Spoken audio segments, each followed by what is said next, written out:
Greek Mythology. Perseus, Theseus, Heracles, Icarus, Odysseus, Achilles, and other Greek legends. Written by Zena Ronin. Narrated by David Pickering. Chapter 1. Perseus. Many of us have heard of Perseus. Some of us might have heard of Percy Jackson, a fictional series derived from this legendary character. Perseus, one of the most renowned of the famous heroes of antiquity, was the son of Zeus and Danae, daughter of Acrisius, king of Argos. An oracle, having foretold to Acrisius that a son of Danae would be the reason for his death, he imprisoned her in a tower of brass so as to keep her remote from the world. Zeus, however, descended through the roofing system of the tower in the form of a shower of gold, and the lovely Danae became his bride. For 4 years Acrisius stayed in lack of knowledge of this union, but one evening, as he chanced to pass by the brazen chamber, he heard the cry of a young child proceeding from within, which led to the discovery of his daughter's marriage with Zeus. Infuriated at finding all his safety measures unavailing, Acrisius commanded the mother and child to be placed in a chest and tossed into the sea. But it was not the will of Zeus that they should die. He directed Poseidon to calm the distressed waters and cause the chest to drift safely to the island of Seriphus. Dictys, brother of Polydectes, king of the isle, was fishing on the seashore when he saw the chest stranded on the beach, and pitying the helpless condition of its unhappy residents, he conducted them to the palace of the king, where they were treated with the greatest kindness. Polydectes eventually ended up being joined to Danae, and bestowed on Perseus an education befitting a hero. When he saw his stepson turn into a noble and manly youth, he endeavoured to instill into his mind a desire to distinguish himself by the accomplishment of some great and heroic deed, and after mature deliberation it was determined that the slaying of the Gorgon Medusa would bring him the greatest renown.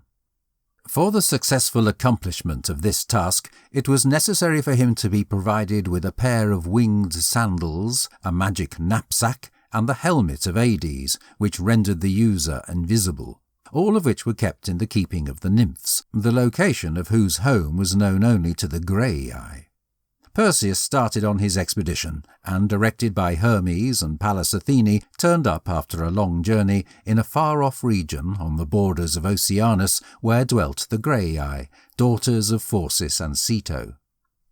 He at once applied to them for the necessary information, and on their declining to grant it, he denied them of their single eye and tooth, which he only brought back to them when they gave him full directions with regard to his path.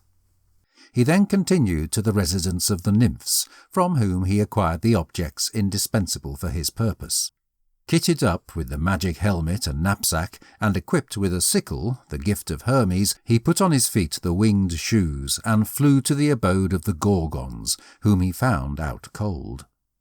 Now, as Perseus had been alerted by his celestial guides that whoever looked on these weird sisters would be changed to stone, he stood with his face averted before the sleepers, and observed on the bright metal of his shield their triple image.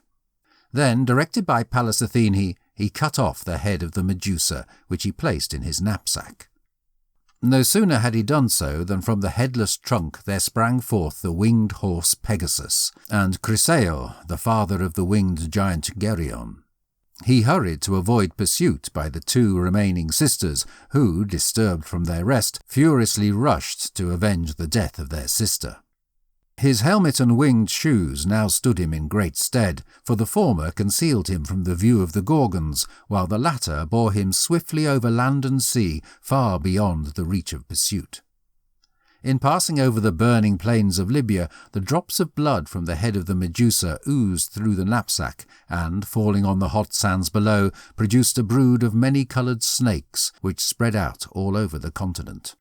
Perseus continued his flight until he reached the kingdom of Atlas, where he pleaded for rest and shelter. Nevertheless, the king, who possessed a valuable orchard in which each tree bore golden fruit, was fearful lest the slayer of the Medusa may destroy the dragon which guarded it, and after that rob him of his treasures. For that reason he refused to grant the hospitality which the hero demanded, upon which Perseus, annoyed by the churlish response, produced from his knapsack the head of the Medusa, and holding it before the king, changed him into a stony mountain. His beard and hair erected themselves into forests, his shoulders, hands and limbs ended up becoming huge rocks, and his head grew up into a craggy peak which reached into the clouds. Perseus then resumed his travels. His winged shoes bore him over deserts and mountains till he came to Ethiopia, the kingdom of King Cepheus. Here he found the nation inundated with disastrous floods, towns in ruin, and everywhere indications of desolation and destruction. On a projecting cliff near to the shore, he witnessed a charming maiden chained to a rock. This was Andromeda, the king's daughter. Her mother, Cassiopeia, having boasted that her attractiveness exceeded that of the Nereides, the enraged sea nymphs persuaded Poseidon to avenge their wrongs, after which the sea god had devastated the nation with a terrible flood, which brought with it a huge monster who devoured all that came its way. In their distress, the despairing Ethiopians applied to the oracle of Jupiter Ammon in the Libyan desert, and received the response that only by the sacrifice of the king's daughter to the beast could the country and its people be conserved.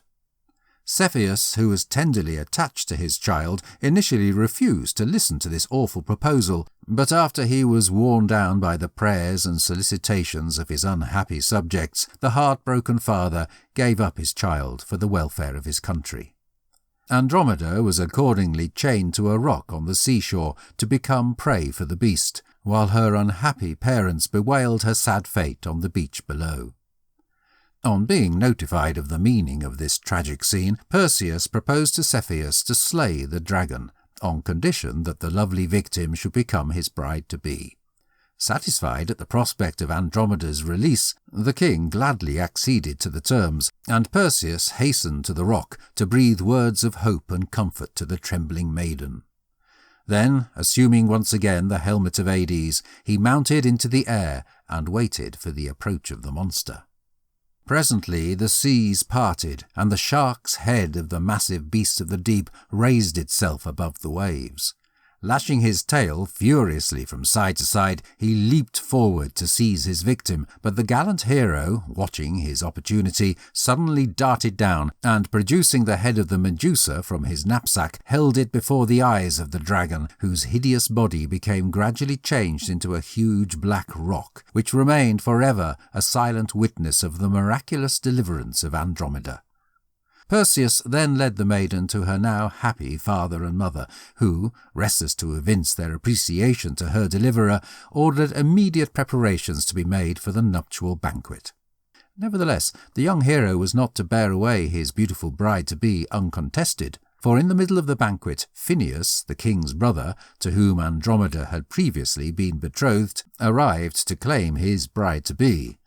Followed by a band of armed warriors, he forced his way into the hall, and a desperate encounter took place between the competitors, which might have terminated fatally for Perseus had he not unexpectedly bethought himself of the Medusa's head.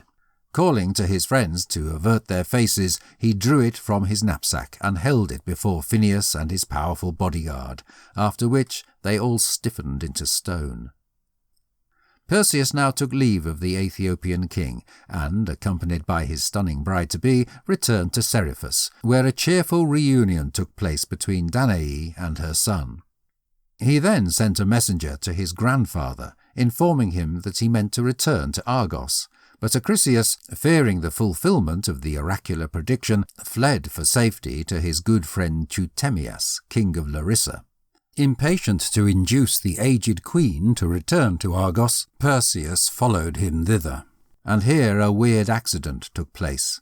While participating in some funereal games celebrated in honour of the king's father, Perseus, by an unfortunate throw of the discus, inadvertently struck his grandfather, and thus was the innocent cause of his death.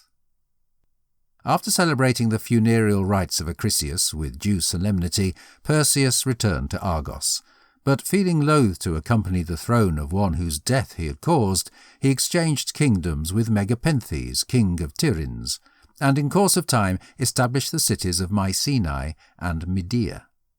The head of the Medusa he presented to his godly patroness, Pallas Athene, who positioned it in the centre of her shield. Many great heroes were to be descended from Perseus and Andromeda, foremost among whom was Heracles, whose mother, Alcmene, was their granddaughter. Great honours were paid to Perseus, not only throughout Argos, but also at Athens and in the island of Seriphus. Chapter 2. Ion. Ion was the child of Creusa, the beautiful daughter of Erechtheus, king of Athens, and the sun-god Phoebus Apollo, to whom she was united without the knowledge of her father.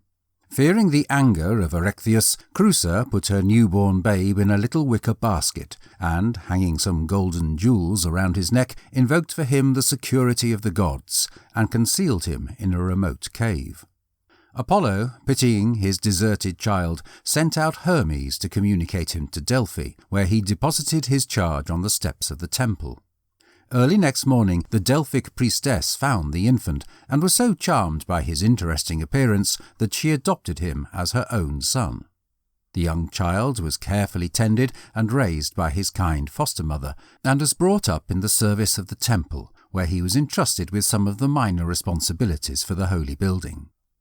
Now back to Creusa. Throughout a war with the Euboeans, in which the latter were signally defeated, ZEUS, child of Aeolus, greatly distinguished himself on the side of the Athenians, and, as a reward for his crucial help, the hand of Creusa, the king's daughter, was bestowed on him in marriage. Their union, though, was not blessed with children, and as this proved a great sorrow to both of them, they repaired to Delphi to speak with the oracle. The response was that ZEUS must consider the first person who met him on leaving the sanctuary as his child. Now it took place that Ion, the young guardian of the temple, was the first to meet his view, and when ZEUS saw the stunning youth, he gladly invited him to be his son, announcing that the gods had sent him to be a true blessing and convenience to his old age. Creusa, however, who concluded that the youth was the progeny of a secret marriage on the part of her partner, was filled with suspicion and enviousness. An old servant, observing her grief, pleaded with her to be comforted, guaranteeing her that the cause of her distress should be speedily eliminated. When, on the occasion of the public adoption of his son, ZEUS gave a grand banquet, the old servant of Creusa contrived to mix a strong poison into the wine of the unwary Ion. However, the youth, according to the pious custom of the ancients of offering a libation to the gods before partaking of any repast, poured on the ground some of the red wine before putting it to his lips. Unexpectedly, as though by a true miracle, a dove flew into the banquet hall and drank some of the red wine of the libation, after which the poor little being started to quiver in each limb and in several moments expired. Ion's suspicions immediately fell on the obsequious servant of Creusa, who, with such officious attention, had filled his cup. He firmly seized the old man and accused him of murderous intentions. Unprepared for this unexpected attack, he confessed his guilt, but pointed to the spouse of ZEUS as the instigator of the criminal activity. Ion was about to avenge himself on Creusa when, by means of the godly interference of Apollo, his foster-mother, the Delphic priestess, appeared on the scene and explained the true relationship which existed between Creusa and Ion. In order to set all doubts at rest, she produced the jewels which she had found round the neck of the baby, and also the wicker basket in which he had been conveyed to Delphi. Mother and child now became reconciled to one another, and Creusa revealed to Ion the secret of his divine origin. The priestess of Delphi foretold that he would become the father of a great nation, called after him the Ionians, and also that ZEUS and Creusa would have a boy called Dorus, who would be the progenitor of the Dorian people, both of which forecasts were in due time confirmed. Chapter 3. Daedalus and Icarus. Daedalus, a descendant of Erechtheus, was an Athenian architect, sculptor, and engineer. He was the first to introduce the art of sculpture in its higher development, for before his time statues were merely rude representations having the limbs altogether undefined. But great as was his genius, still greater was his vanity, and he could brook no competitor. Now his nephew and pupil, Talus, showed great skill, having developed both the saw and the compass, and Daedalus, fearing lest he might eclipse his own popularity, secretly killed him by tossing him from the citadel of Pallas Athene. The murder being discovered, Daedalus was summoned before the court of the Areopagus and condemned to death. But he made his escape to the Isle of Crete, where he was received by King Minos in a manner worthy of his great renown. Daedalus constructed for the king the world-renowned maze, which was an enormous structure full of complex passages, intersecting each other in such a manner that even Daedalus himself is said upon one occasion to have almost lost his way in it. And it was in this building the king placed the Minotaur, a monster with the head and shoulders of a bull and the body of a man. In the course of time, the great artist became tired of his long exile, more especially as the king, under the guise of friendship, kept him almost a prisoner. He therefore resolved to make his escape, and for this purpose ingeniously contrived wings for himself and his young son Icarus, whom he diligently trained how to use them. Having awaited the right moment, father and son started their flight, and were well on their way when Icarus, delighted with the novel experience, forgot entirely his father's oft-repeated injunction not to approach too near the sun. The consequence was that the wax, by means of which the wings were attached, melted, and he fell into the sea and was drowned. The body of the ill-fated Icarus was thrown up by the tide, and was buried by the bereaved father on an isle which he called after his child Icaria. After this sad event, Daedalus winged his flight to the island of Sicily, where he received a kind welcome from King Cocculus, for whom he built several major public works. Nevertheless, no sooner did Minos receive the intelligence that his great architect had found asylum with Cocculus than he sailed to Sicily with a very big army and sent out messengers to the Sicilian king demanding the surrender of his visitor. Cocculus feigned compliance and welcomed Minos to his palace, where he was treacherously put to death in a hot bath. The body of the king was taken by the Cretans to Agrigento, where it was buried with great pomp, and over his tomb a temple to Aphrodite was put up. Daedalus passed the rest of his life quietly on the islands of Sicily, where he occupied himself in the building and construction of stunning ships. Chapter 4. The Argonauts and Other Stories. Aeson, king of Iolcus, was forced to fly from his kingdom, which had been taken over by his younger brother Peleus, and only with difficulty had success in saving the life of his young child Jason, who was at that time only 10 years of age. He entrusted him to the care of the centaur Chiron, by whom he was carefully trained in company with other honourable youths, who, like himself, afterwards distinguished themselves by their bravery and heroic exploits. For 10 years Jason remained in the cave of the centaur, by whom he was advised in all useful and belligerent arts. However, as he approached manhood, he became filled with an unconquerable desire to restore his fatherly inheritance. He therefore took leave of his kind good friend and preceptor, and set out for Iolcus to demand from his uncle Peleus the kingdom which he had so unjustly usurped. In the course of his journey he came to a broad and frothing river, on the banks of which he perceived an old woman, who implored him to help her across. Initially he was reluctant, understanding that even alone he would find some trouble in crossing the gushing torrent, but pitying her desolate condition, he raised her in his arms, and succeeded, with great effort, in reaching the opposite shore. Nevertheless, as soon as her feet had touched the earth, she turned into a stunning woman, who, looking kindly at the confused youth, informed him that she was the goddess Hera, and that she would henceforth direct and secure him throughout his career. She then disappeared, and, full of hope and confidence after this incident, Jason pursued his journey. He now perceived that in crossing the river he had lost one of his shoes, but as it couldn't be retrieved he was obliged to continue without it. On his arrival at Iolcus, he found his uncle in the marketplace providing a public sacrifice to Poseidon. When the king had concluded his offering, his eye fell upon the distinguished stranger, whose manly charm and heroic bearing had already attracted the attention of his people. Observing that one foot was unshod, he was reminded of an oracular forecast which foretold to him the loss of his kingdom to a man wearing only one shoe. He, though, disguised his fears, conversed kindly with the youth, and drew from him his name and errand. Then, pretending to be highly pleased with his nephew, Peleus entertained him sumptuously for 5 days, throughout which time all was celebration and rejoicing. On the 6th, Jason appeared before his uncle, and with manly firmness demanded from him the throne and kingdom which were his by right.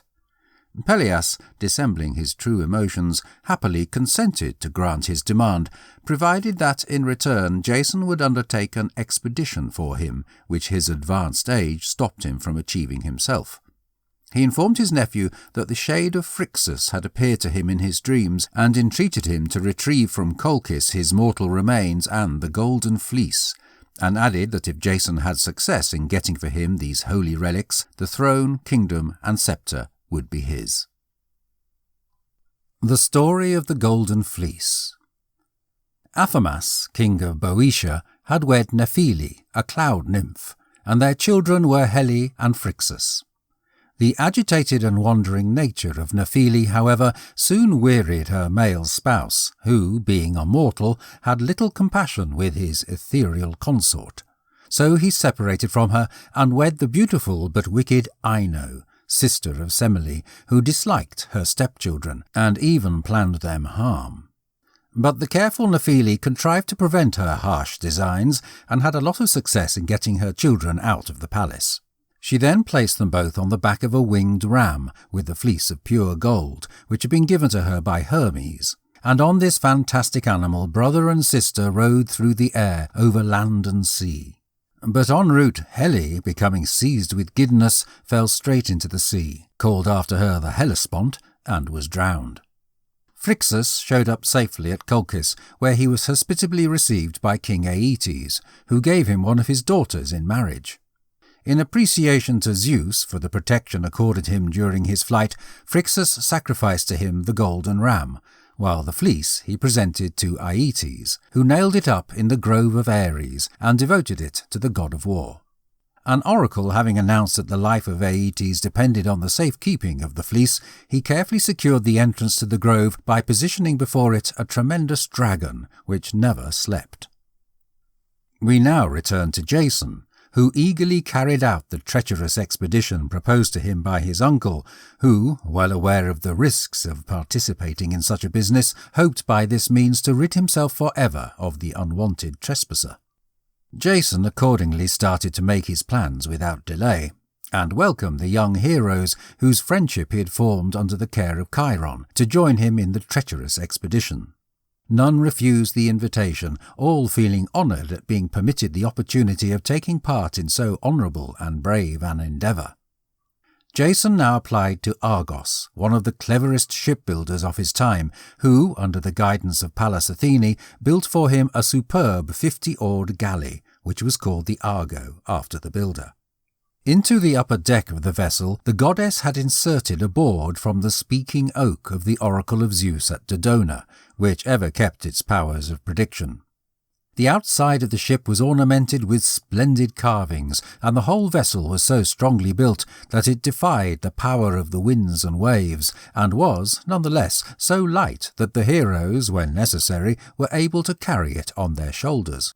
When the vessel was completed, the Argonauts, so called after their ship, assembled, and their places were distributed by lot.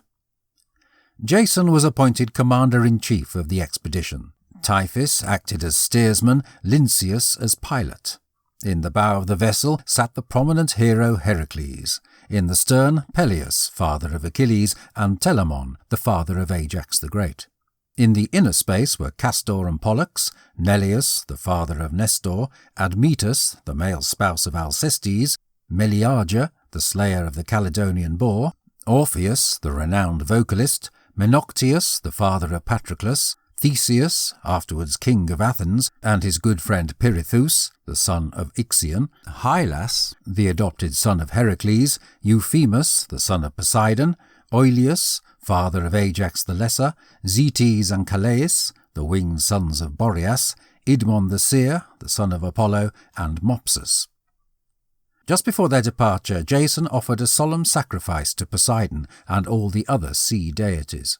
He also conjured up the defence of Zeus and the Fates, and then, Mopsus having consulted the auguries and found them auspicious, the heroes stepped on board.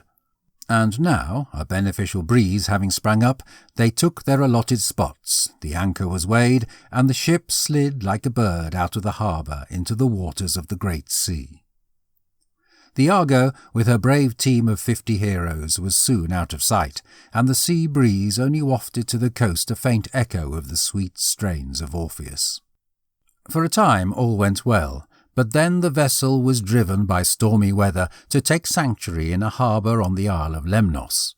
This island was occupied by women only, who, the year before, in a fit of mad envy, had killed all of the male population of the island, with the exception of the father of their queen, Hypsipyle. As the safety of their isle now depended on themselves, they were always on the lookout for threat. When, because of that, they spotted the Argo from afar, they equipped themselves and hurried to the coast, determined to push back any invaders.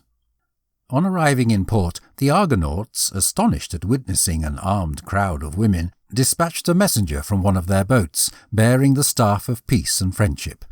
Hypsipyle, the queen, proposed that food and gifts should be sent out to the strangers in order to stop their landing, but her old nurse, who stood beside her, suggested that this would be a very good opportunity to supply themselves with worthy partners who would serve as their protectors and hence put an end to their continuous fears.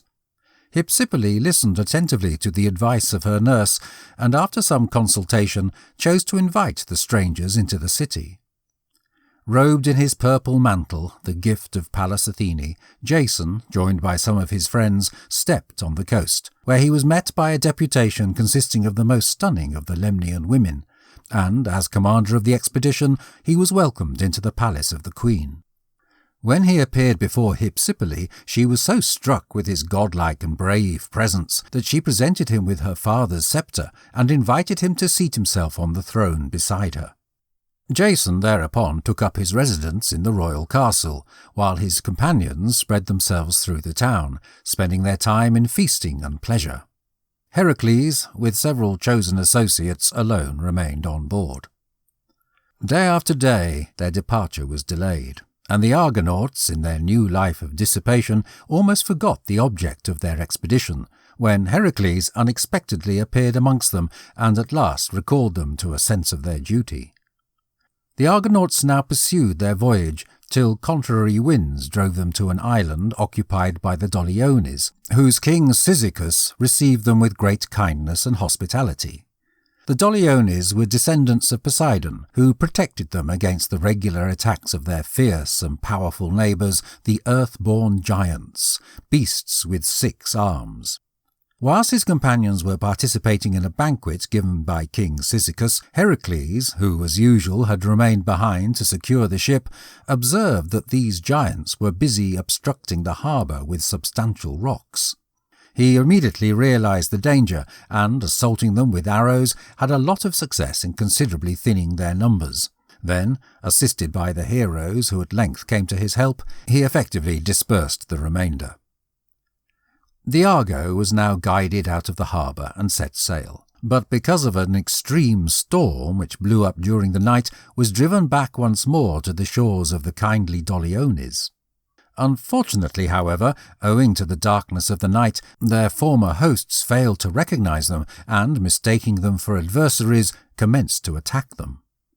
Those who had so recently parted as good friends were now engaged in mortal battle, and in the fight which occurred, Jason himself pierced to the heart his good friend King Cyzicus, after which the Doliones, being denied of their leader, left to their city and closed the gates. When morning dawned and both sides viewed their mistake, they were filled with the deepest grief and regret.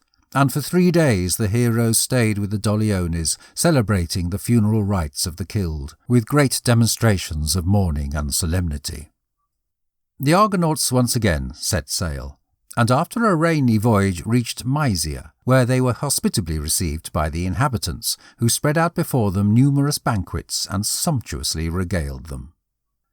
While his good friends were feasting, Heracles, who had declined to join them, went into the forest to seek a fir tree which he needed for an oar, and was missed by his adopted child Hylas, who set out to seek him. When the youth reached a spring in the most remote part of the forest, the nymph of the water was so struck by his charm that she drew him down below the waters, and he was seen no more. Polyphemus, one of the heroes, who happened to be also in the forest, heard his cry for help, and on meeting Heracles notified him of the circumstance. They immediately set out in search of the missing youth, no traces of whom were to be found, and although they searched for him, the Argo had to set sail and leave them behind. The ship had sailed some distance before the absence of Heracles was observed. Some of the heroes were in favour of returning for him, others wished to proceed on their journey, when, in the midst of the dispute, the sea god Glaucus appeared from the waves and notified them that it was the will of Zeus that Heracles, having another objective to attain, should stay behind. The Argonauts continued their trip without their companions. Heracles went back to Argos, while Polyphemus remained with the Mysians, where he established a city and became its king. Next morning the Argo arrived at the country of the Bebrycians, whose king Amycus was a famous pugilist, and permitted no strangers to leave his shores without matching their strength with his.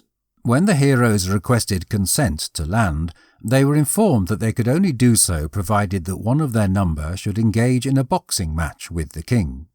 Pollux, who was the best pugilist in Greece, was chosen as their champion, and a contest occurred, which, after an incredible struggle, proved fatal to Amycus, who had hitherto been victorious in all similar encounters. The Argonauts now continued to Bithynia, where reigned the blind old prophet King Phineus, son of Agenor. Phineus had been punished by the deities with premature aging and loss of sight for having abused the gift of prediction. He was also tormented by the Harpies, who dived down upon his food, which they either feasted on or so defiled that it was unfit to be consumed. This poor old man, trembling with the weakness of age and faint with hunger, appeared before the Argonauts and urged their assistance against his fiendish tormentors, after which ZEUS and Calais, the winged sons of Boreas, acknowledging in him the male spouse of their sister Cleopatra, affectionately embraced him and promised to rescue him from his unpleasant situation.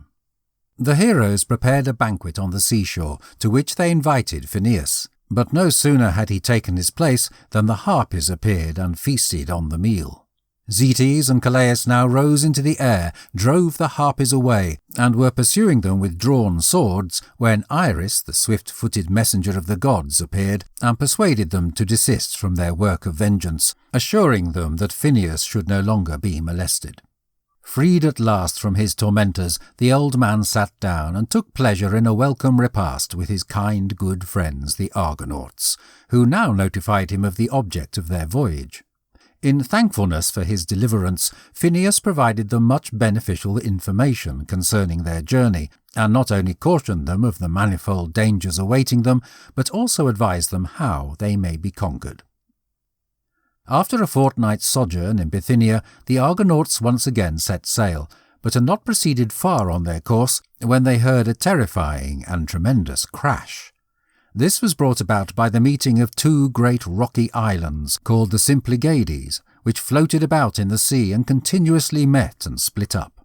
Just before leaving Bithynia, the blind old seer Phineus had notified them that they would be compelled to pass between these awful rocks, and he advised them how to do so with security. As they now approached the scene of danger, they remembered his advice and acted on it. Typhus, the steersman, stood at the helm, while Euphemus held in his hand a dove, ready to be let loose, for Phineus had told them that if the dove ventured to fly through, they may safely follow. Euphemus now dispatched the bird, which passed quickly between the isles, yet not without losing some of the feathers of her tail, so quickly did they reunite.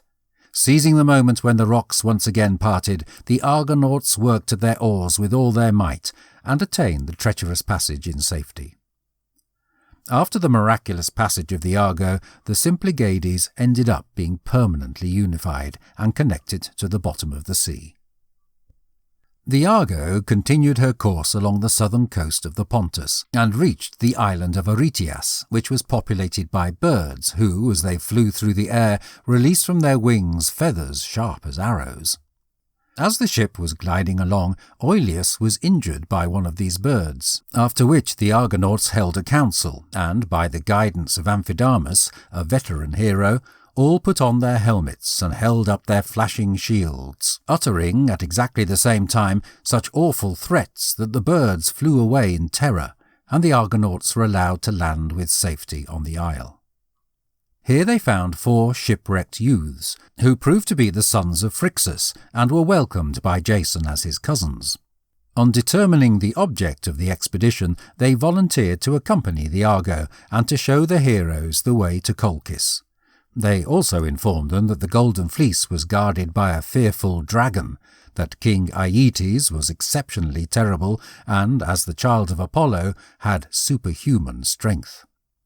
Taking with them the 4 newcomers, they journeyed on, and soon came in sight of the snow-capped peaks of the Caucasus, when, towards night, the loud flapping of wings was heard overhead. It was the giant eagle of Prometheus on his way to torture the worthy and long-suffering Titan, whose fearful groans soon afterwards fell upon their ears. That night they reached their journey's end, and anchored in the smooth waters of the river Phases. On the left bank of this river they saw Ceuta, the capital of Colchis, and on their right a broad field and the sacred grove of Ares, where the Golden Fleece, suspended from a spectacular oak tree, was flashing in the sun. Jason now filled a golden cup with red wine, and offered a libation to Mother Earth, the deities of the country, and the shades of those of the heroes who had passed away on the trip. Early next morning a council was held, in which it was determined that before resorting to forcible steps, kind and conciliatory overtures should first be made to King Aeetes to induce him to resign the Golden Fleece. It was arranged that Jason, with several chosen companions, should proceed to the royal castle, leaving the remainder of the team to protect the Argo. Accompanied therefore by Telamon and Augeas and the 4 sons of Phrixus, he set out for the palace. When they arrived in sight of the castle, they were struck by the vastness and massiveness of the structure, at the entrance to which sparkling fountains played in the midst of opulent and park-like gardens. Here the king's daughters, Chalciope and Medea, who were walking in the grounds of the palace, met them. The previous, to her great delight, recognized in the youths who accompanied the hero her own long-lost sons, whom she had grieved as dead, while the young and beautiful Medea was struck with the worthy and manly form of Jason. The news of the return of the sons of Phrixus soon spread through the palace, and brought Aeetes himself to the scene, after which the strangers were presented to him, and were invited to a banquet which the king ordered to be prepared in their honour. All the most stunning women of the court were present at this entertainment, but in the eyes of Jason none could compare to the king's daughter, the young and lovely Medea. When the banquet was ended, Jason related to the king his different experiences, and also the object of his expedition, with the scenarios which had resulted in his undertaking it. Aeetes listened in quiet indignation to this recital, and then burst out into a flood of invectives against the Argonauts and his grandchildren, declaring that the fleece was his rightful property, and that on no consideration would he consent to relinquish it. Jason, however, with moderate and convincing words, contrived so far to conciliate him that he was induced to guarantee that if the heroes could succeed in demonstrating their godlike origin by the efficiency of some task needing superhuman power, the fleece would become theirs. The task proposed by Aeetes to Jason was that he should yoke the 2 brazen-footed, fire-breathing oxen of the king, which had been made for him by Hephaestus, to his ponderous iron plough. Having done this, he must till with them the stony field of Ares, and then sow in the furrows the dangerous teeth of a dragon, from which armed men would emerge. These he must destroy to a man, or he himself would die at their hands. When Jason heard what was expected of him, his heart for a moment sank within him. But he determined, nevertheless, not to flinch from his task, but to depend on the help of the gods, and on his own guts and energy. Accompanied by his two good friends Telamon and Augeas, and also by Argus, the child of Chalciope, Jason went back to the vessel for the purpose of holding an assessment as to the best means of achieving these dangerous feats. Argus clarified to Jason all of the troubles of the superhuman task which lay before him, and pronounced it as his opinion that the only means by which success was possible was to employ the assistance of the Princess Medea, who was a priestess of Hecate and a great enchantress. His suggestion meeting with approval, he went back to the palace, and with the help of his mother, an interview was organized between Jason and Medea, which occurred at an hour early the next morning in the temple of Hecate. A confession of mutual attachment took place, and Medea, shivering for her lover's safety, presented him with a magic salve, which possessed the property of rendering anyone blessed with it invulnerable for the space of 1 day against fire and steel, and invincible against any enemy, however effective. She instructed him to bless his spear and guard with this salve on the day of his great undertaking. She further added that when, after having ploughed the field and sown the teeth, armed men should spring up from the furrows, he must on no account despair, but to remember to throw amongst them a huge rock, over the belonging of which they would fight amongst themselves, and their attention being thus diverted, he would find it a simple task to destroy them. Overwhelmed with appreciation, Jason thanked her in the most earnest manner for her smart counsel and timely help. At the same time he offered her his hand, and promised her he wouldn't return to Greece without taking her with him as his spouse.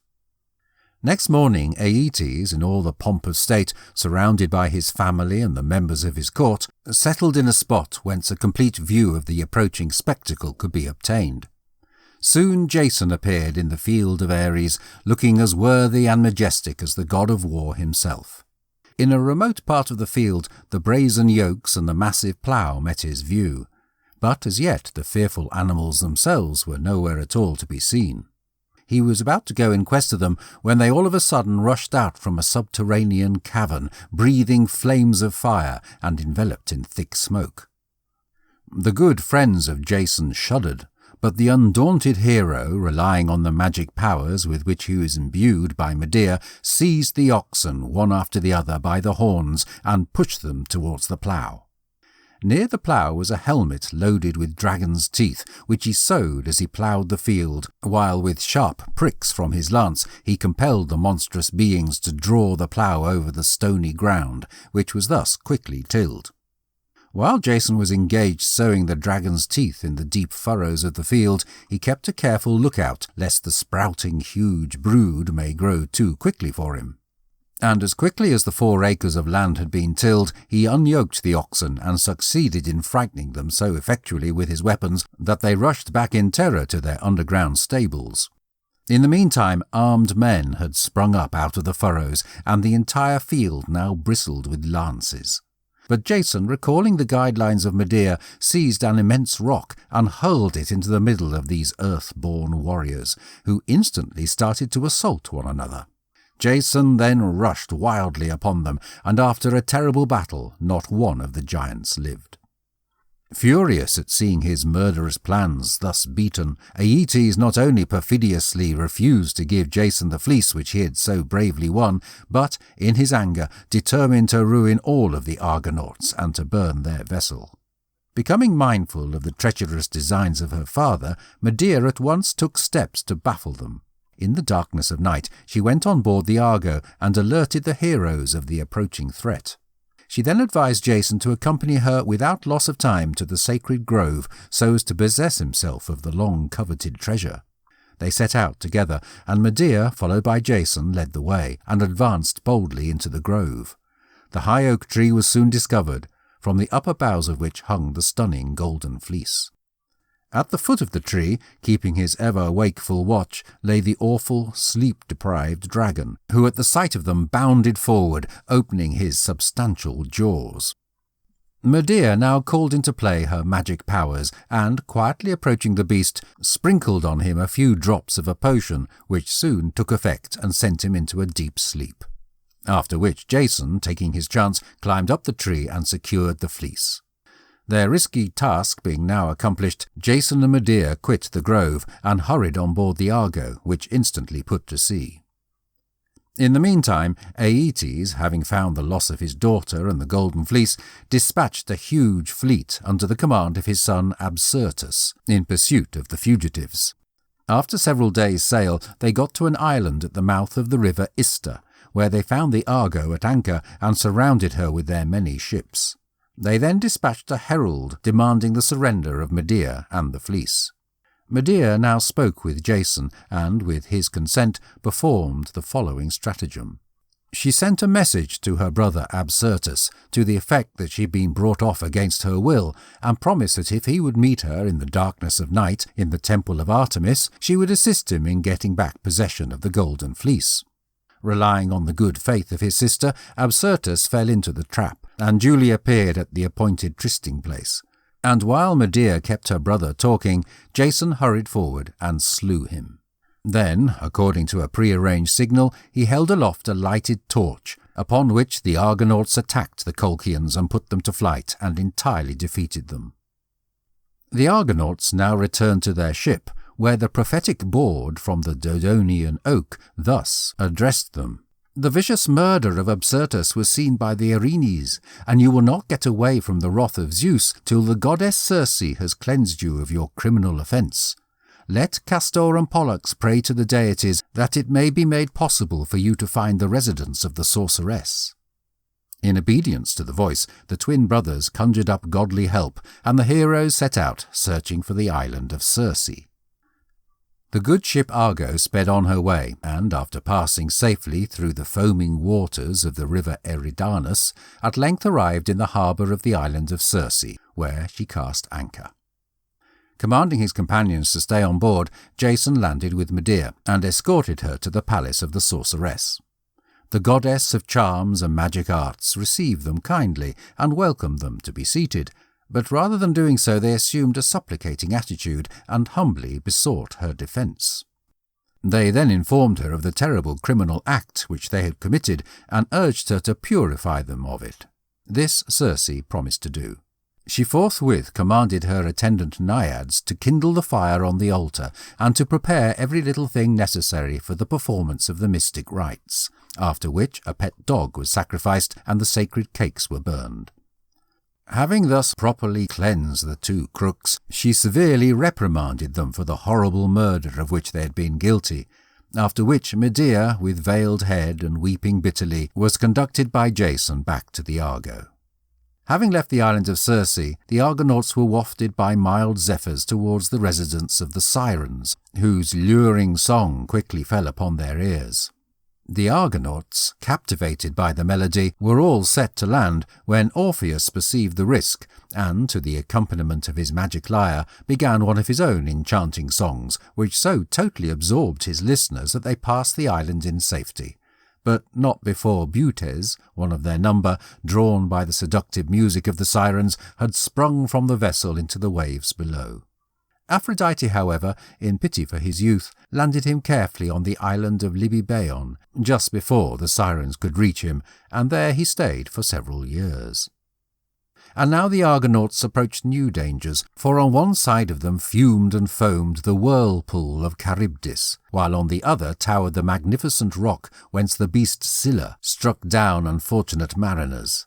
But here the goddess Hera came to their support and sent to them the sea nymph Thetis, who directed them safely through these dangerous straits.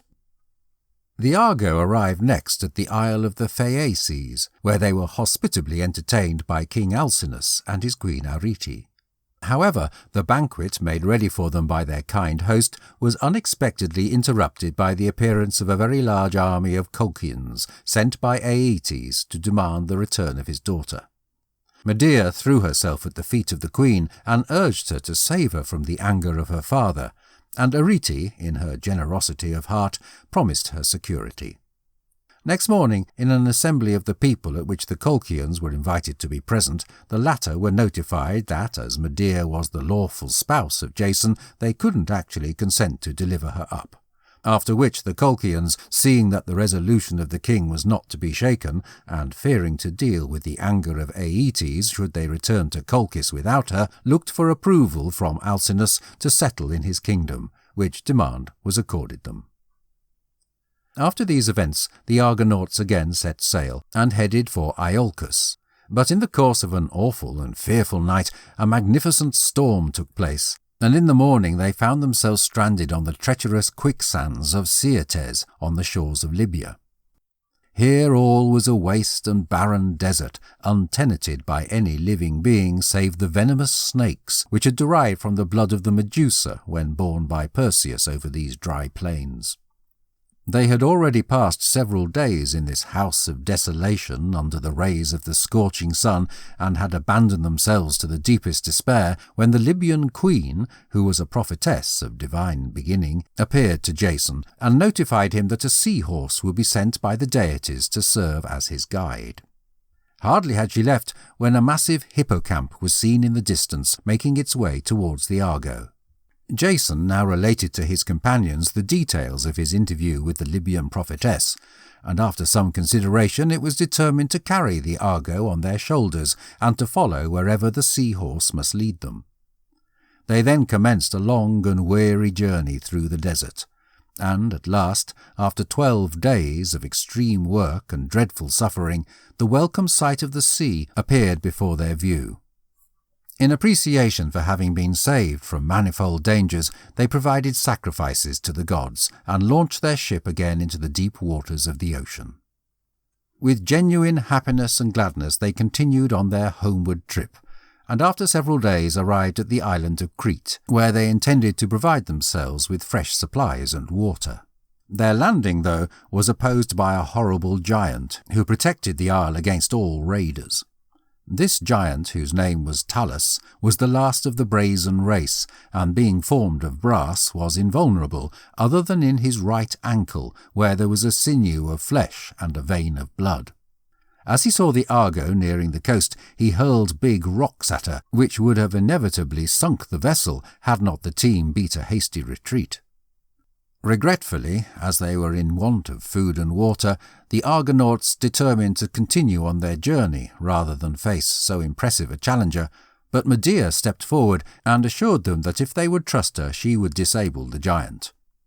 Enveloped in the folds of a rich purple mantle, she stepped on deck, and after conjuring up the aid of the Fates, uttered a magic incantation which had the effect of throwing Talus into a deep sleep.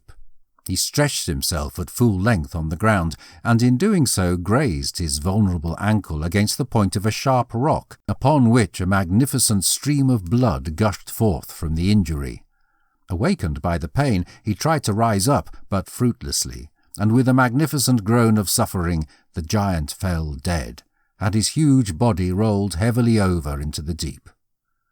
The heroes, being now able to land, provisioned their vessel, after which they resumed their homeward voyage.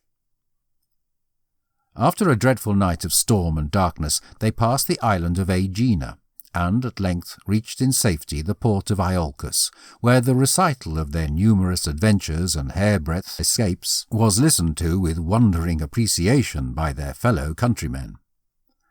The Argo was consecrated to Poseidon, and was carefully preserved for many generations until no vestige of it remained, when it was transferred to the heavens as a brilliant constellation. On his arrival at Iolcus, Jason took his beautiful bride-to-be to the palace of his uncle Peleus, taking with him the Golden Fleece, for the purpose of which this dangerous expedition had been carried out. However, the old king, who had never expected that Jason would return alive, basely refused to fulfill his part of the compact, and declined to abdicate the throne. Upset at the wrongs done to her spouse, Medea avenged them in a most shocking way. She made good friends with the daughters of the king and feigned great interest in all their concerns. Having won their confidence, she informed them that amongst her numerous magic arts she had the power of restoring to the aged all of the vigour and strength of youth, and to provide them with persuasive evidence of the truth of her assertion, she cut up an old ram, which she boiled in a cauldron, whereupon, after saying various mystic incantations, there came forth from the vessel a very attractive young lamb. She then assured them that in a similar way they could bring back to their old father his former younger frame and vigour. The fond and credulous daughters of Peleus provided an all too willing ear to the wicked sorceress, and thus the old king died at the hands of his innocent children.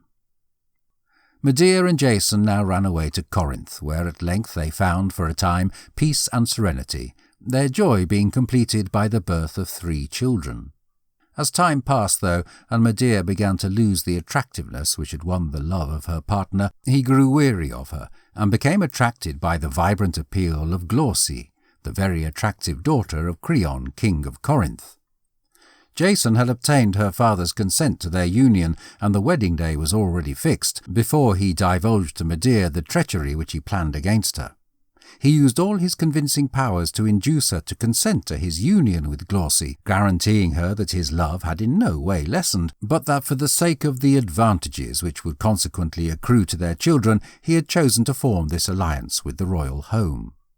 Although justly enraged at his sly conduct, Medea dissembled her rage, and, feigning to be gratified with this explanation, sent out, as a wedding gift to her rival, a spectacular robe of cloth of gold. This robe was imbued with a deadly poison which penetrated to the flesh and bone of the wearer, and burned them as though with a consuming fire. Delighted with the attractiveness and fanciness of the garment, the unwary Glauce lost no time in putting it on. But no sooner had she done so than the deadly toxin started to work. In vain she tried to tear the robe away. It defied all efforts to be removed, and after terrible and drawn-out sufferings, she expired. Maddened at the loss of her spouse's love, Medea next put to death her 3 sons, and when Jason, thirsting for revenge, left the chamber of his dead bride and flew to his own house searching for Medea, the ghastly phenomenon of his murdered children met his view. He looked everywhere for the murderess, but absolutely nowhere could she be found. At length, hearing a noise above his head, he looked up and beheld Medea gliding through the air in a golden chariot drawn by dragons. In a fit of misery, Jason threw himself on his own sword and died on the threshold of his desolate and deserted home. Pelops. Pelops, the son of the terrible Tantalus, was a pious and virtuous prince. After his father was exiled into Tartarus, a war occurred between Pelops and the king of Troy, in which the former was beaten and forced to fly from his kingdom in Phrygia. He emigrated to Greece, where, at the court of Oenomaus, king of Elis, he saw Hippodamia, the king's daughter, whose attractiveness won his heart. However, an oracle having foretold to Oenomaus that he would die on the day of his daughter's marriage, he rejected every challenge from her suitors, and declared that he would only give her to him who had success in vanquishing him in a chariot race, but that all unsuccessful competitors should suffer death at his hands. The conditions of the contest were as follows. The race was to be run from a given point at Pisa to the altar of Poseidon at Corinth.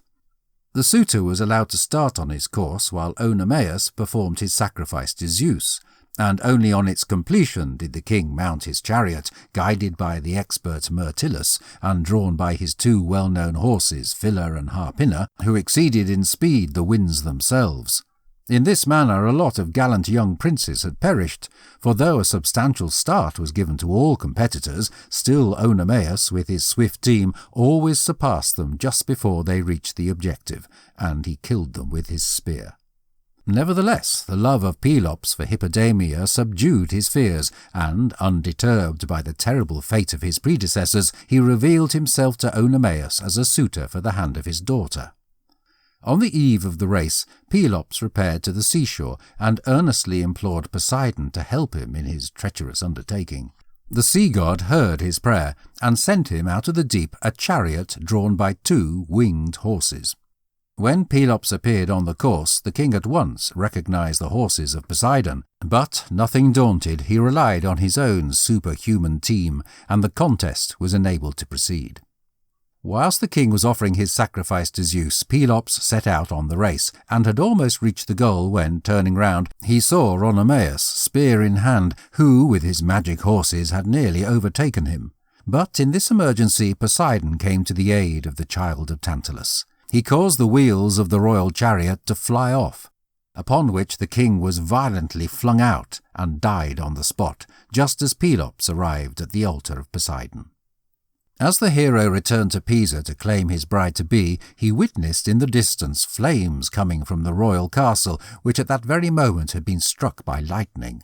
With his winged horses he flew to save his beautiful bride-to-be, and managed to extricate her unharmed from the burning building. Soon afterwards they were united, and Pelops reigned in Pisa for several years in great splendour. Chapter 5. Heracles, Hercules.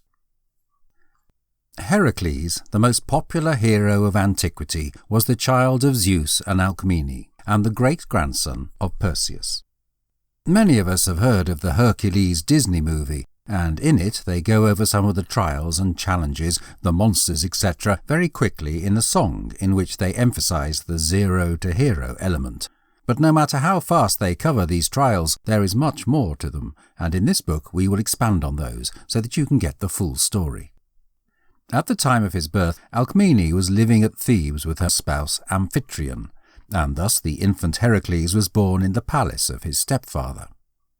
Knowledgeable about the animosity with which Hera maltreated all those who rivaled her in the love of Zeus, Alcmene, fearful lest this hatred should affect her innocent child, entrusted him, soon after his birth, to the care of a faithful servant, with instructions to expose him in a specific field and there leave him, feeling assured that the godly offspring of Zeus wouldn't long remain without the protection of the gods.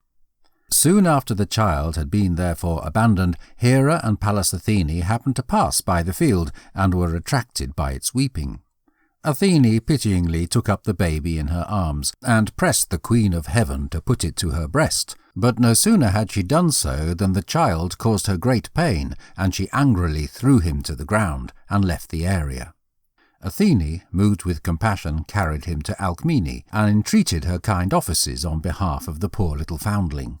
Alcmene immediately recognized her child and happily accepted the charge. Soon afterwards Hera, to her extreme irritation, found whom she had nursed and became filled with envious rage. She now sent out 2 venomous snakes into the chamber of Alcmene, which crept unperceived by the nurses to the cradle of the sleeping child. He awoke with a cry and, catching a snake in each hand, strangled them both. Alcmene and her attendants, whom the cry of the child had awakened, hurried to the cradle, where, to their awe and fear, they witnessed the 2 dead reptiles in the hands of the infant Heracles. Amphitryon was also attracted to the chamber by the turmoil, and when he witnessed this astounding evidence of super strength, he declared that the child must have been sent to him as a unique gift from Zeus. He accordingly sought advice from the popular seer Tiresias, who now notified him of the godlike origin of his stepson, and prognosticated for him a great and famous future. When Amphitryon heard the noble fate which awaited the child entrusted to his care, he resolved to educate him in a manner deserving of his future profession. At an appropriate age, he himself taught him how to guide a chariot, Eurytus how to manage the bow, Autolycus dexterity in wrestling and boxing, and Castor the art of armed warfare, while Linus, the child of Apollo, instructed him in music and letters. Heracles was an apt pupil, but excessive harshness was intolerable to his high spirit, and old Linus, who was not the gentlest of instructors, one day corrected him with blows, after which the boy wildly took up his lyre, and with one blow of his powerful arm killed his tutor on the spot. Apprehensive lest the ungovernable mood of the youth may again include him in similar acts of violence, Amphitryon sent him into the country, where he placed him under the charge of one of his most trusted farmers. Here, as he grew up to manhood, his remarkable stature and strength became the wonder and affection of all beholders. His aim, whether with spear, lance, or bow, was unerring, and at the age of 18 he was considered to be the greatest and also the most lovely youth in all Greece. Heracles felt that the time had now arrived when he needed to choose for himself how to utilize the extraordinary powers with which he had been endowed by the gods, and so as to practice meditation in solitude on this all-important subject, he repaired to a lonely and secluded area in the heart of the forest. Here 2 women of great charm appeared to him. One was vice, the other virtue. The previous had plenty of artificial wiles and interesting arts, her face painted and her dress gaudy and appealing, while the latter was of worthy bearing and modest mien, her robes of spotless pureness. Vice took a step forward and thus addressed him. "If you will walk in my paths and make me your good friend, your life shall be one round of satisfaction and pleasure.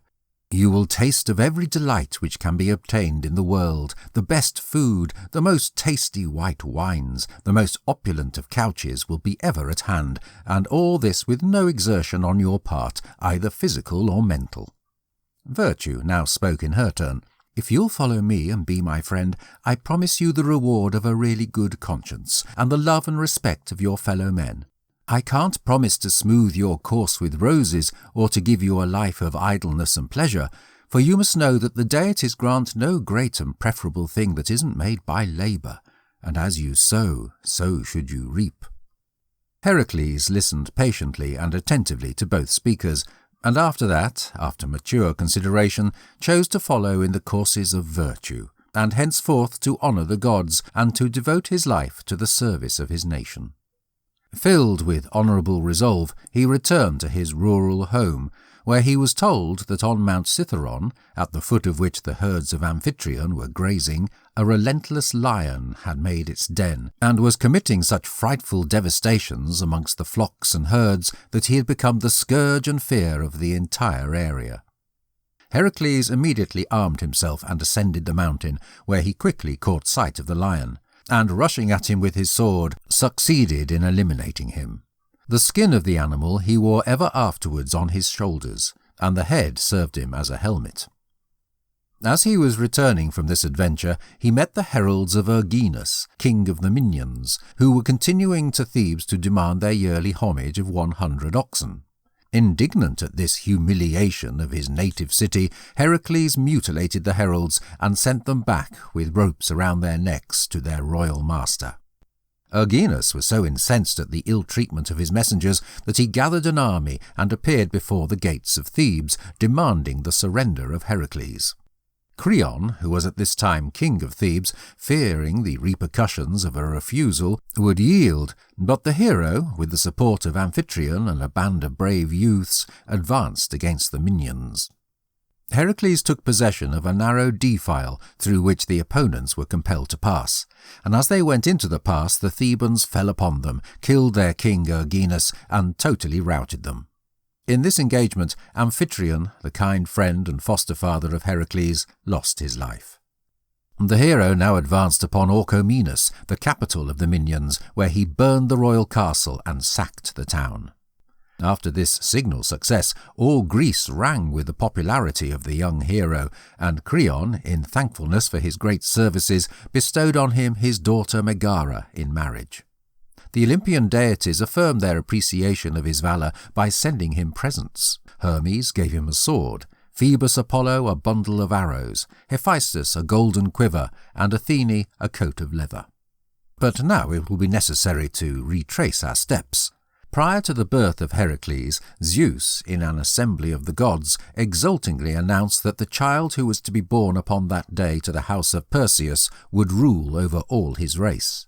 When Hera heard her lord's boastful statement, she knew well that it was for the child of the despised Alcmene that this fantastic fate was developed, and in order to rob the child of her competitor of his rights, she called to her aid the goddess Eileithyia, who interfered in the birth of Heracles and caused his cousin Eurystheus, another grandson of Perseus, to precede him into the world.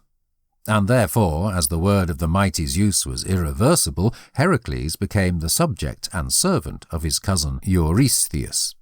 When, after his superb success over Erginus, the fame of Heracles spread throughout Greece, Eurystheus, who had become king of Mycenae, jealous of the credibility of the young hero, asserted his rights and commanded him to carry out for him various difficult tasks.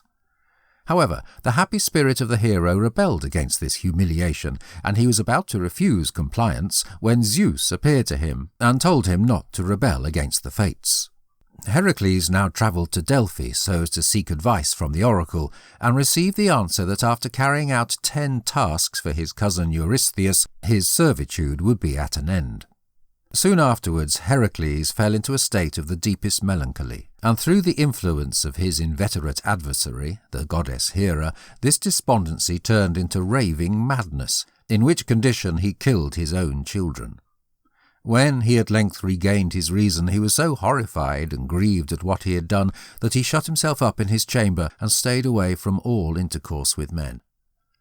However, in his loneliness and seclusion, the conviction that work would be the best means of procuring oblivion of the past decided him to get up, without delay, and proceed with the jobs appointed to him by Eurystheus. 1. The Nemean Lion. His first task was to bring to Eurystheus the skin of the much-dreaded Nemean lion, which was ravaging the territory between Cleone and Nemea, and whose hide was invulnerable against any mortal weapon. Heracles proceeded to the forest of Nemea, where, having actually found the lion's den, he attempted to pierce him with his arrows, but finding these of no use, he dropped him to the ground with his club, and before the animal had time to recover from the dreadful blow, Heracles took him by the neck, and with a mighty effort succeeded in strangling him. He then made himself a coat of mail of the skin and a brand new helmet of the head of the animal. Thus attired, he so alarmed Eurystheus by appearing all of a sudden right in front of him that the king concealed himself in his palace, and henceforth prohibited Heracles from entering his presence, and commanded him to get his requests in the future through his messenger Coprius. 2. The Hydra.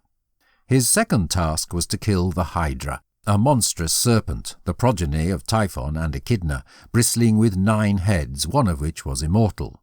This beast infested the area of Lerna, where she committed great depredations among the herds.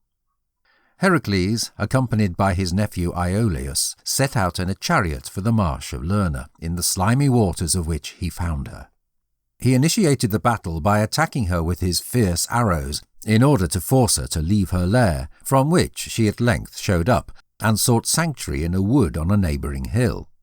Heracles now hurried forward and endeavoured to crush her heads by means of well-directed blows from his tremendous club. But no sooner was one head destroyed than it was instantly replaced by 2 more. He next seized the monster in his powerful grasp, but at this point a huge crab came to the help of the Hydra and started biting the feet of her attacker. Heracles mangled this new foe with his club, and now summoned his nephew to his aid.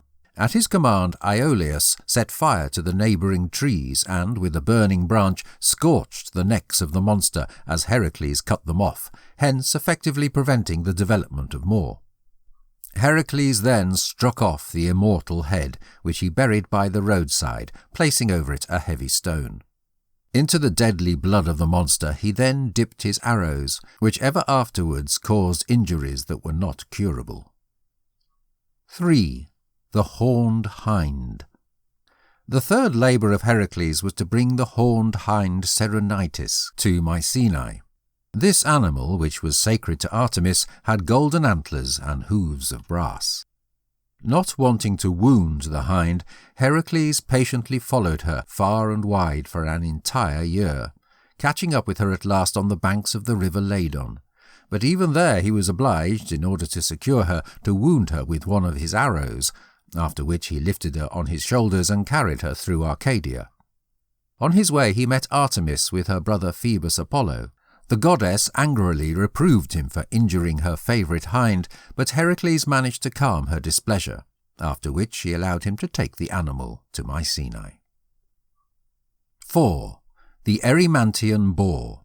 The fourth task imposed upon Heracles by Eurystheus was to bring alive to Mycenae the Erymantian boar, which had laid waste the region of Erymantia, and was the scourge of the surrounding area. On his way thither he sought food and shelter of a centaur called Pholus, who received him with generous hospitality, setting before him a very good and plentiful repast.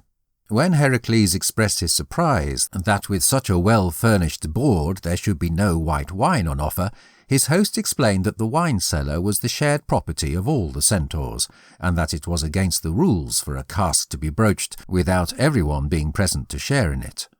By dint of persuasion, though, Heracles persuaded his kind host to make an exemption in his favour, but the luscious odour of the good old wine quickly travelled through the mountains and attracted a great number of centaurs to the spot, all armed with rocks and trees.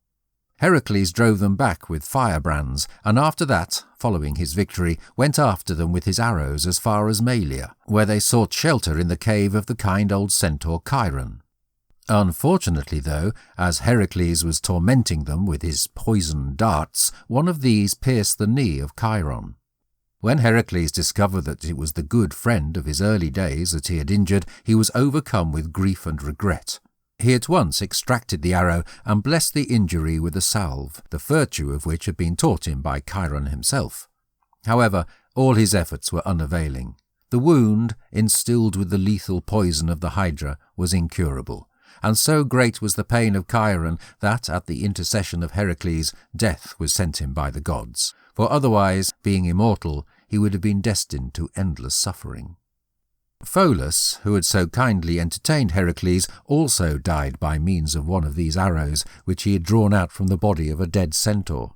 While he was quietly studying it, astonished that so little and trivial a thing ought to be capable of such serious results, the arrow fell on his foot and fatally wounded him. Filled with grief at this unfortunate event, Heracles buried him with due honours, and after that set out to go after the boar. With loud shouts he first drove him out of the thickets into the deep snowdrifts which covered the summit of the mountain, and after that, having at length wearied him with his constant pursuit, he captured the tired animal, bound him with a rope, and brought him alive to Mycenae. 5. Cleaning the Augean stables. After slaying the Erymantian boar, Eurystheus commanded Heracles to cleanse in one day the stables of Augeas. Augeas was a king of Elis who was very rich in herds. 3,000 of his livestock he kept near the royal palace in an enclosure where the refuse had collected for many years.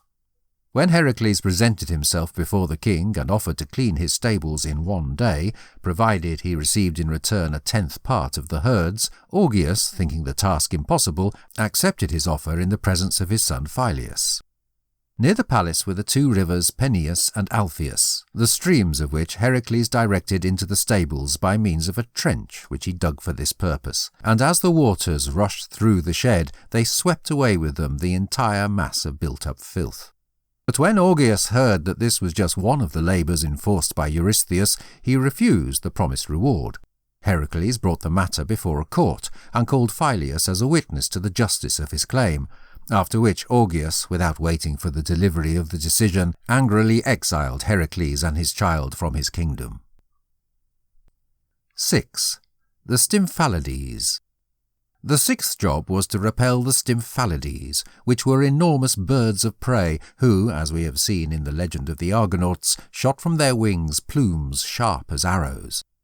The home of these birds was on the coast of the lake Stymphalis, in Arcadia, after which they were called, where they caused great damage amongst men and livestock. On approaching the lake, Heracles observed a number of them, and while considering how to begin the attack, he unexpectedly felt a hand on his shoulder. Looking around, he saw the majestic form of Pallas Athene, who held in her hand an enormous pair of brazen clappers made by Hephaestus, with which she presented him. After which he ascended to the top of a neighbouring hill and started to rattle them violently. The screeching noise of these instruments was so unbearable to the birds that they flew into the air in terror, upon which he focused on them with his arrows, destroying them in large numbers, while those who survived flew away, never to return.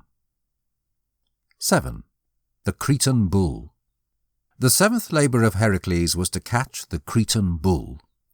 Minos, king of Crete, having pledged to sacrifice to Poseidon any animal which should first appear out of the sea, the god caused a magnificent bull to show up from the waves in order to evaluate the genuineness of the Cretan king, who, in making this vow, had alleged that he had no animal amongst his herds worthy the acceptance of the magnificent sea god.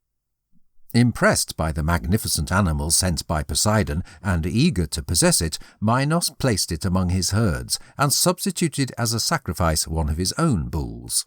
Hereupon Poseidon, in order to punish the cupidity of Minos, caused the animal to become mad and commit such great havoc on the island as to jeopardize the welfare of the occupants. When Heracles therefore arrived in Crete for the purpose of capturing the bull, Minos, far from opposing his design, happily gave him permission to do so. The hero not only succeeded in securing the animal, but tamed him so effectually that he rode on his back across the sea as far as the Peloponnesus. He now delivered him up to Eurystheus, who at once set him at liberty, after which he ended up becoming as ferocious and wild as before, strolling through Greece into Arcadia, and was eventually killed by Theseus on the plains of Marathon. 8. The Mares of Diomedes. The 8th labour of Heracles was to take to Eurystheus the mares of Diomedes, a child of Ares and king of the Bistonians, an aggressive Thracian people. This king had a breed of wild horses of incredible size and strength, whose food consisted of human flesh, and all strangers who had the bad luck to be found in the nation were made prisoners and flung before the horses, who devoured them. When Heracles arrived, he seized the cruel Diomedes and tossed him before his own mares, who, after devouring their master, became tame and tractable. They were then led by Heracles to the seashore, but the Bistonians, infuriated at the loss of their king, rushed after the hero and assaulted him. He now entrusted the animals to his friend Abderus, and made such a furious assault on his opponents that they turned and fled. But on his return from this encounter he found to his great grief that the mares had torn his friend to pieces and devoured him. After celebrating due funereal rites to the unfortunate Abderus, Heracles built a city in his honour, which he called after him. He then went back to Tiryns, where he surrendered the mares to Eurystheus, who set them loose on Mount Olympus, where they became the prey of wild beasts. It was after completing this task that Heracles signed up with the Argonauts in their expedition to obtain ownership of the Golden Fleece, and was left behind at Chios, as already narrated. During his wanderings he undertook his 9th labour, which was to take to Eurystheus the girdle of Hippolyte, queen of the Amazons. 9. The girdle of Hippolyte. The Amazons, who inhabited the coasts of the Black Sea near the river Thermodon, were a nation of aggressive women, renowned for their strength, courage, and great skill in horsemanship. Their queen, Hippolyte, had received from her father, Ares, a stunning girdle, which she always wore as a sign of her royal power and authority, and it was this girdle which Heracles was required to place in the hands of Eurystheus, who intended it as a gift to his daughter Admete. Seeing that this would be a task of great difficulty, the hero contacted for help a select band of brave companions, with whom he embarked for the Amazonian town Themyscira. Here they were met by Queen Hippolyte, who was so satisfied by the remarkable stature and noble bearing of Heracles that, on learning his errand, she at once consented to present him with the desired girdle. But Hera, his implacable opponent, assuming the form of an Amazon, spread out the report in the town that a stranger would carry off their queen. The Amazons at once flew to arms and mounted their horses, after which a battle occurred, in which many of their bravest warriors were killed or wounded. Amongst the latter was their most expert leader Melanippe, whom Heracles afterwards brought back to Hippolyte, receiving the girdle in exchange. On his voyage home, the hero stopped at Troy, where a brand new experience awaited him. Throughout the time that Apollo and Poseidon were condemned by Zeus to a short-lived bondage on earth, they built for King Laomedon the famous walls of Troy, afterwards so renowned in history. But when their work was completed, the king treacherously refused to give them any reward. The incensed divine entities now combined to punish the offender. Apollo sent out a plague which decimated the people, and Poseidon a flood, which bore with it a marine beast, who swallowed in his huge jaws all that came within his reach. In his distress, Laomedon sought advice from an oracle, and was informed that only by the sacrifice of his own daughter Hesione could the anger of the deities be calmed. Yielding at length to the urgent appeals of his people, he consented to make the sacrifice, and on the arrival of Heracles the maiden was already chained to a rock, in readiness to be feasted on by the beast.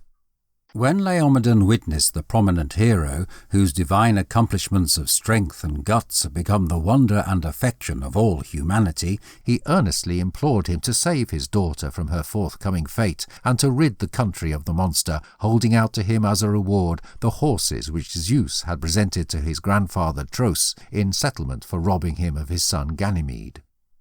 Heracles unhesitatingly accepted the offer, and when the beast appeared, opening his horrible jaws to receive his victim, the hero, sword in hand, attacked and slew him. However, the perfidious monarch once again broke faith, and Heracles, vowing future revenge, departed for Mycenae, where he presented the girdle to Eurystheus. 10. The oxen of Geryones. The 10th labour of Heracles was the capture of the splendid oxen belonging to the huge Geryon, or Geryones, who lived on the isle of Erythea in the bay of Gadria, Cadiz. This giant, who was the son of Chrysaor, had 3 bodies with 3 heads, 6 hands and 6 feet. He possessed a herd of remarkable livestock, who were famed for their size, charm, and rich red colour. They were protected by another giant named Eurytion, and a 2-headed dog called Orthrus, the progeny of Typhon and Echidna. In selecting for him a task so replete with danger, Eurystheus was in hopes that he might rid himself for ever and ever of his hated cousin. But the indomitable courage of the hero rose with the prospect of this difficult and dangerous endeavour. After a long and wearisome journey, he at last arrived at the western coast of Africa, where, as a monument to his perilous expedition, he erected the famous Pillars of Hercules, one of which he placed on each side of the Straits of Gibraltar. Here he found the extreme heat so insufferable that he madly raised his bow towards paradise and threatened to shoot the sun god. But Helios, far from being incensed at his audacity, was so struck with affection at his daring that he lent to him the golden boat with which he achieved his nocturnal transit from west to east, and hence Heracles crossed over safely to the island of Erythea. No sooner had he landed than Eurytion, accompanied by his savage pet dog Orthrus, assaulted him. But Heracles, with a superhuman effort, overcame the dog and then his master. Hereupon he gathered the herd and was proceeding to the seashore when Geryones himself met him, and a desperate encounter took place, in which the giant perished. Heracles then drove the livestock into the sea, and taking one of the oxen by the horns, swam with them over to the opposite coast of Iberia, Spain. Then, driving his spectacular reward before him through Gaul, Italy, Illyria, and Thrace, he at length came, after many risky adventures and hairbreadth escapes, to Mycenae, where he presented them to Eurystheus, who sacrificed them to Hera. Heracles had now executed his 10 tasks, which had been achieved in the space of 8 years, but Eurystheus refused to include the slaying of the Hydra and the cleansing of the stables of Augeas among the number, declaring as his reason that the one had been performed by the assistance of Iolaus, and that the other had been executed for payment. He therefore insisted on Heracles replacing these with 2 more labours. 11. The Apples of the Hesperides. The 11th task, enforced by Eurystheus, was to bring him the golden apples of the Hesperides, which grew on a tree presented by Gaia to Hera on the occasion of her marriage with Zeus. This sacred tree was protected by 4 maidens, daughters of Night, called the Hesperides, who were helped in their job by a terrible 100-headed dragon. This dragon never slept, and out of its 100 throats came a continuous hissing sound, which effectively warned off all intruders. But what rendered the endeavour still more daunting was the complete lack of knowledge of the hero as to the whereabouts of the garden, and he was forced, in consequence, to make many useless journeys and to go through many trials before he could find it. He first travelled through Thessaly, and came to the river Echedorus, where he met the huge Cycnus, the child of Ares and Pyrene, who challenged him to single combat. In this encounter Heracles completely beat his challenger, who was killed in the contest. But now a mightier adversary appeared on the scene, for the war god himself came to avenge his child. An awful battle took place, which lasted for a little while, until Zeus interfered between the brothers and put an end to the argument by hurling a thunderbolt between them. Heracles proceeded on his journey and reached the banks of the river Eridanus, where dwelt the nymphs, daughters of Zeus and Themis. On seeking advice from them regarding his route, they directed him to the old sea god Nereus, who alone knew the way to the garden of the Hesperides. Heracles found him asleep, and, seizing the chance, held him so firmly in his powerful grasp that he couldn't escape, so that regardless of his various transformations, he was at last obliged to give the information required.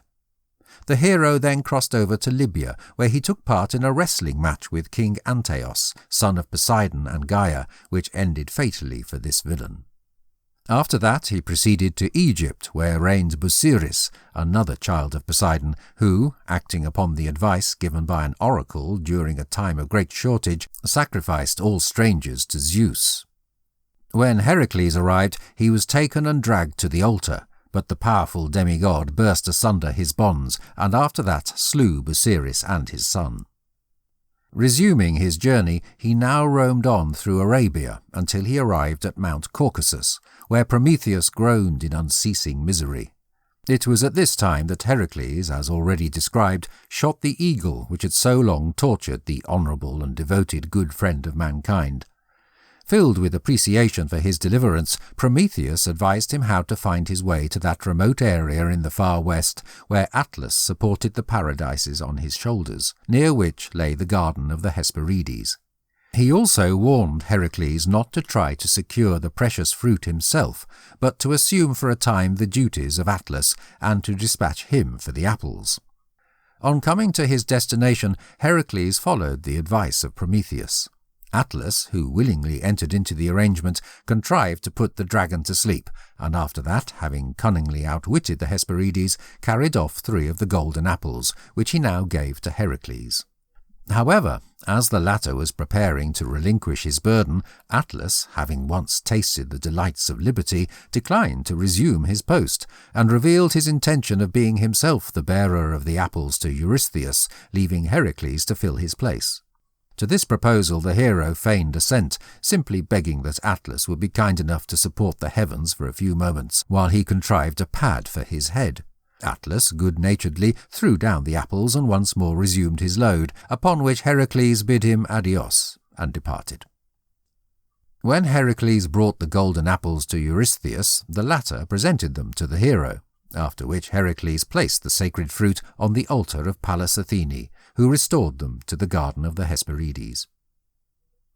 12. Cerberus.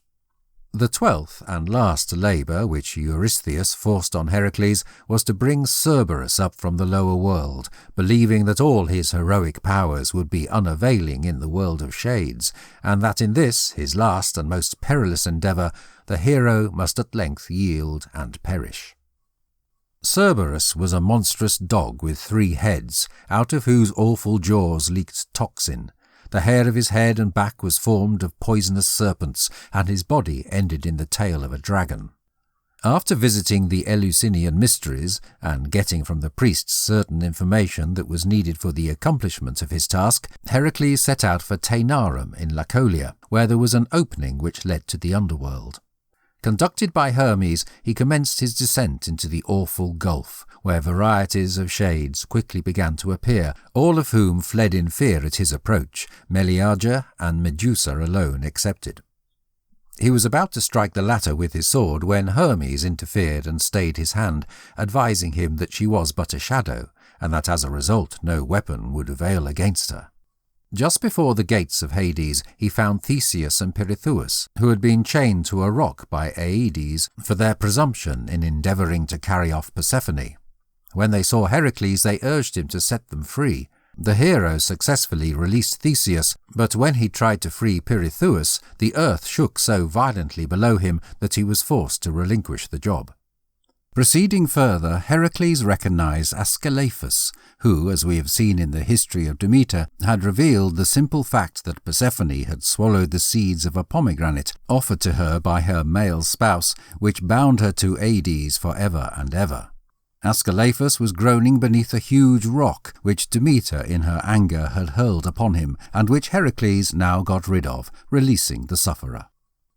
Before the gates of his palace stood Hades, the magnificent ruler of the lower world, and disallowed his entrance, But Heracles, targeting him with one of his unerring darts, shot him in the shoulder, so that for the first time the god experienced the misery of mortal suffering. Heracles then required of him approval to take Cerberus to the upper world, and to this Hades consented on condition that he should secure him unarmed. Protected by his breastplate and lion skin, Heracles went in search of the monster, whom he found at the mouth of the river Acheron. Undismayed by the horrible barking which came from its 3 heads, he seized it by the throat with one hand and the legs with the other, and although the dragon, which served him as a tail, bit him severely, he did not relinquish his grasp. In this manner he conveyed him to the upper world through an opening near Troezen in Argolia. When Eurystheus beheld Cerberus, he stood aghast, and despairing of ever eliminating his hated rival, he returned the hellhound to the hero, who restored him to Hades, and with this last task the subjection of Heracles to Eurystheus terminated. Free at last, Heracles now returned to Thebes, and it being unrealistic for him to live happily with Megara, in effect of his having killed her children, he, with her own consent, gave her in a marriage to his nephew Iolaus. Heracles himself sought the hand of Iole, daughter of Eurytus, king of Oechalia, who had instructed him when a boy in the usage of his bow. Hearing that this king had promised to give his daughter to him who could surpass himself and his 3 sons in shooting with the bow, Heracles lost no time in providing himself as a competitor. He soon showed that he was no unworthy pupil of Eurytus, for he signally beat all his challengers. However, although the king treated him with significant respect and honour, he refused, nonetheless, to give him the hand of his daughter, fearing for her a similar fate to that which had befallen Megara. Iphitus, the oldest child of Eurytus, alone espoused the cause of Heracles, and essayed to induce his father to give his consent to the marriage, but all to no purpose, and at length, stung to the quick at his rejection, the hero angrily took his departure. Soon afterwards the oxen of the king were stolen by the well-known thief Autolycus, and Heracles was suspected by Eurytus of having actually committed the theft. Iphitus loyally defended his absent friend and proposed to look for Heracles and with his help to go in search of the missing cattle. The hero warmly greeted his strong young friend and fell in cordially with his plan. They immediately set out on their exploration, but their search proved entirely unsuccessful. When they approached the city of Tiryns, they mounted a tower in hopes of finding the missing herd in the surrounding countryside, but as they were standing on the topmost part of the building, Heracles became all of a sudden taken with one of his previous attacks of madness, and misinterpreting his friend Iphitus for an enemy, hurled him down into the plain beneath, and he was killed on the spot.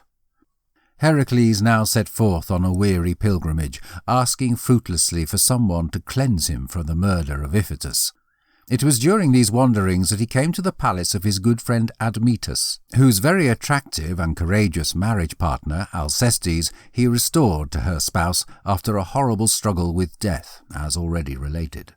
Not long after this event, Heracles was struck with a dreaded illness and betook himself to the temple of Delphi, intending to obtain from the oracle the means of relief. The priestess, however, refused him a response on the grounds of his having killed Iphitus, after which the angry hero seized the tripod, which he carried off, announcing that he would construct an oracle for himself. Apollo, who witnessed the sacrilege, rushed down to protect his sanctuary, and a violent struggle ensued.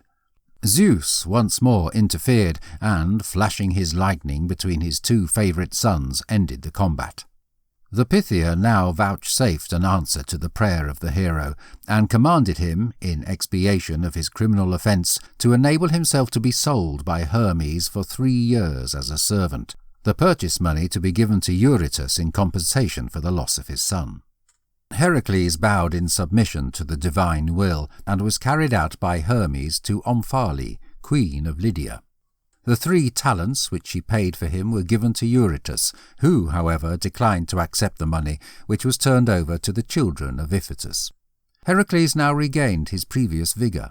He rid the territory of Omphale of the robbers which plagued it, and performed for her other services requiring strength and courage.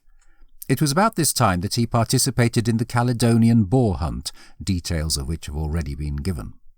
When Omphale learned that her slave was none other than the famed Heracles himself, she at once gave him his liberty and offered him her hand and kingdom.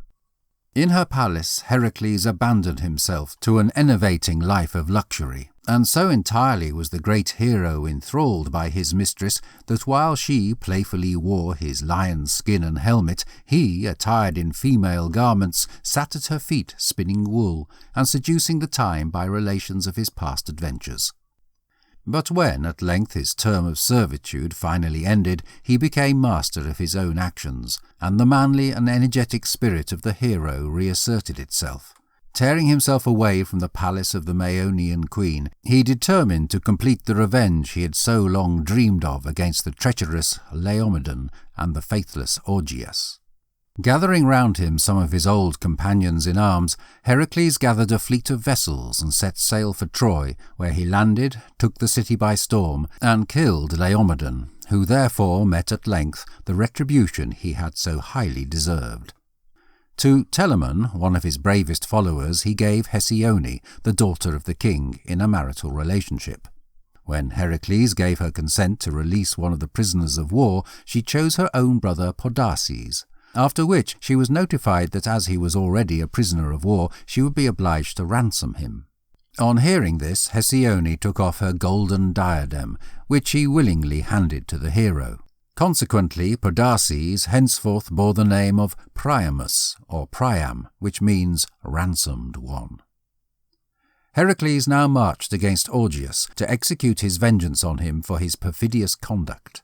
He stormed the city of Elis and put to death Augeas and his sons, sparing only his brave advocate and staunch defender Phyleus, on whom he bestowed the uninhabited throne of his father. Heracles now continued to Calydon, where he charmed the stunning Deianira, daughter of Oeneus, king of Aetolia. But he met a formidable competitor in Achelous, the river god, and it was agreed that their claims should be determined by single combat. Trusting to his power of assuming different forms at will, Achelous felt confident of success, but this availed him absolutely nothing, for, having at last changed himself into a bull, his mighty foe broke off one of his horns and obliged him to acknowledge himself beaten. After passing 3 happy years with Deianira, a regrettable accident took place, which for a time ruined their felicity. Heracles was one day present at a banquet given by Oeneus, when, by an unexpected swing of his hand, he had the misery to strike on the head a youth of worthy birth, who, according to the tradition of the ancients, was serving the guests at table, and so violent was the blow that it caused his death. The father of the unfortunate youth, who had seen the event, saw that it was the outcome of an accident, and therefore absolved the hero of blame. However, Heracles determined to act according to the law of the land, and removed himself from the country. Bidding goodbye to his father-in-law, he set out for Trachin to visit his friend King Ceyx, taking with him his marriage partner Deianira and his young child Hyllus. In the course of their journey they arrived at the river Evenus, over which the centaur Nessus was in the practice of carrying visitors for hire. Heracles, with his little son in his arms, forded the stream unaided, entrusting his marriage partner to the care of the centaur, who, charmed with the attractiveness of his fair burden, attempted to carry her off. However, her cries were heard by her spouse, who without hesitation shot Nessus through the heart with one of his poisoned arrows. Now the dying centaur thirsted for revenge. He called Deianira to his side and directed her to protect some of the blood which streamed from his injury, guaranteeing her that if, when in danger of losing her spouse's affection, she used it in the manner indicated by him, it would function as an appeal and prevent her from being supplanted by a competitor. Heracles and Deianira now continued their journey, and after some further experiences at length came to their destination.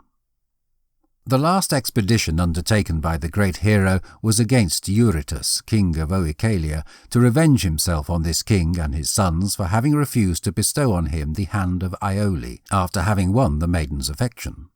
Having collected a huge army, Heracles set out for Euboea to besiege Oechalia, its capital.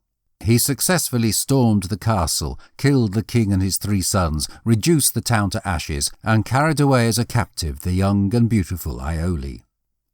Returning from his victorious expedition, Heracles halted at ZEUS to offer a sacrifice to Zeus, and sent to Deianira for a sacrificial robe. Deianira, having been informed that the fair Iole was in the train of Heracles, was afraid lest her younger charms might supplant her in the love of her spouse, and calling to mind the guidance of the dying centaur, she determined to check the efficacy of the love charm which he had given to her. Taking out the phial, which she had carefully protected, she poured some of the liquid from it onto the robe, and then sent it to Heracles. The triumphant hero dressed himself with the garment, and was about to perform the sacrifice, when hot flames arising from the altar heated up the poison with which it was imbued, and soon every fibre of his body was permeated by the fatal venom. The unfortunate hero, suffering the most terrible tortures, endeavoured to remove the robe, but it adhered so closely to the skin that all his efforts to remove it only increased his pain. In this pitiable condition he was transported to Trachin, where Deianira, on witnessing the awful suffering of which she was the innocent cause, was seized with grief and remorse, and hanged herself in despair.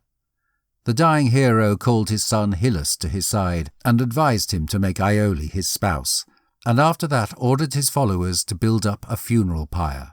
He mounted it and urged the bystanders to set fire to it, and thus in mercy to terminate his unbearable tortures.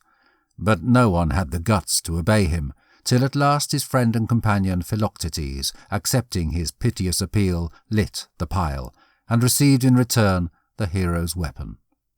Quickly flames on flames ascended, and amidst brilliant flashes of lightning, joined by horrible peals of thunder, Pallas Athene descended in a cloud, and bore her favourite hero in a chariot to Olympus. Heracles ended up being admitted amongst the immortals, and Hera, in token of her reconciliation, bestowed upon him the hand of her very attractive daughter Hebe, the goddess of the fountain of youth. Bellerophon. Bellerophon, or Bellerophontes, was the son of Glaucus, king of Corinth and grandson of Sisyphus. In consequence of an unpremeditated murder, Bellerophon left for Tiryns, where he was kindly received by King Proetus, who purified him of this criminal offence. Antea, the spouse of Proetus, was so charmed with the comely youth that she fell for him. But Bellerophon did not return her love, and she in vengeance slandered him to the king by a gross misrepresentation of the facts. The first impulse of Proetus, when informed of the conduct of Bellerophon, was to kill him. But the youth, with his gentle and appealing manners, had so endeared himself to his host that he felt it unrealistic to take his life with his own hands. For that reason he sent him to his father-in-law, Iobates, king of Lycia, with a sort of letter or tablet which consisted of mysterious symbols revealing his desire that the bearer of the missive should be put to death. However, the gods were watching the true and faithful youth, and inclined the heart of Iobates, who was a pleasant prince, towards his guest. Judging by his appearance that he was of worthy birth, he entertained him, according to the hospitable custom of the Greeks, in the most baronial way for 9 days, and not until early on the morning of the 10th did he inquire his name and errand. Bellerophon now presented to him the letter entrusted to him by Proetus. Iobates, who had become much attached to the youth, was horror-struck at its contents. Nevertheless, he concluded that Proetus must have great reason for his conduct, and that probably Bellerophon had committed a criminal act which really deserved death. Nevertheless, as he couldn't actually make up his mind to murder the guest he had grown to esteem, he chose to dispatch him on a dangerous errand in which he would, in all likelihood, lose his life. He initially sent him to kill the Chimera, a beast which was at this time ravaging the country. The forepart of its body was that of a lion, the centre of a goat, and the hind part of a dragon, while out of its jaws were released flames of fire. Before starting on this uphill struggle, Bellerophon invoked the defence of the gods, and in answer to his prayer they dispatched to his aid the immortal winged horse Pegasus, the progeny of Poseidon and Medusa. However, the godlike animal would not suffer himself to be caught, and at last, worn out with his useless efforts, Bellerophon fell into a deep sleep next to the sacred spring Pyrene. Here Pallas Athene appeared to him in a dream, and presented him with a magic bridle for the purpose of restraining the godlike steed. On waking up, Bellerophon naturally put out his hand to grasp it, and, to his wonder, there lay beside him the bridle of his dream, while Pegasus was silently drinking the water from the fountain nearby. Seizing him by the mane, Bellerophon tossed the bridle over his head and successfully mounted him without further trouble. Then, rising with him into the air, he downed the Chimera with a multitude of arrows. Iobates next sent him on an expedition against the Solymans, a wild neighbouring people with whom he was at enmity. Bellerophon succeeded in overcoming them, and was then dispatched against the much-dreaded Amazons. But, significantly to the astonishment of Iobates, the hero again returned triumphant. Finally, Iobates placed a number of the bravest Lycians in ambush for the purpose of destroying him, but not one returned alive, for Bellerophon bravely defended himself and slew them all. Persuaded at length that Bellerophon, far from deserving death, was the unique favourite of the gods, who had evidently safeguarded him throughout his risky exploits, the king now ceased his mistreatment. Iobates admitted him to a share in the government, and gave him his daughter in marriage.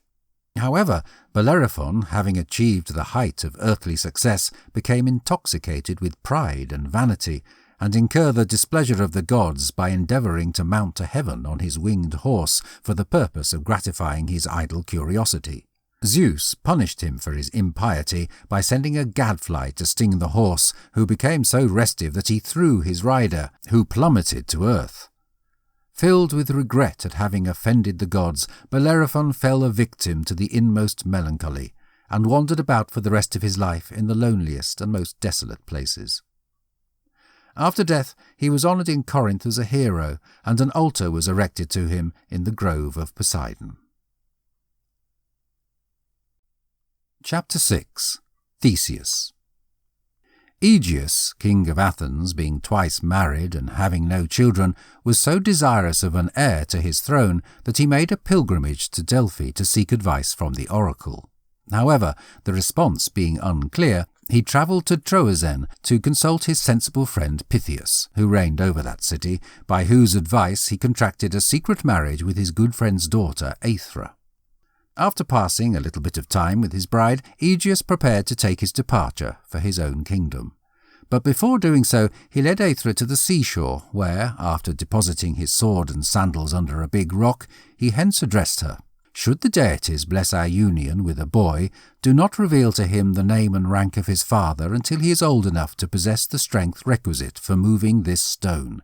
Then send him to my palace at Athens bearing these tokens of his identity. A boy was born to Aethra, whom she called Theseus, and who was carefully trained and informed by his grandfather Pythias. When he had developed into a strong and manly youth, his mother took him to the spot where the rock had been put by Aegeus, and at her command he rolled away the stone, and took possession of the sword and sandals which had lain there for 16 years, and which she now desired him to take to his father Aegeus, king of Athens. His mother and grandfather were anxious that the youth should travel by the safe sea route, the road between Troezen and Athens being at this time plagued with robbers of great ferocity and huge strength. However, feeling within himself the spirit of a hero, Theseus determined to imitate the deeds of Heracles, with whose popularity all Greece resounded, and for this reason chose the more dangerous journey by land, as calculated to afford him a chance of identifying himself by accomplishments of valour. His first experience occurred at Epidaurus, where he met Periphetes, a son of Hephaestus, who was armed with an iron club with which he killed all travellers. Having received from his grandfather a full description of the savage, Theseus at once acknowledged him, and, hurrying on him with his sword, succeeded after a desperate struggle in eliminating him. He appropriated the club as a trophy of his success, and continued on his journey without hindrance till he arrived at the Isthmus of Corinth. Here the people warned him to be careful of Sinis the robber, who forced all visitors to bend with him one of the branches of a tall pine tree. Having dragged it to the ground, the terrible Sinis suddenly released his hold, after which, the bough rebounding high up into the air, the unfortunate victim was dashed to the ground and killed. When Theseus witnessed Sinis advancing on him, he calmly awaited his moment. Then, taking his powerful club, he killed the inhuman scoundrel with one blow. Passing through the woody district of Crommyon, Theseus next dispatched a wild and harmful sow which had long been ravaging the countryside. He then continued his journey and approached the borders of Megara, where, on a narrow course overhanging the sea, resided the wicked Sciron, another horror to travellers. It was his custom to compel all strangers who passed his house to wash his feet, during which operation he kicked them over the rock into the sea. Theseus boldly assaulted the giant, overcame him, and then flung his body over the cliff where so many of his victims had died. Theseus now journeyed on to Eleusis, where he found another adversary in the person of King Circean, who forced all comers to wrestle with him and killed those whom he overcame. But Theseus out-wrestled him and slew him. Near Eleusis, on the banks of the river Cephissus, Theseus met with a new experience. Here lived the giant Damastes, called Procrustes or the Stretcher, who had 2 iron beds, one being long and the other short, into which he forced all strangers. In the short one he put the tall men, whose limbs he cut off to fit the size of the bed, while the short ones he put in the big bed, stretching them to fit it, and hence he left his victims to end their lives in the most hideous tortures. Theseus freed the country from this inhuman monster by treating him as he had done his unfortunate victims. The hero now continued his journey, and at length reached Athens without meeting with any more adventures. When he got to his destination, he found his father a defenceless tool in the hands of the sorceress Medea, whom he had married after her departure from Corinth. Understanding, by means of her supernatural powers, that Theseus was the king's child, and being worried that her influence may be damaged by his presence, she poisoned the mind of the old king against the stranger, whom she described as a spy. It was accordingly arranged that Theseus should be welcomed to a banquet, and a strong poison mixed into his red wine. Now Theseus had resolved to reveal himself at this feast to the father whom he yearned to embrace. Just before tasting the wine, he put his plan into execution and extracted his sword so that the eyes of the king might rest upon it. When Aegeus beheld once again the well-known weapon which he had so often wielded, he knew that it was his son who stood just before him. He warmly embraced him, presented him as his successor to his courtiers and subjects, and then, no longer able to endure the sight of Medea, he banished her forever from his kingdom. When Theseus was acknowledged as the rightful beneficiary to the throne, he was opposed by the 50 sons of Pallas, the king's brother, who had confidently expected that on the demise of the old king, the government of the nation would devolve upon them. Because of that, they resolved to put Theseus to death, but their plotting ended up becoming known to him, and he shocked them as they lay in ambush awaiting his approach, and destroyed them all. Fearing lest the Athenians may develop a prejudice against him on account of his extermination of their fellow citizens, the Pallantids, Theseus determined to perform some signal service for the state, which would acquire for him the hearts of the people. He accordingly decided to rid the country of the well-known bull of Marathon, which had become a horror to the farmers of the land.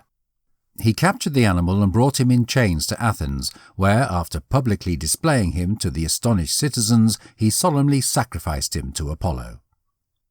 The next challenge undertaken by Theseus far surpassed all his other heroic accomplishments, and assured him of the universal affection and gratitude of his fellow citizens. This was the slaying of the Minotaur, which put an end forever to the outrageous tribute of 7 youths and 7 maidens, which was exacted from the Athenians every 9 years. The beginning of this barbarous tribute was as follows. Androgeus, the youthful child of Minos, king of Crete, having been treacherously killed by the Athenians, his father, anxious to avenge the death of his child, declared war against their king Aegeus, and invaded Athens and the villages in its vicinity. The conqueror henceforth obliged the Athenians to send to him every 9 years a homage of 7 youths and 7 maidens of the noblest families of the land, who ended up becoming the victims of the Minotaur, a monster, half man, half bull, whose lair was in the fantastic labyrinth built by Daedalus for the Cretan king. When Theseus informed his father of his heroic determination, he was overwhelmed with grief, and endeavoured by every means in his power to shake his child's resolution, but, Confident of success, Theseus guaranteed his father that he would kill the Minotaur and return home triumphant. It was traditional for the vessel bearing its freight of human victims to hoist black sails, but Theseus promised his father that, should he return in safety, he would hoist white ones in their place. Just before leaving Athens, Theseus, by the advice of an oracle, chose Aphrodite as his protector, and accordingly offered up a sacrifice to her. When he arrived in the presence of King Minos, the goddess of love invoked in Ariadne, the lovely daughter of the king, an ardent attachment for the worthy young hero. During a secret conversation, in which a mutual confession of affection took place, Ariadne furnished him with a sharp sword and a length of thread, the end of which she desired him to attach at the entrance to the maze and to continue to unwind till he reached the lair of the Minotaur. Full of hope as to the effective issue of his undertaking, Theseus departed the maiden, after expressing his thankfulness for her prompt aid. At the head of his companions, he was now taken by Minos to the entrance of the maze. Keeping strictly to the instructions of the fair Ariadne, he successfully located the Minotaur, whom, after a violent battle, he defeated and killed. Then, feeling his way by means of the length of thread, he led his companions safely out of the maze. They then left in their ship, taking with them the charming maiden to whose affection for their deliverer they owed their survival. Coming to the island of Naxos, Theseus had a dream in which Dionysus, the wine god, appeared to him and informed him that the fates had decreed that Ariadne must be his bride, at the same time alarming the hero with all types of misfortunes should he wed her. Now Theseus, having been taught from his youth to respect the gods, feared to disobey the wishes of Dionysus. He accordingly made a reluctant goodbye to the very attractive maiden who so tenderly loved him, and left her on the lonely island where she was found and wooed by the wine god. Theseus and his friends felt acutely the loss of their benefactress, and in their sorrow at parting with her, forgot that the ship still bore the black sails with which she had left the Attic coast. As she neared the port of Athens, Aegeus, who was anxiously waiting for the return of his child on the beach, saw the vessel with its black sails, and concluding that his gallant son had perished, threw himself in misery into the sea. With the unanimous approval of the Athenians, Theseus now rose to the vacant throne, and soon showed himself to be not only a valiant hero, but also a smart prince and prudent lawmaker. Athens was at this time but a small city surrounded by a number of towns, each of which had its own separate form of government. But by means of kind and conciliatory procedures, Theseus induced the heads of these different communities to resign their sovereignty and to entrust the administration of public affairs to a court which should sit constantly at Athens and exercise jurisdiction over all the occupants of Attica. The result of these sensible steps was that the Athenians became a united and powerful people, and that numbers of strangers and foreigners gathered in Athens, which ended up becoming a flourishing maritime port and a commercial centre of great value. Theseus renewed the Isthmian Games, and also set up numerous festivals, the principal of which was the Panathenaea, kept in honour of Athene Polias. It is related that Theseus upon one occasion left here for a voyage to the Amazonian coast. Anxious to establish the purpose of his visit, the Amazons sent Hippolyte, one of their number, with gifts to the stranger. But no sooner did the fair maiden set foot on board his vessel than Theseus set sail and carried her off to Athens, where he made her his queen. Enraged at this indignity, the Amazons determined to be revenged. A little time later, when the whole affair would appear to have been forgotten, they seized their opportunity when the city of Athens was in a defenceless condition and landed an army in Attica. So abrupt was their attack that they permeated into the very heart of the city before the Athenians could organize their forces.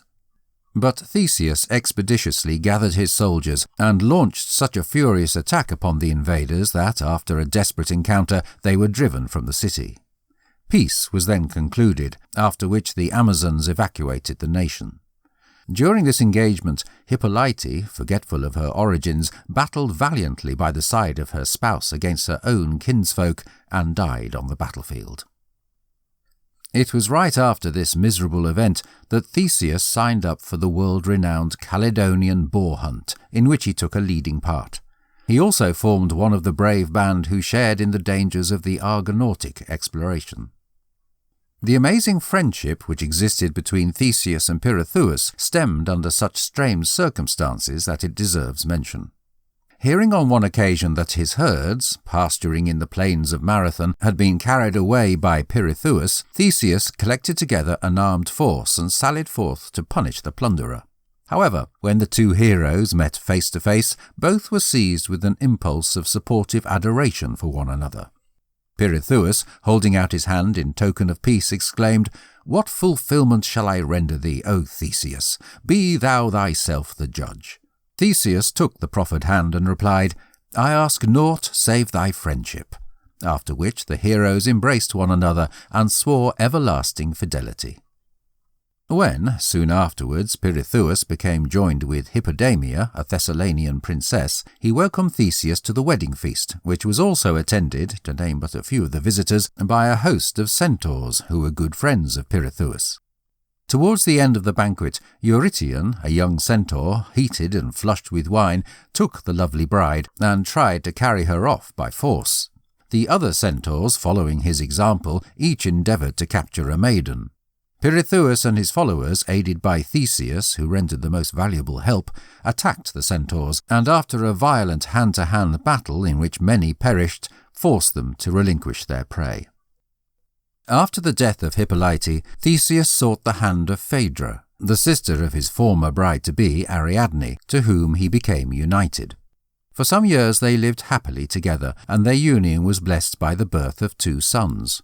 Throughout this time, Hippolytus, the child of the Amazonian queen, had been absent from home, having been put under the care of the king's uncles in order to be educated. When, having grown to manhood, he now went back to his father's palace, his young stepmother, Phaedra, fell violently in love with him. But Hippolytus failed to return her affection and treated her with contempt and indifference.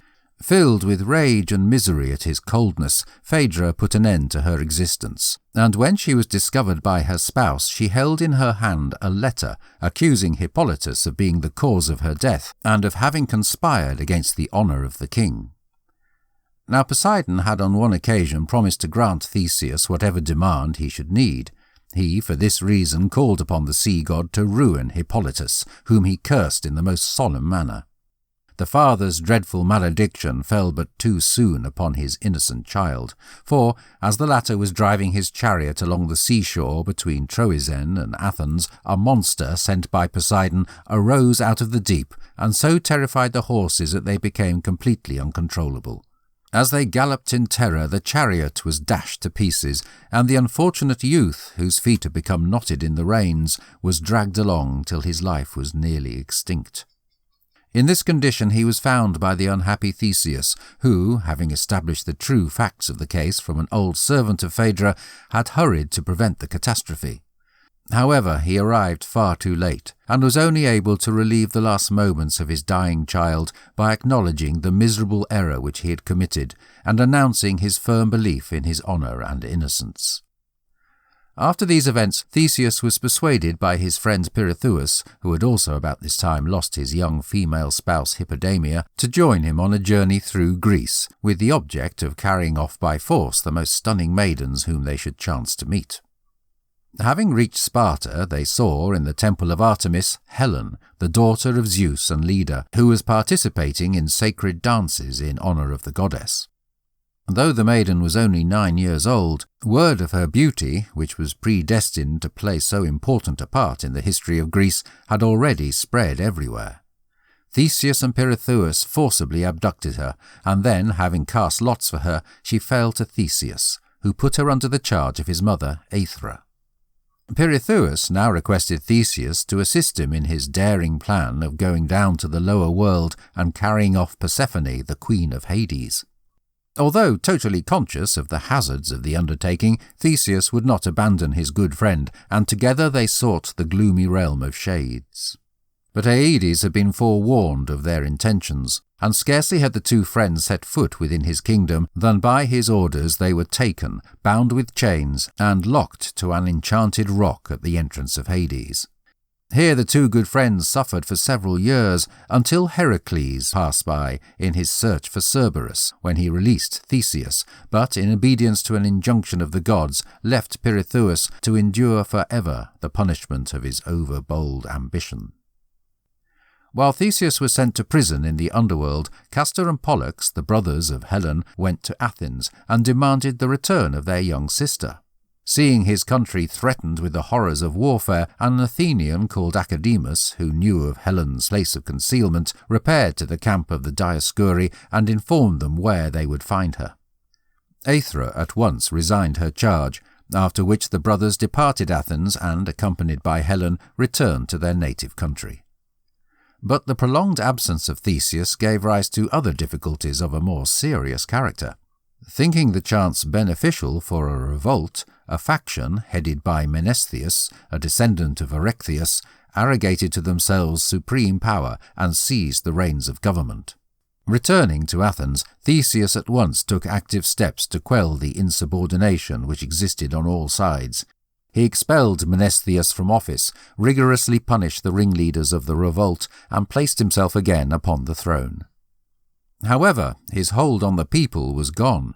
His former services were all forgotten, and, finding at length that dissensions and revolts were rife, he voluntarily abdicated the throne and retired to his estates in the island of Skyros. Here Lycomedes, king of the island, feigned true friendship, but, being, as it supposed, in league with Menestheus, he led the old king to the top of a high rock, under pretence of showing him his estates, and treacherously killed him by pushing him over the cliff. Many centuries after his actual death, by the command of the oracle of Delphi, Cimon, the father of Miltiades, at the conclusion of the Persian War, brought the remains of Theseus, the great benefactor of Athens, to that city, and in his honour a temple was set up, which exists to the present day and operates as a museum of art. Chapter 7. Oedipus. Laius, king of Thebes, the child of Labdacus, and a direct descendant of Cadmus, was wed to Jocasta, the daughter of a worthy Theban. An oracle having foretold that he would perish by the hand of his own son, he determined to destroy the baby to whom Jocasta had just given birth. With the consent of his spouse, whose love for her partner conquered her love for her child, he pierced the feet of the baby, bound them together, and handed it over to a servant, with instructions to expose him on Mount Cithaeron to die. But instead of following out this terrible command, the servant entrusted him to a shepherd who was tending the flocks of Polybus, king of Corinth, and after that went back to Laius and Jocasta and informed them that their orders had been obeyed. The mother and father were satisfied with this intelligence and quietened their conscience by the reflection that they had thus prevented their son from committing the criminal offence of parricide. In the meantime, the shepherd of King Polybus had unbound the feet of the baby, and, because they were much inflamed, called him Oedipus, or swollen foot. He then brought him to the king, his master, who, pitying the poor little waif, provided for him the kind offices of his spouse, Merope. Oedipus was adopted by the king and queen as their own child, and grew up in the belief that they were his parents, till one day a Corinthian noble teased him at a banquet with not being the child of the king. Stung at this reproach, the youth appealed to Merope, but getting an equivocal, though kindly answer, he repaired to Delphi to speak with the oracle. The Pythia vouchsafed no reply to his questions, but informed him, to his horror, that he was fated to kill his father and to marry his own mother. Filled with discouragement, for he was tenderly connected to Polybus and Merope, Oedipus determined not to return to Corinth, and took instead the road leading to Boeotia. On his way a chariot passed him in which sat an old man with two servants, who rudely pushed the pedestrian out of the way. In the scuffle which occurred, Oedipus struck the old man with his heavy stick, and he fell back dead on the seat of the chariot. Struck with dismay at the unpremeditated murder which he had committed, the youth fled, and left the area without learning that the old man whom he had killed was his father Laius, king of Thebes. Not long after this incident, the Sphinx, full details of whom have already been given, was sent out by the goddess Hera as a punishment to the Thebans. Stationed on a rocky height just outside the city, she propounded to the passers-by riddles which she had been taught by the Muses, and whoever couldn't actually solve them was torn to pieces and devoured by the beast. And in this manner great numbers of the inhabitants of Thebes had died. Now, on the death of the old King Laius, Creon, the brother of the widowed queen, had taken the reins of government and occupied the vacant throne. And when at length his own son fell a victim to the Sphinx, he determined at all costs to rid the nation of the dreaded scourge. He accordingly issued a pronouncement that the kingdom and the hand of his sister, Jocasta, would be rewarded to him who was successful in solving one of the riddles of the Sphinx, it having been predicted by an oracle that only then would the country be devoid of the beast. Just as this pronouncement was being made in the streets of Thebes, Oedipus, with his pilgrim staff in his hand, entered the city. Lured by the prospect of so spectacular a reward, he repaired to the rock, and boldly asked for the Sphinx to propound to him one of her riddles. She proposed to him one which he considered impossible of solution, but Oedipus immediately solved it, after which the Sphinx, full of rage and anguish, threw herself into the void and died. Oedipus got the promised reward. He ended up being king of Thebes and the spouse of Jocasta, the widow of his father, King Laius. For several years Oedipus took pleasure in the greatest joy and serenity. 4 children were born to him, 2 sons, Eteocles and Polynices, and 2 daughters, Antigone and Ismene. However, the deities afflicted the nation with a severe plague which caused horrible havoc among the people. In their distress they entreated the help of the king, who was considered by his subjects to be a unique favourite of the gods. Oedipus spoke with an oracle, and the response was that the plague would continue to rage till the land was cleansed of the blood of King Laius, whose killer was living unpunished at Thebes. The king now heaped the most solemn imprecations on the head of the killer, and offered a reward for any information concerning him. He then sent for the blind old seer Tiresias, and urged him, by means of his prophetic powers, to expose to him the author of the criminal offence. Tiresias in the beginning was reluctant, but, yielding to the earnest solicitations of the king, the old prophet therefore addressed him. "Thou thyself art the murderer of the old King Laius, who was thy father, and thou art wedded to his widow, thine own mother." In order to convince Oedipus of the truth of his words, he brought forward the old servant who had exposed him as a babe on Mount Cithæron, and the shepherd who had conveyed him to King Polybus. Frightened at this dreadful revelation, Oedipus, in a fit of misery, deprived himself of sight, and the unfortunate Jocasta, not able to endure her disgrace, hanged herself. Accompanied by his faithful and dedicated daughter Antigone, Oedipus quit Thebes and became a miserable and homeless outcast, begging his bread from place to place. At length, after a long and unpleasant expedition, he found a location of sanctuary in the grove of the Eumenides, at Colonus, near Athens, where his last moments were relieved and tended by the care and devotion of the faithful Antigone. Chapter 8. The 7 against Thebes. After the voluntary abdication of Oedipus, his 2 sons, Eteocles and Polynices, acquired the crown and reigned over the city of Thebes. Nevertheless, Eteocles, being an ambitious prince, quickly took the reins of federal government himself and expelled his brother from the throne. Polynices now fled to Argos, where he arrived in the dead of night. Outside the gates of the royal palace he met Tydeus, the son of Oeneus, king of Calydon. Having accidentally killed a relative in the hunt, Tydeus was also a fugitive, but being mistaken by Polynices in the darkness for an enemy, a quarrel occurred, which may have ended fatally had not King Adrastus, excited by the clamour, appeared on the scene and parted the contenders. By the light of the torches borne by his attendants, Adrastus observed, to his surprise, that on the guard of Polynices a lion was illustrated, and on that of Tydeus a boar. The former bore this insignia in honour of the popular hero Heracles, the latter in memory of the famous Caledonian boar hunt. This scenario reminded the king of a remarkable oracular prediction concerning his 2 lovely daughters, Argia and Deipyle, which was to the effect that he would give them in a marital relationship to a lion and a boar.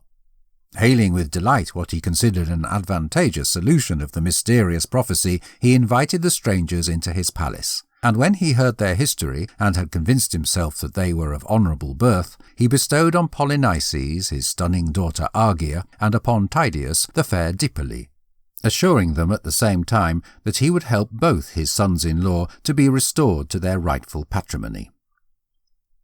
The first concern of Adrastus was to assist Polynices in restoring possession of his lawful share in the government of Thebes. He accordingly invited the leading chiefs in his kingdom to participate in the expedition, all of whom readily obeyed the call, with the exemption of the king's brother-in-law, Amphiaraus the seer. As he anticipated a devastating termination to the enterprise, and knew that not one of the heroes, save Adrastus himself, would return alive, he earnestly discouraged the king from performing his task, and declined to take any part in the endeavour. Nevertheless, Adrastus, seconded by Polynices and Tydeus, was obstinately set on the accomplishment of his purpose, and Amphiaraus, to excuse himself from becoming involved, concealed himself in a hiding place known only to his spouse Eriphyle. Now, on the occasion of the marriage of Amphiaraus, it had been agreed that if he ever varied in opinion with the king, his partner ought to decide the question. As the presence of Amphiaraus was vital to the success of the undertaking, and furthermore, as Adrastus wouldn't start on it without the eye of the army, as he called his brother-in-law, Polynices set about securing his services, and determined to bribe Eriphyle to use her influence with her spouse, and to decide the question in accordance with his desires.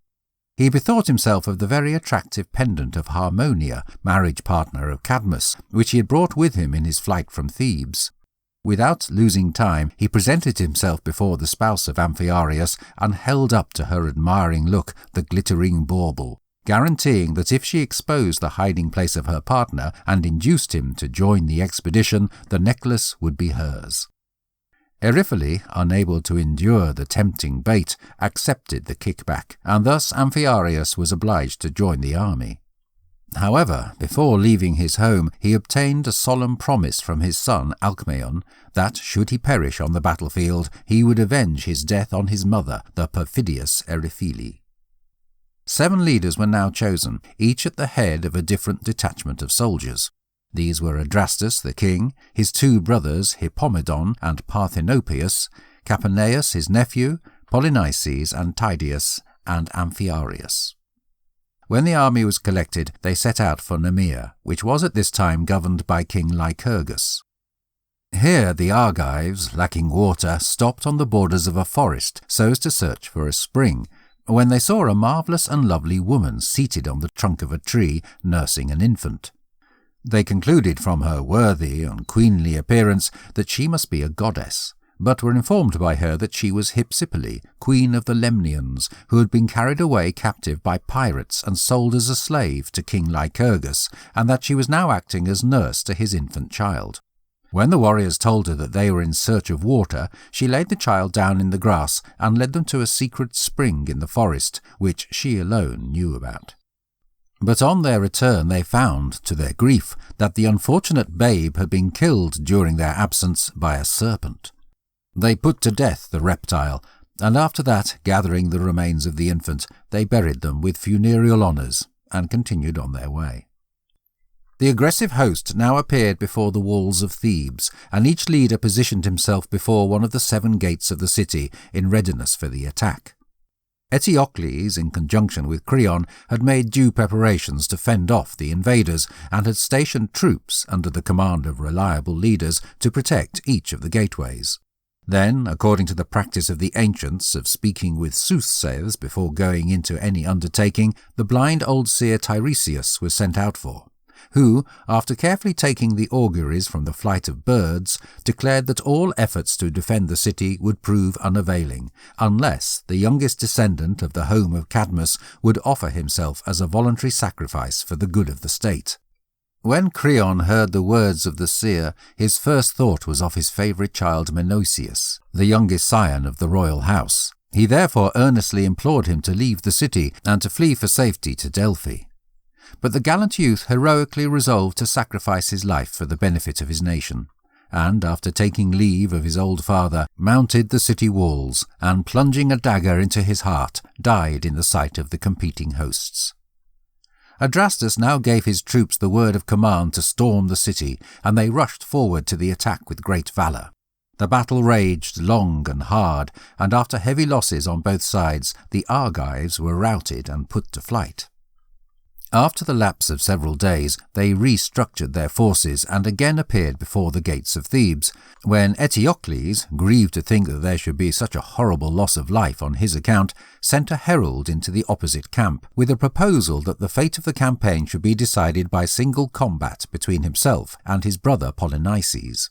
The proposal was readily accepted, and in the duel which took place outside the city walls in the sight of the competing forces, Eteocles and Polynices were both fatally wounded and ended their lives on the field of battle. Both sides now claimed the day, and the result was that hostilities recommenced, and soon the battle raged with greater wrath than ever. However, success at last announced itself for the Thebans. In their flight, the Argives lost all their leaders, Adrastus excepted, who owed his survival to the fleetness of his horse Arion. By the death of the brothers, Creon became once again king of Thebes, and so as to show his abhorrence of the conduct of Polynices in fighting against his country, he strictly forbade anyone to bury either his remains or those of his allies. Nevertheless, the faithful Antigone, who had returned to Thebes on the death of her father, couldn't endure that the body of her brother should remain unburied. For this reason she fearlessly ignored the orders of the king and endeavoured to give burial to the remains of Polynices. When Creon found that his commands had been set at defiance, he inhumanly condemned the dedicated maiden to be entombed alive in a subterranean vault. But retribution was at hand. His child, Haemon, who was betrothed to Antigone, having contrived to effect an entrance into the vault, was horrified to find that Antigone had hanged herself by her veil. Feeling that life without her would be unbearable, he threw himself in anguish on his own sword, and after solemnly invoking the malediction of the gods on the head of his father, expired beside the dead body of his betrothed. Hardly had the news of the terrible fate of his child reached the king than another messenger appeared, bearing the tidings that his spouse Eurydice, on hearing of the death of Haemon, had put an end to her own existence, and thus the king found himself in his aging both widowed and childless. Nor did he succeed in the execution of his vindictive designs, for Adrastus, who, after his fight from Phlebes, had taken refuge at Athens, induced Theseus to lead an army against the Thebans, to oblige them to return the dead bodies of the Argive warriors to their good friends, in order that they may perform due funeral rites in honour of the killed. This endeavour was effectively achieved, and the remains of the fallen heroes were interred with due honours. The Epigoni. 10 years after these events, the sons of the slain heroes, who were called Epigoni, or descendants, resolved to avenge the deaths of their fathers, and with this object mounted a brand new expedition against the city of Thebes. With the guidance of the Delphic oracle, the command was entrusted to Alcmaeon, the son of Amphiaraus. But remembering the injunction of his father, he thought twice about accepting this post before executing revenge on his mother Eriphyle. Thersander, however, the son of Polynices, adopting comparable techniques to those of his father, bribed Eriphyle with the very attractive veil of Harmonia bequeathed to him by Polynices to induce her son Alcmaeon and his brother Amphilochus to participate in this second war against Thebes. Now the mother of Alcmaeon was gifted with that rare fascination which renders its holder alluring to all who may chance to come within her influence, nor was her own child able to withstand her blandishments. Yielding for this reason to her wily deceptions, he accepted the command of the soldiers, and at the head of a pretty large and effective army advanced on Thebes. Before the gates of the city, Alcmaeon came across the Thebans under the command of Laodamas, the son of Eteocles. A fierce battle took place, in which the Theban leader, after carrying out prodigies of valour, died by the hand of Alcmaeon. After losing their chief and the flower of their army, the Thebans retreated behind the city walls, and their nemesis now pressed them hard on every side. In their distress they appealed to the blind old seer Tiresias, who was over 100 years old. With trembling lips and in broken accents, he notified them that they could only save their lives by abandoning their native city with their partners and families. Upon this they dispatched ambassadors into the enemy's camp, and though there were lengthy negotiations during the night, the Thebans, with their spouses and children, evacuated the city. Next morning the Argives went into Thebes and ransacked it, placing Thersander, the son of Polynices, who was a descendant of Cadmus, on the throne which his father had so vainly contested. Chapter 9. Other Legends and Myths. Alcmaeon and the Pendant. When Alcmaeon returned from his expedition against the Thebans, he determined to fulfill the last injunction of his father, Amphiaraus, who had desired him to be revenged on his mother, Eriphyle, for her perfidy in accepting a bribe to betray him. This resolution was further strengthened by the discovery that his unprincipled mother had urged him also to join the expedition in return for the much-coveted Veil of Harmonia. He therefore put her to death, and taking with him the unfortunate locket and veil, abandoned forever the home of his fathers. But the gods, who couldn't suffer so unnatural a criminal act to go unpunished, afflicted him with madness, and sent out one of the Furies to go after him unceasingly. In this unhappy condition he wandered about from spot to spot, until at last, having reached Psophis in Arcadia, Phegeus, king of the country, not only cleansed him of his criminal act, but also bestowed on him the hand of his daughter Arsinoe, to whom Alcmaeon presented the necklace and veil, which had been the cause of so much distress. Though now released from his mental affliction, the evil curse which hung over him was not totally removed, and on his account the nation of his adoption suffered a period of drought. On speaking with the oracle of Delphi, he was informed that any land which offered him shelter would be cursed by the gods, and that the malediction would continue to follow him till he came to a nation that was not in existence at the time he murdered his mother. Bereft of hope, and resolved no longer to cast the shadow of his dark fate over those he loved, Alcmaeon took a tender leave of his marriage partner and little son, and became once more a castaway and wanderer. Arriving after a long and difficult trip at the river Achelous, he found, to his unspeakable delight, a lovely fertile island which had but recently appeared from below the water. Here he took up his residence, and in this haven of rest he was at last devoid of his sufferings, and finally purified of his crime by the river god Achelous. Nevertheless, in his new-found home, where prosperity smiled upon him, Alcmaeon soon forgot the loving partner and child he had left, and wooed Callirrhoe, the stunning daughter of the river god, who ended up being united with him in a marital relationship. For many years Alcmaeon and Callirrhoe lived happily together, and 2 sons were born to them. But, sadly for the peace of her partner, the daughter of Achelous had heard of the famous locket and veil of Harmonia, and ended up being seized with a violent desire to become the holder of these precious treasures. The pendant and veil were in the safekeeping of Arsinoe, but as Alcmaeon had carefully concealed the simple fact of his former marriage from his young spouse, he notified her, when no longer able to resist her importunities, that he had hidden them in a cavern in his native country, and promised to hasten thither and acquire them for her. He accordingly departed from Callirrhoe and his children, and proceeded to Psophis, where he presented himself before his deserted partner and her father, King Phegeus.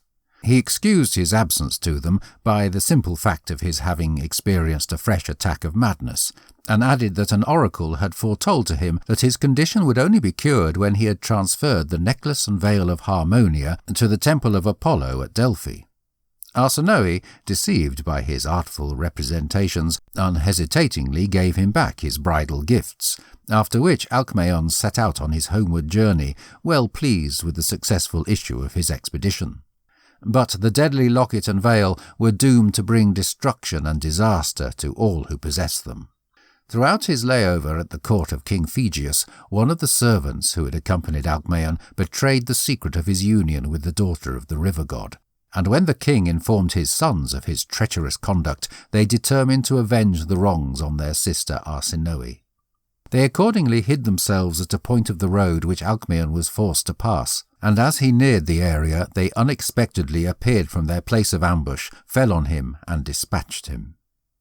When Arsinoe, who still loved her faithless spouse, heard about the murder, she bitterly reproached her brothers for the crime which they had perpetrated, at which they were so incensed that they placed her in a chest and conveyed her to Agrippinor, child of Ancaeus, at Tegea. Here they implicated her in the murder of which they themselves were guilty, and she suffered an unpleasant death. Callirrhoe, on learning the sad fate of Alcmaeon, urged Zeus that her baby sons might grow at once to manhood and avenge the death of their father. The ruler of Olympus heard the petition of the bereaved spouse, and, in answer to her prayer, the children of yesterday became transformed into bearded men, filled with strength and guts and thirsting for revenge. Hurrying to Tegea, they there met the sons of Phegeus, who had travelled to Delphi to transfer the locket and veil to the sanctuary of Apollo. Before the brothers had time to defend themselves, the stalwart sons of Callirrhoe rushed on them and slew them. They then proceeded to Psophis, where they killed King Phegeus and his spouse, after which they returned to their mother with the pendant and veil, which, by the command of her father Achelous, were transferred as sacred offerings to the temple of Apollo at Delphi.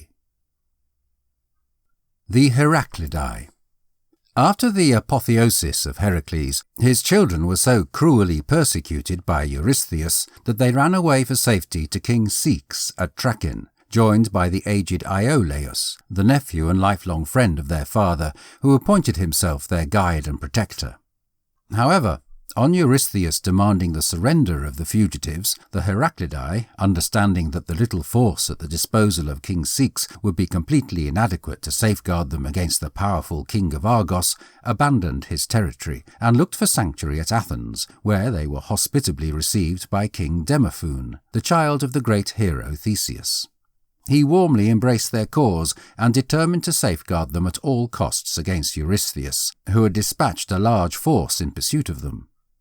When the Athenians had made all necessary preparations to ward off the invaders, an oracle announced that the sacrifice of a maiden of noble birth was necessary to guarantee to them success, upon which Macaria, the very attractive daughter of Heracles and Deianira, magnanimously offered herself as a sacrifice, and, surrounded by the noblest matrons and maidens of Athens, voluntarily gave herself up to death. While these events were transpiring in Athens, Hyllus, the oldest son of Heracles and Deianira, had advanced with a very large army to the support of his brothers, and having sent out a messenger to the king announcing his arrival, Demophoon, with his army, joined his forces.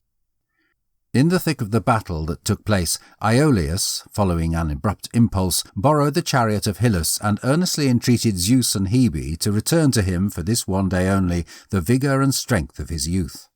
His prayer was heard. A thick cloud came down from paradise and covered the chariot, and when it vanished, Iolaus, in the full plenitude of manly vigour, stood revealed before the astonished gaze of the contenders.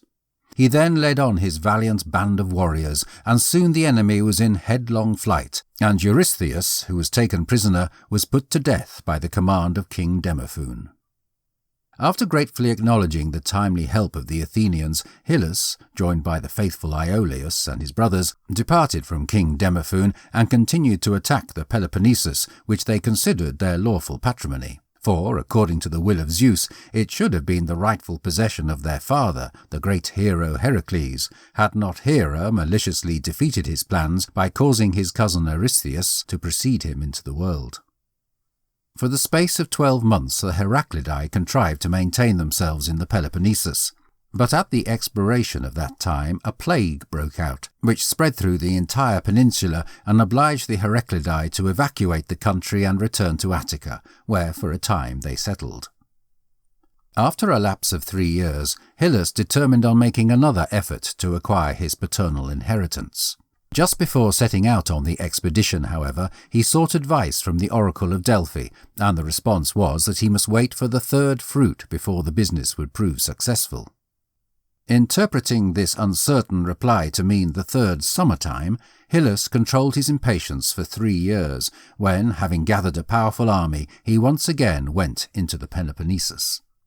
At the Isthmus of Corinth, he was opposed by Atreus, the son of Pelops, who at the death of Eurystheus had inherited the kingdom. In order to save bloodshed, Hyllus offered to settle his claim by single combat, the conditions being that if he were victorious, he and his brothers would receive undeniable ownership of their rights, but if defeated, the Heraclidae were to desist for 50 years from trying to press their claim. The challenge was accepted by Ecamon, king of Tegea, and Hyllus lost his life in the encounter, after which the sons of Heracles, in virtue of their agreement, abandoned the Peloponnesus and retired to Marathon. Hyllus was followed by his son Cleodius, who, at the expiration of the selected time, collected a big army and went into the Peloponnesus. But he was not really any more successful than his father had been, and died there with all his forces. 20 years later, his child, Aristomachus, sought advice from an oracle which promised him triumph if he went by way of the defile. The Heraclidae once again set out, but were again defeated, and Aristomachus shared the fate of his father and grandfather and fell on the battlefield. When, at the expiration of 30 years, the sons of Aristomachus, Temenus, Cresphontes, and Aristodemus again sought advice from the oracle, the answer was still the same. But this time the following explanation accompanied the response. The third fruit symbolized the third generation to which they themselves belonged, and not the third fruit of the earth. And by the defile was shown not the Isthmus of Corinth, but the straits to the right of the isthmus.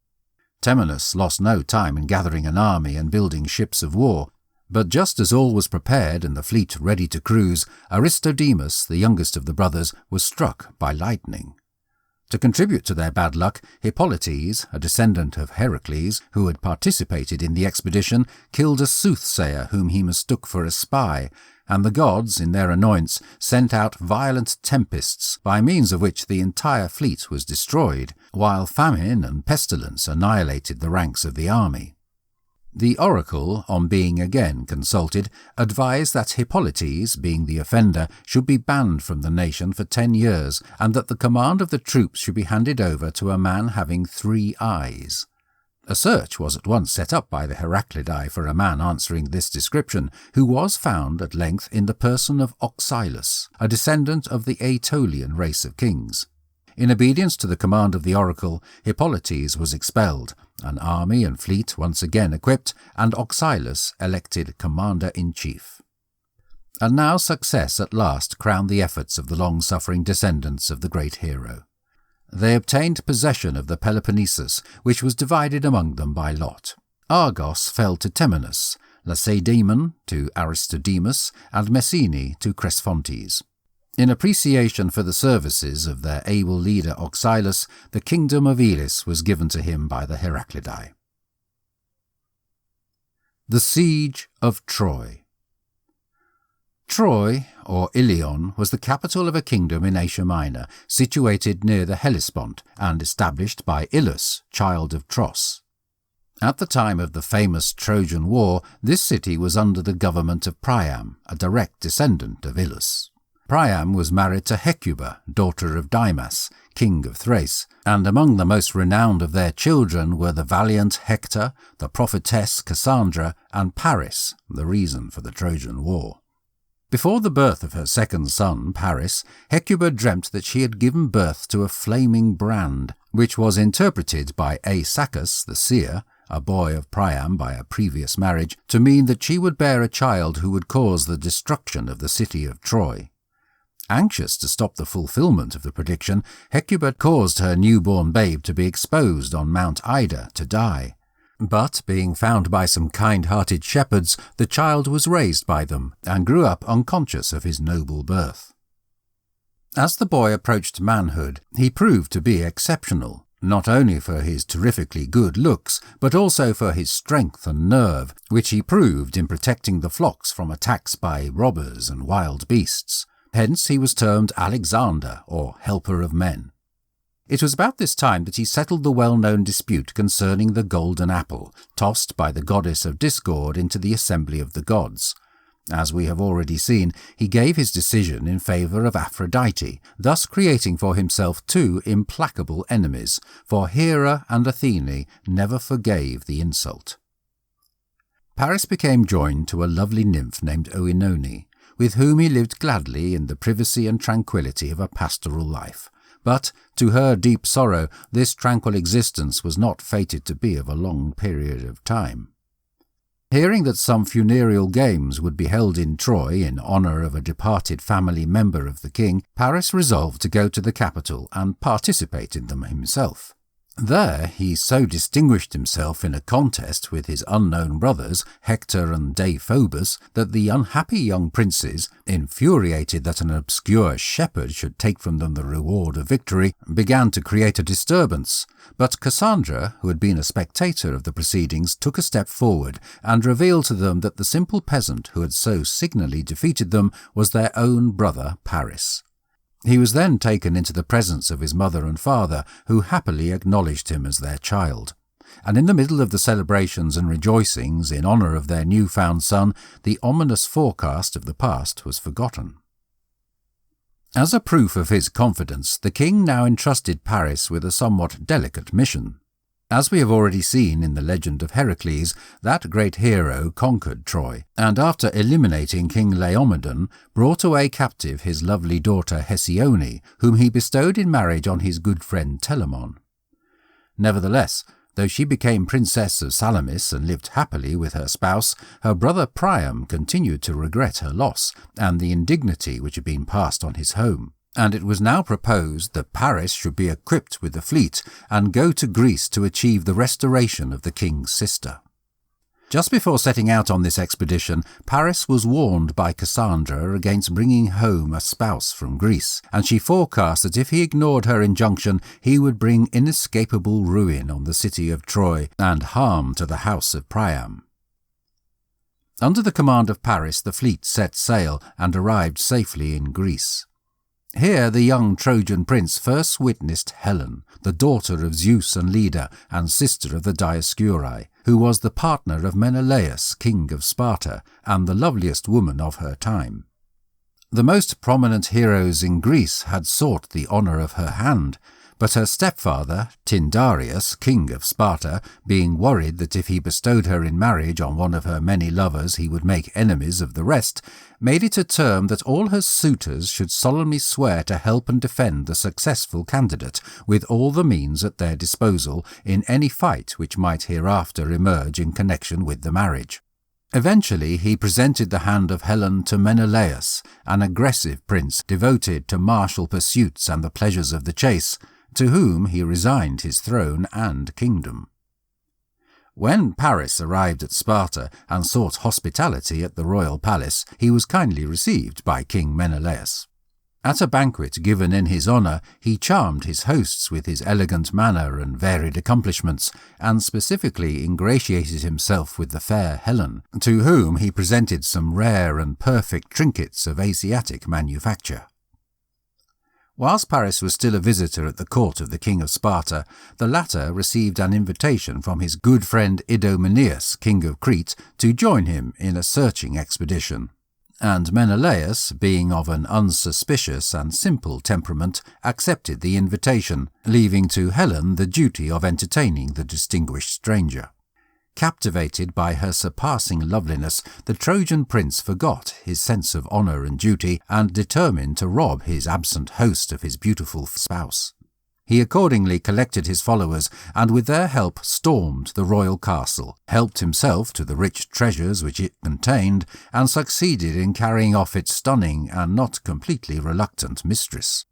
They then set sail, but were driven by stormy weather to the Isle of Crania, where they cast anchor, and it was not until some years had expired, during which time home and country were forgotten, that Paris and Helen proceeded to Troy.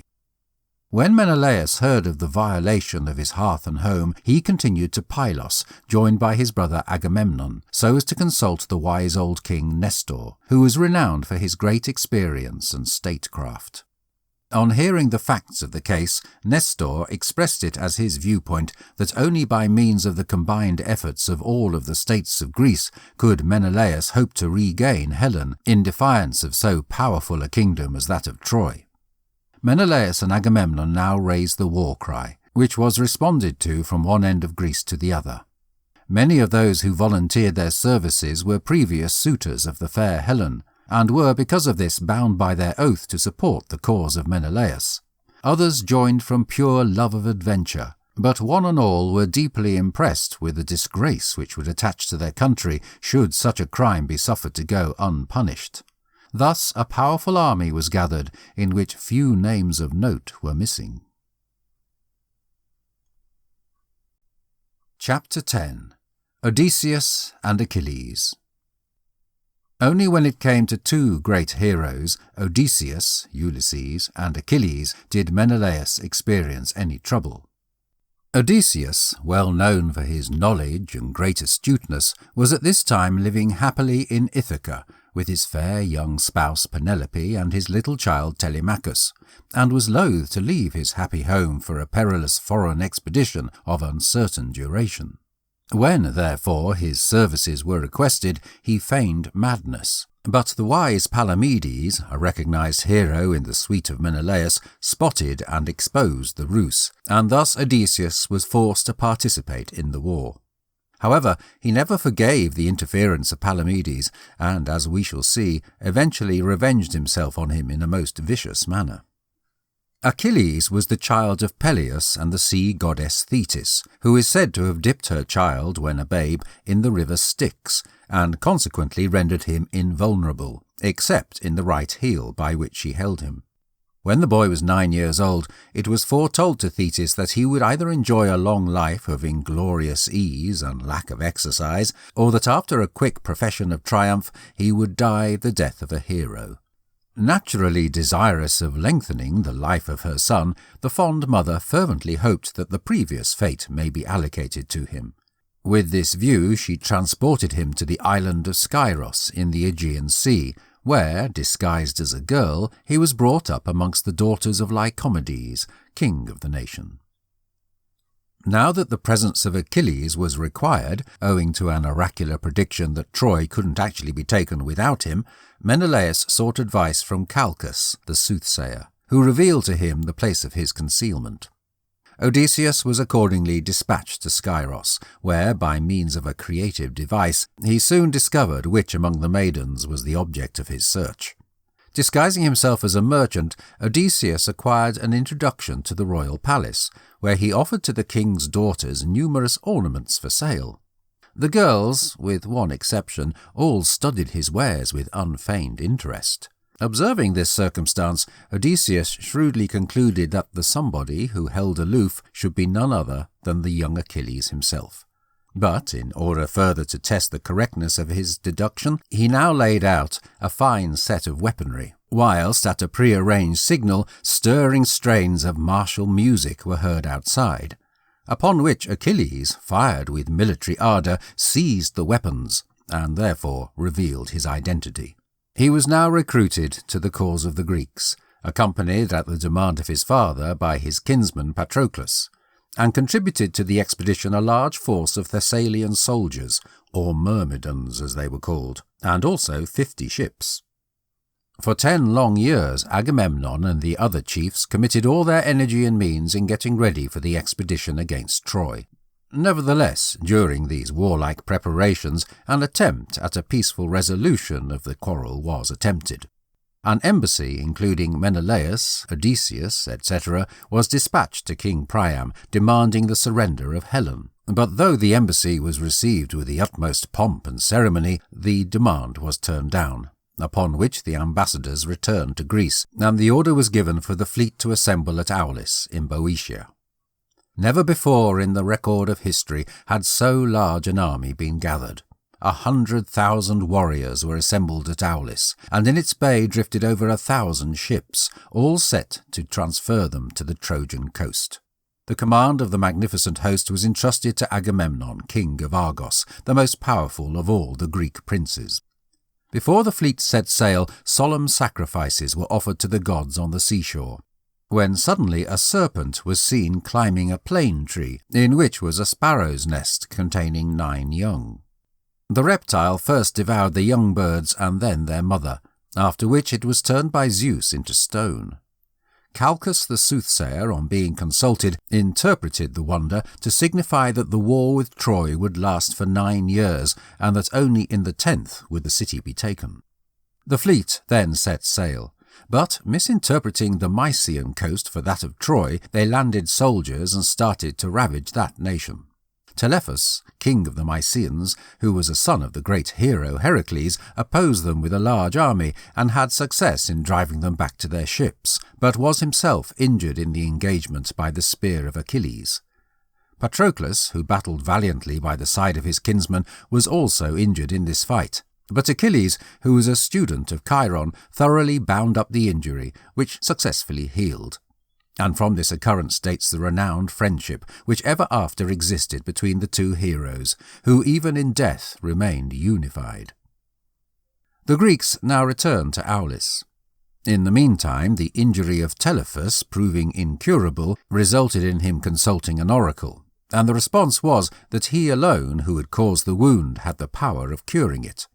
Telephus accordingly proceeded to the Greek camp, where he was healed by Achilles, and, at the solicitation of Odysseus, consented to function as guide in the trip to Troy. Just as the expedition was about to begin for the second time, Agamemnon had the misfortune to kill a hind sacred to Artemis, who, in her anger, sent constant calms, which prevented the fleet from setting sail. Calchas, on being spoken with, announced that the sacrifice of Iphigenia, the daughter of Agamemnon, would alone calm the incensed goddess. How Agamemnon at length conquered his feelings as a father, and how Iphigenia was saved by Artemis herself, has already been related in a former chapter. A steady wind having at last sprung up, the fleet once more set sail. They first stopped at the island of Tenedos, where the renowned archer Philoctetes, who had the weapon of Heracles given to him by the dying hero, was bitten in the foot by a poisonous snake. So unbearable was the smell produced by the wound that, on the advice of Odysseus, Philoctetes was transported to the island of Lesbos, where, to his great annoyance, he was deserted to his fate, and the fleet continued on their journey to Troy. Having received early intelligence of the forthcoming invasion of their nation, the Trojans sought the help of the neighbouring states, who all gallantly responded to their call for help, and therefore adequate preparations were made to receive their nemesis. King Priam, being himself too advanced in years for active service, the command of the army devolved on his eldest child, the brave and worthy Hector. On the arrival of the Greek fleet, the Trojans appeared on the coast to prevent their landing. Great doubt circulated among the troops as to who should be the first to set foot on the enemy's soil, it having been forecast that whoever did so would fall a sacrifice to the fates. Protesilaus of Phylace, though, nobly ignoring the threatening prediction, jumped on the coast and fell by the hand of Hector. The Greeks, however, managed to effect a landing, and in the engagement which ensued, the Trojans were signally defeated, and driven to look for safety behind the walls of their city. With Achilles at their head, the Greeks now made a desperate attempt to take the city by storm, but were repulsed with awful losses.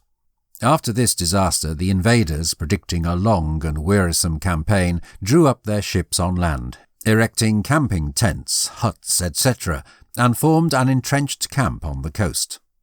Between the Greek camp and the city of Troy was a plain watered by the rivers Scamander and Simois, and it was on this plain, later on so distinguished in history, that the ever-remarkable fights between the Greeks and Trojans were fought. The impossibility of taking the city by storm was now recognized by the leaders of the Greek forces. The Trojans, on their side, being many fewer than their opponents, dared not venture on a great battle. Hence the war dragged on for many weary years without any decisive engagement taking place. It was about this time that Odysseus carried out his long-meditated vengeance against Palamedes. Palamedes was one of the wisest, most energetic and most upright of all the Greek heroes, and it was in consequence of his unflagging zeal and fantastic eloquence that the majority of the chiefs have been induced to join the expedition. But the qualities which endeared him to the hearts of his compatriots rendered him hateful in the eyes of his implacable adversary Odysseus, who never forgave him for his scheme forcing him to sign up with the army. In order to effect the ruin of Palamedes, Odysseus concealed in his camping tent a vast amount of money. He next wrote a letter claiming to be from King Priam to Palamedes, in which the previous thanked the Greek hero effusively for the valuable information received from him, referring at the same time to a large sum of cash which he had sent out to him as a reward. This letter, which was found upon the person of a Phrygian prisoner, was read aloud in a council of the Greek princes. Palamedes was arraigned before the chiefs of the army and was implicated in betraying his country to their enemies, after which a search was instituted, and a large amount of cash being found in his tent, he was decided guilty and sentenced to be stoned to death. Although completely aware of the base treachery practised against him, Palamedes offered not a word in self-defence, understanding but too well that in the face of such damning proof, any attempt to prove his innocence would be in vain. During the first year of the campaign, the Greeks wrecked the surrounding country and pillaged the neighbouring towns. Upon one of these foraging expeditions, the city of Pedasus was sacked, and Agamemnon, as commander-in-chief, received as his share of the spoils the lovely Chryseis, daughter of Chryses, the priest of Apollo, while to Achilles was given another hostage, the fair Briseis. The following day, Chryses, anxious to ransom his daughter, repaired to the Greek camp, but Agamemnon refused to accede to his proposition and with impolite and insulting words drove the old man away. Loaded with sorrow at the loss of his child, Chryses called upon Apollo for revenge on her captor. His prayer was heard, and the god sent a dreadful plague which raged for 10 days in the camp of the Greeks. At length Achilles called together a council, and asked of Calchas the soothsayer how to end this awful visitation of the gods. The seer answered that Apollo, incensed at the insult offered to his priest, had sent the plague epidemic, and that only by the surrender of Chryseis could his anger be calmed. On hearing this, Agamemnon consented to resign the maiden, but being already embittered against Calchas for his prediction with regard to his own daughter Iphigenia, he now loaded insults on the soothsayer and accused him of plotting against his interests. Achilles embraced the cause of Calchas, and a violent dispute emerged, in which the son of Thetis would have killed his chief but for the timely interference of Pallas Athene, who unexpectedly appeared beside him, unseen by the rest, and recalled him to a sense of the duty he owed to his leader. Agamemnon revenged himself on Achilles by depriving him of his very attractive slave, the fair Briseis, who had become so attached to her kind and worthy captor that she wept bitterly on being taken from his charge. Achilles, now fairly disgusted with the ungenerous conduct of his chief, withdrew himself to his tent, and obstinately declined to take further part in the war. Heartsore and dejected, he wandered the seashore, and there conjured up the presence of his godly mother. In answer to his prayer, Thetis showed up from beneath the waves, and comforted her gallant child with the promise that she would entreat the mighty ZEUS to avenge his wrongs by giving success to the Trojans, so the Greeks may learn to realize the great loss which they had sustained by his withdrawal from the army. The Trojans, being notified by one of their spies of the defection of Achilles, felt obliged to take advantage of the absence of this brave and intrepid leader whom they feared above all the other Greek heroes.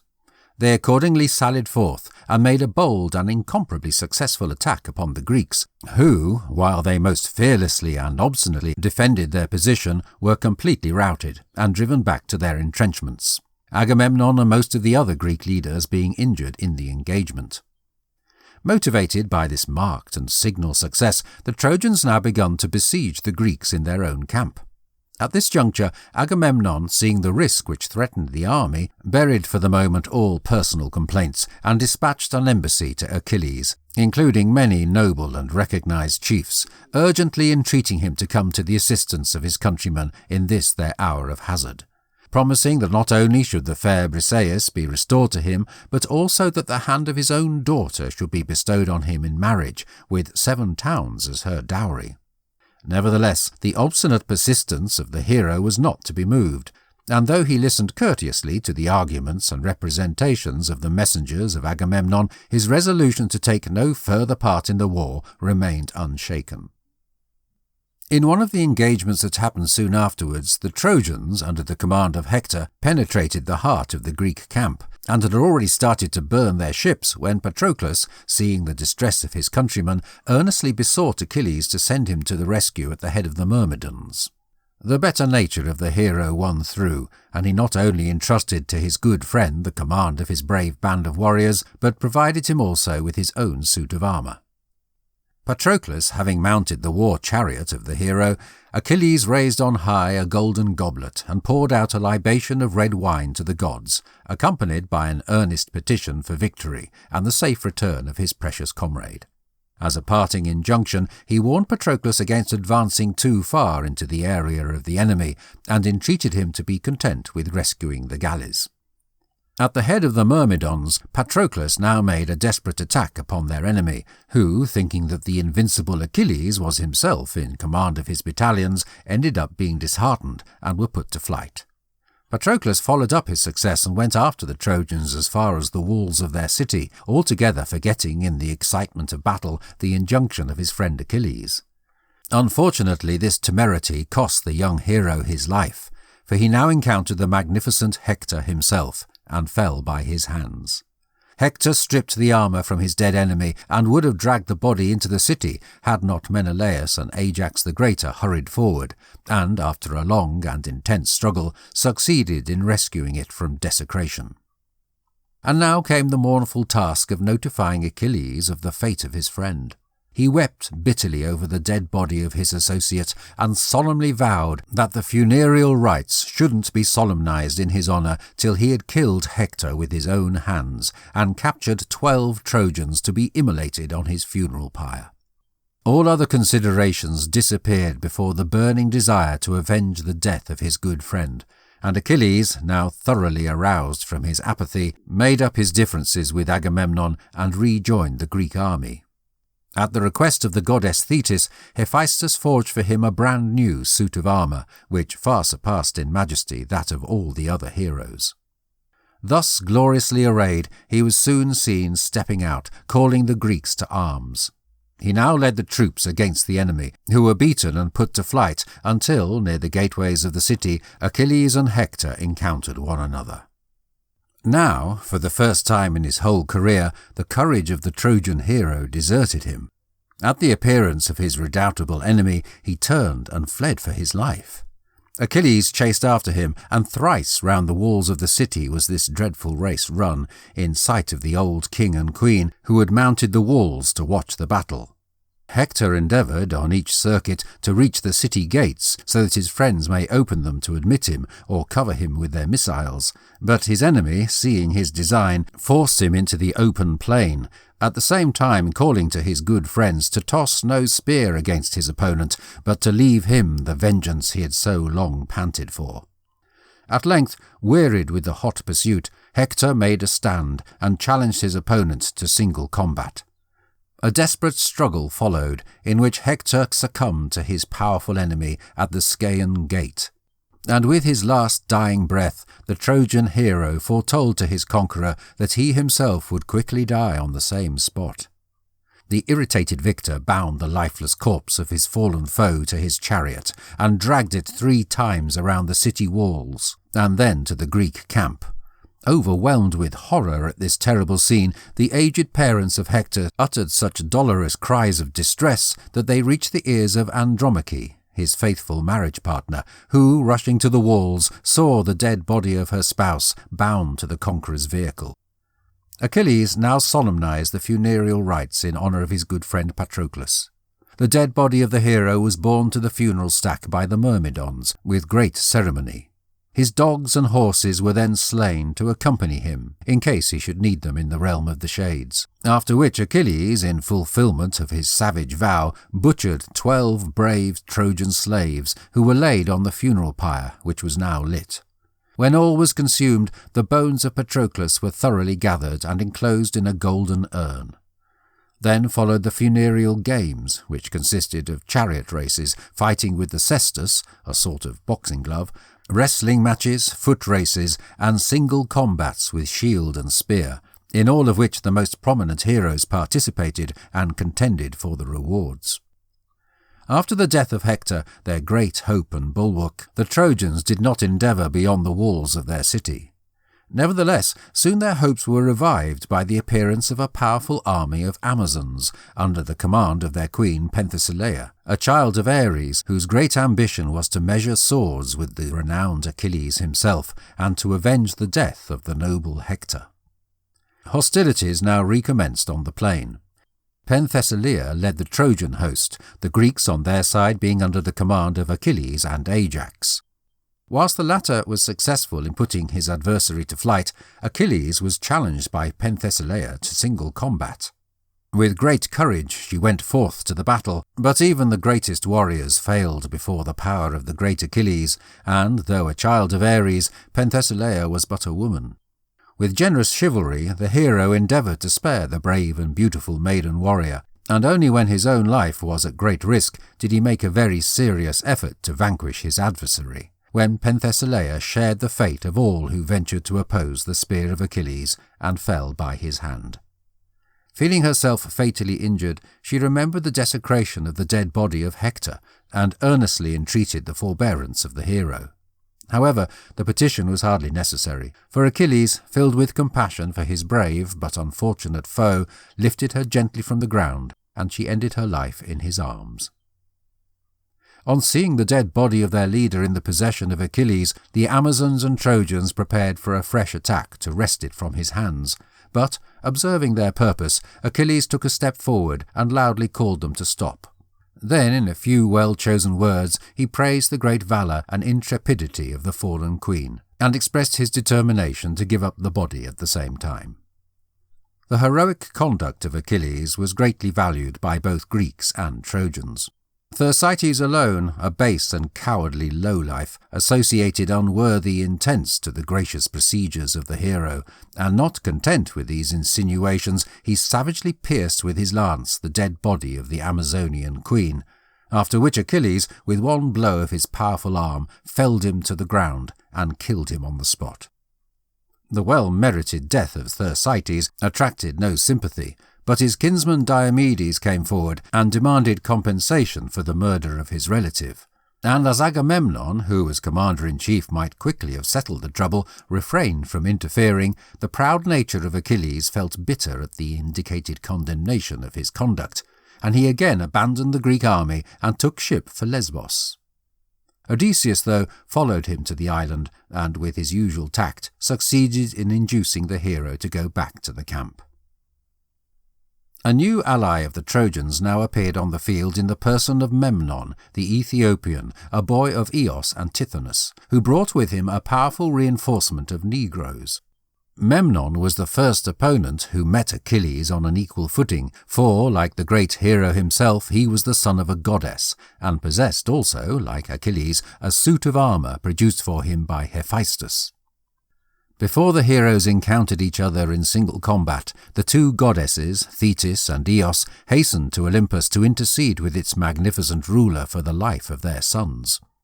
Determined, even in these circumstances, not to act in opposition to the Moirai, Zeus took the golden scales in which he weighed the worth of mortals, and put in it the respective fates of the two heroes, upon which that of Memnon weighed down the balance, therefore hinting at his death. Eos deserted Olympus in misery. Arriving on the battleground, she beheld the lifeless body of her son, who, after a long and brave defence, had at length caught the all-conquering arm of Achilles.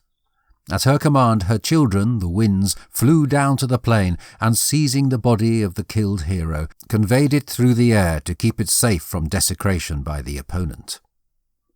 The supremacy of Achilles did not last for a long period of time.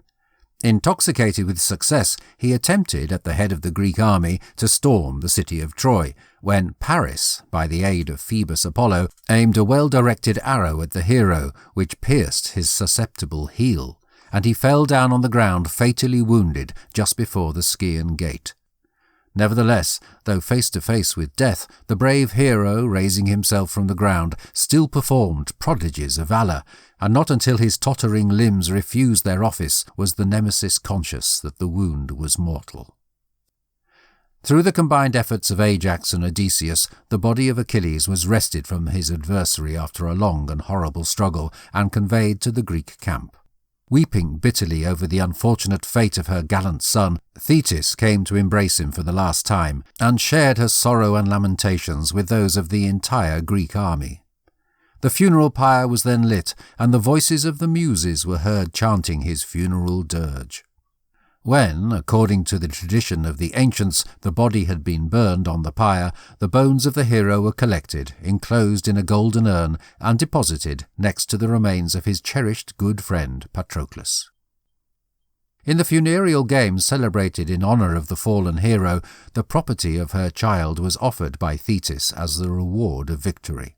However, it was unanimously agreed that the beautiful suit of armour made by Hephaestus should be presented to him who had contributed the most to the rescue of the body from the hands of the enemy. Popular opinion chose in favour of Odysseus, which decision was validated by the Trojan prisoners who were present at the engagement. Unable to endure the slight, the unfortunate Ajax lost his reason, and in this condition committed suicide. Thereby the Greeks were deprived at one and the same time of their bravest and most effective leader, and of him also who was nearest to him in greatness. For a time all operations came to a dead stop, until Odysseus at length contrived by means of a cleverly arranged ambush to capture Helenus, the son of Priam. Like his sister Cassandra, Helenus had the gift of prophecy, and the unfortunate youth was now coerced by Odysseus into using this gift against the well-being of his native city. The Greeks learned from the Trojan prince that 3 conditions were vital to the conquest of Troy.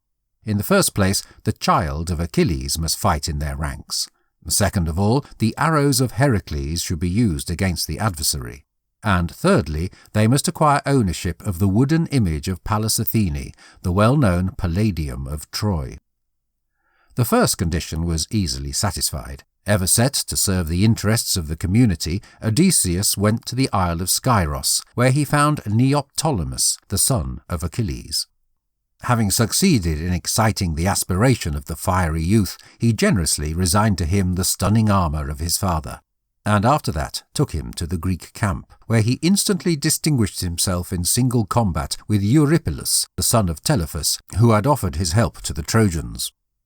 To obtain the poison-dipped arrows of Heracles was a matter of greater difficulty. They were still in the ownership of the much-aggrieved Philoctetes, who had stayed on the island of Lemnos, his wound still unhealed, suffering the most abject misery.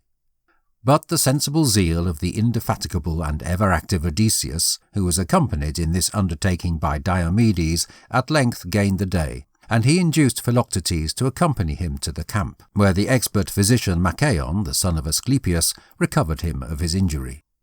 Philoctetes ended up being reconciled to Agamemnon, and in an engagement which took place soon after, he mortally wounded Paris, the child of Priam. Nevertheless, though pierced by the fatal arrow of the demigod, death didn't immediately occur, and Paris, recollecting the forecast of an oracle that his deserted spouse Oenone could alone cure him if wounded, caused himself to be carried to her abode on Mount Ida, where he implored her, through the memory of their past love, to save his life. However, conscious only of the wrongs done to her, Oenone stamped on any feelings of womanly pity and empathy, and sternly bade him depart. Quickly, however, all her previous affection for her spouse awoke within her. In a frenzied rush she followed after him, but on her arrival in the city she found the dead body of Paris already laid on the lit funeral pile, and in her remorse and despair Oenone threw herself on the lifeless form of her spouse and died in the flames. The Trojans were now shut up within their walls and closely besieged, but the third and most tough condition being still unfulfilled, all efforts to take the city were unavailing.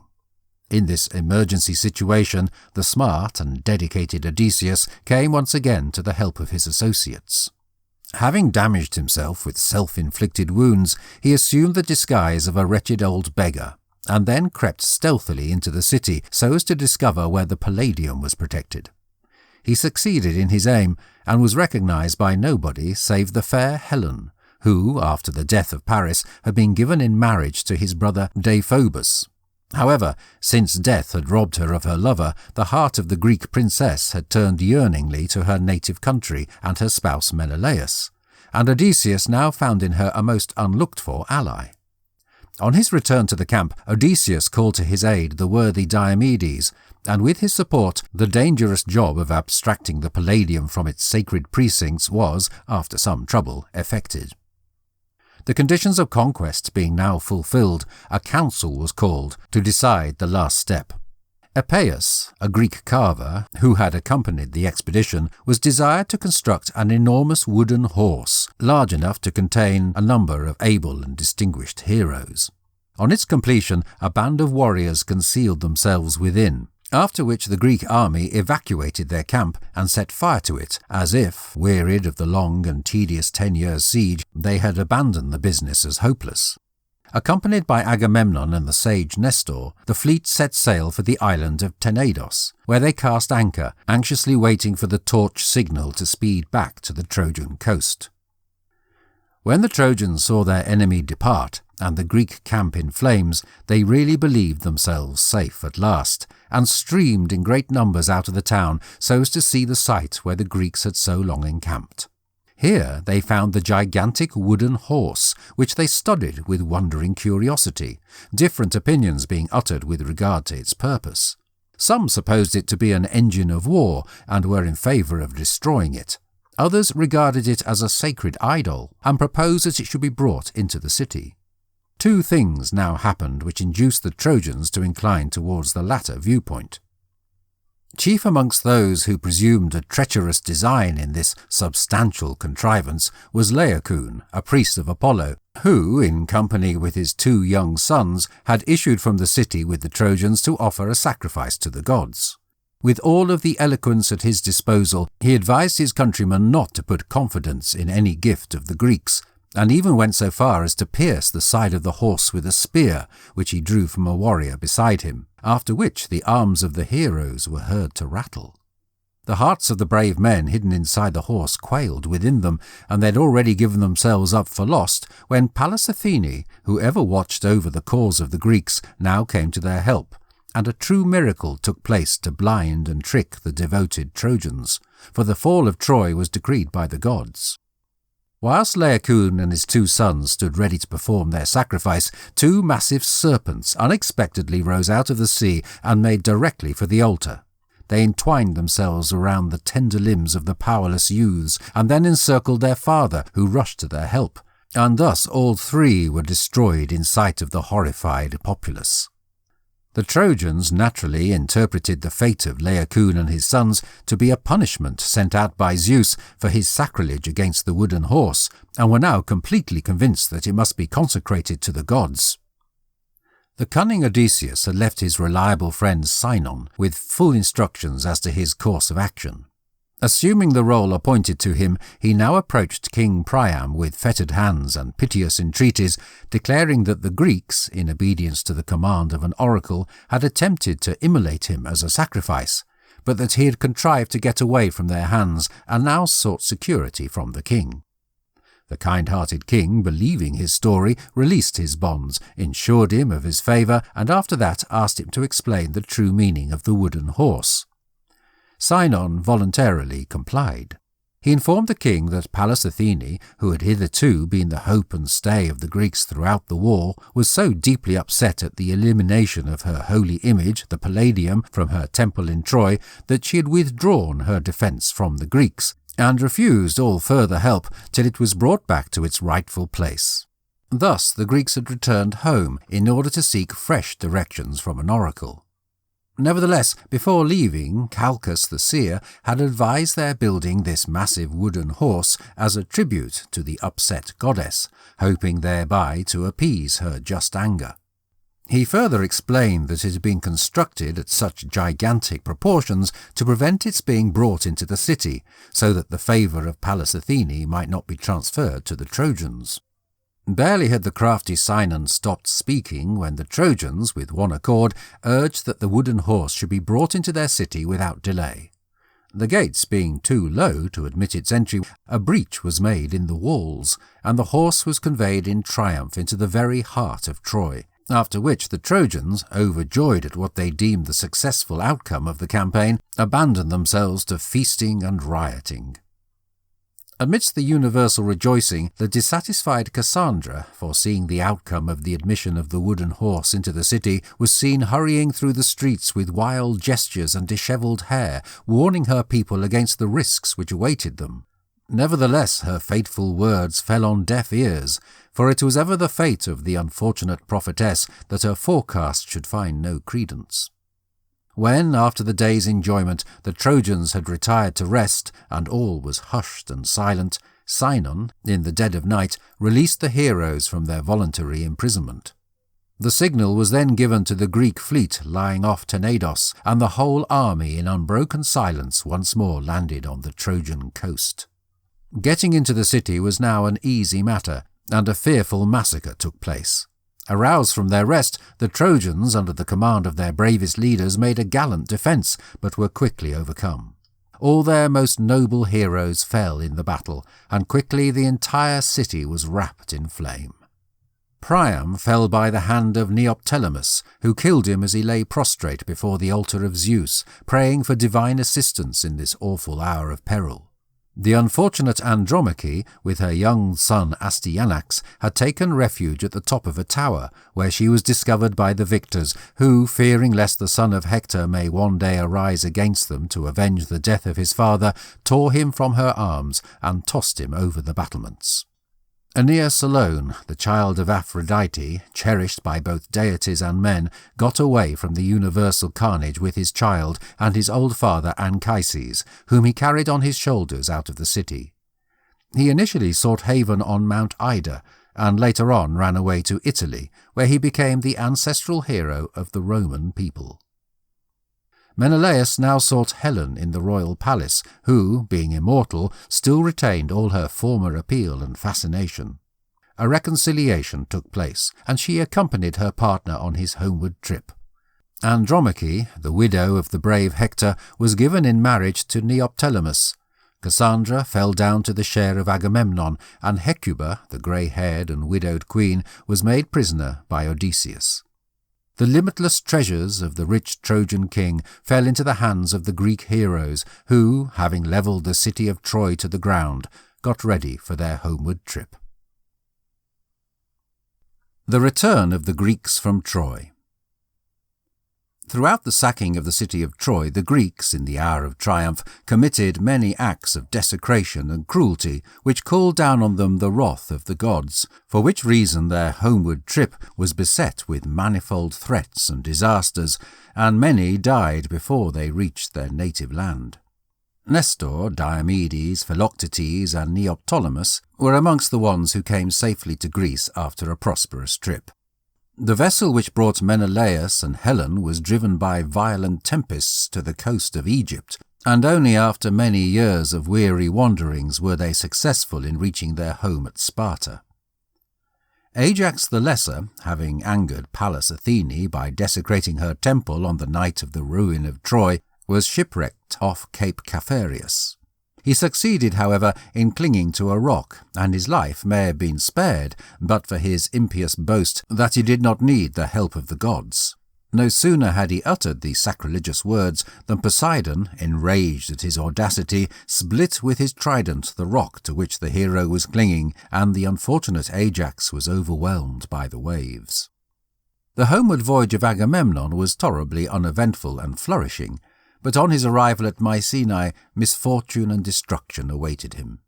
His spouse, Clytemnestra, in revenge for the sacrifice of her beloved daughter Iphigenia, had formed a secret alliance during his absence with Aegisthus, the son of Thyestes, and on the return of Agamemnon they both conspired to do him harm. Clytemnestra feigned the greatest delight on beholding her spouse, and in spite of the urgent cautions of Cassandra, who was now a slave in his train, he received her protestations of love with the most trusting confidence. In her self-professed anxiety for the comfort of the tired traveller, she prepared a warm bath for his refreshment, and, at a prearranged signal from the treacherous queen, ZEUS, who was hidden in an adjacent chamber, hurried upon the defenceless hero and killed him. During the massacre of the retainers of Agamemnon which followed, his daughter Electra, with great presence of mind, contrived to save her young brother Orestes. He fled for sanctuary to his uncle Strophius, king of Phocis, who educated him with his own son Pylades, and an ardent friendship emerged between the two youths. As Orestes grew up to manhood, his one great all-absorbing desire was to avenge the death of his father. Accompanied by his faithful friend Pylades, he repaired in disguise to Mycenae, where Aegisthus and Clytemnestra reigned conjointly over the kingdom of Argos. In order to disarm suspicion, he had taken the precaution of dispatching a messenger to Clytemnestra purporting to be sent by King Strophius to announce to her the unforeseen death of her child Orestes through an accident during a chariot race at Delphi. Arriving in Mycenae, he found his sister Electra so overloaded with grief at the news of her brother's death that he revealed to her his identity. When he heard from her lips how cruelly she had been dealt with by her mother, and how happily the news of his death had been received, his long-suppressed passion totally overpowered him, and rushing into the presence of the king and queen, he first pierced Clytemnestra to the heart, and subsequently her guilty partner. But the criminal offence of murdering his own mother was not long left unavenged by the gods. Hardly was the fatal act committed than the Furies appeared, and unceasingly chased after the unfortunate Orestes any place he went. In this wretched predicament he sought haven in the temple of Delphi, where he earnestly besought Apollo to release him from his terrible tormentors. The god commanded him, in expiation of his crime, to repair to Taurica Chersonesus, and convey the statue of Artemis from that place to the kingdom of Attica, an expedition fraught with extreme hazard. We have already seen in a previous chapter how Orestes escaped the fate which fell upon all strangers who landed on the Taurian coast, and how, with the aid of his sister Iphigenia, the priestess of the temple, he succeeded in conveying the statue of the goddess to his native country. But the Furies didn't so easily relinquish their prey, and only by means of the interposition of the just and powerful goddess Pallas Athene was Orestes finally freed from their persecution. Finally assured of his restitution, Orestes assumed the federal government of the kingdom of Argos, and became united with the lovely Hermione, daughter of Helen and Menelaus. On his faithful friend Pylades he bestowed the hand of his cherished sister, the good and faithful Electra. With his 12 ships laden with huge treasures, captured during the sacking of Troy, Odysseus set sail with a light heart for his rocky island home of Ithaca. At length the happy hour arrived which for 10 long years the hero had so anxiously awaited, and he little dreamt that 10 more must expire before he would be permitted by the fates to clasp to his heart his cherished spouse and child. During his homeward voyage, his little fleet was driven by stormy weather to a land whose occupants subsisted totally on a curious plant called the lotus, which was sweet as honey to the taste, but had the result of causing utter oblivion of home and country, and of creating an alluring yearning to remain for ever and ever in the land of the lotus eaters. Odysseus and his friends were hospitably received by the occupants, who regaled them with their peculiar and very tasty food. After partaking of which, however, the hero's companions refused to leave, and it was only by sheer force that Odysseus managed to get them back into their ships. Continuing their journey, they next arrived at the country of the Cyclops, a race of giants impressive for having only one eye, which was placed in the middle of their foreheads. Here Odysseus, whose love of adventure overcame more prudent factors, left his fleet securely anchored in the bay of a neighbouring isle, and with 12 chosen companions set out to explore the country. Near the coast they found a vast cave, into which they boldly entered. Inside they saw to their surprise huge stacks of cheese and great pails of milk stacked around the walls. After helping themselves to these provisions, his companions endeavoured to persuade Odysseus to go back to the ship. But the hero, being curious to make the acquaintance of the owner of this extraordinary residence, ordered them to stay until his curiosity was satisfied. Towards night, a fierce giant made his appearance, bearing a massive load of wood on his shoulders, and driving before him a very big flock of sheep. This was Polyphemus, the child of Poseidon, the owner of the cavern. After all his sheep had gone in, the giant rolled before the entrance to the cave an enormous rock, which the combined strength of 100 men would have been powerless to move. Having kindled a fire of great logs of pine wood, he was about to prepare his supper when the flames exposed to him in a corner of the cavern its new occupants, who now came forward and notified him that they were shipwrecked mariners, and claimed his hospitality in the name of Zeus.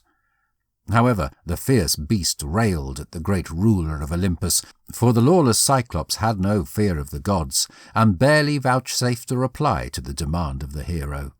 To the consternation of Odysseus, the giant seized 2 of his companions, and, after dashing them to the ground, consumed their remains, washing down the ghastly meal with substantial draughts of milk. He then stretched his gigantic limbs on the ground, and soon fell quickly asleep beside the fire. Thinking this a useful chance to rid himself and his companions of their dreadful opponent, Odysseus drew his sword, and sneaking stealthily forward, was about to slay the giant, when he suddenly remembered how the aperture to the cavern was effectively closed by the tremendous rock, which rendered escape impossible. Because of this, he determined to wait patiently until the following day, and set his wits to work in the meantime to create a scheme by which he and his friends might make their escape. When, early next morning, the giant awoke, 2 more unfortunate companions of the hero were taken by him and devoured, after which Polyphemus leisurely drove out his flock, taking care to secure the entrance of the cave as previously. The next night the giant feasted on 2 more of his victims, and when he had completed his revolting meal, Odysseus stepped forward and presented him with a big measure of white wine, which he had brought with him from his ship in a goat's skin. Pleased with the tasty beverage, the giant inquired the name of the donor. Odysseus replied that his name was No Man, after which Polyphemus graciously revealed that he would evince his gratitude by eating him last. The ogre, completely overwhelmed by the powerful old liquor, quickly fell into a heavy sleep, and Odysseus lost no time in putting his strategy into execution. During the day he had cut a large piece from the giant's olive staff, which he now heated in the fire, and, aided by his companions, this he thrust into the eyeball of Polyphemus, and in this way effectually blinded him. The giant made the cave resound with his howls of pain and rage. His cries being heard by his brother Cyclops, who resided in caverns not far distant from his own, quickly came trooping over the hills from all sides, and assaulted the door of the cavern with questions concerning the reason for his sobs and groans. But as his only reply was, "No man has hurt me," they concluded that he had been playing them a trick, and for that reason left him to his fate. The blinded giant now groped vainly around in hopes of laying his hands on his tormentors, but at length, weary of these useless efforts, he rolled away the rock which closed the aperture, thinking that his victims would hurry out with the sheep when it would be an easy matter to catch them. However, in the meantime Odysseus had not been idle, and the subtlety of the hero was now called into play, and proved more than a match for the giant's strength. The sheep were very large, and Odysseus, with bands of willow taken from the bed of Polyphemus, had skilfully connected them together 3 abreast, and under the middle of each one had secured one of his comrades. After providing for the security of his companions, Odysseus himself chose the finest ram of the flock, and by clinging to the wool of the animal made his escape. As the sheep left the cavern, the giant felt carefully amongst them for his victims, but not finding them on the backs of the animals, he let them pass, and hence they all got away. They now hurried on board their vessel, and Odysseus, thinking himself at a safe range, screamed out his real name, and mockingly defied the giant, upon which Polyphemus took a huge rock, and, following the direction of the voice, hurled it toward the ship, inflicting severe damage. He then called on his father Poseidon to avenge him, begging him to curse Odysseus with a long and tiresome trip, to damage his ships and all his companions, and to make his return as late, as dissatisfied, and as desolate as possible. After cruising about over unknown seas for some time, the hero and his followers cast anchor at the Isle of Aeolus, king of the winds, who received them cordially and sumptuously entertained them for a whole month. When they took their leave, he gave Odysseus the skin of an ox, into which he had positioned all of the contrary winds in order to guarantee to them a safe and rapid voyage, and then, having warned him on no account to open it, ordered the mild Zephyrus to blow, so that he might waft them to the coasts of Greece. On the evening of the 10th day after their departure, they arrived in sight of the watchfires of Ithaca. Here, unfortunately, Odysseus, being totally wearied, fell asleep, and his associates, thinking Aeolus had given him a treasure in the bag which he had so sedulously guarded, took this chance of opening it, after which all of the unfavourable winds hurried out and drove them back to the Aeolian Isle. This time, however, Aeolus didn't welcome them as before, but dismissed them with bitter reproaches and upbraiding for their neglect of his instructions. After a 6 days' voyage, they at length sighted land. Observing what appeared to be the smoke of a pretty large town, Odysseus dispatched a herald accompanied by 2 of his friends so as to procure arrangements. When they showed up in the city, they discovered to their consternation that they had entered the land of the Laestrigones, a race of strong and gigantic cannibals governed by their king Antiphates. The unfortunate herald was taken and killed by the king, but his 2 companions managed to flee and succeeded in reaching their ship in safety, urgently entreating their chief to put to sea without delay. But Antiphates and his fellow giants had followed the fugitives to the seashore, where they now appeared in great numbers. They seized substantial rocks, which they tossed upon the fleet, sinking 11 of the ships with all hands. The vessel under the immediate command of Odysseus was the only one which escaped damage. In this ship, with his few remaining followers, Odysseus now set sail, but was driven by negative winds to an island called Aeaea. The hero and his companions were in desperate need of supplies, but, cautioned by previous catastrophes, Odysseus decided that only a specific number of the ship's crew should be dispatched to reconnoitre the country, and on lots being drawn by Odysseus and Eurylochus, it fell to the share of the latter to fill the office of conductor to the little band selected for this purpose. They quickly came to a magnificent marble palace, which was located in a captivating and fertile valley.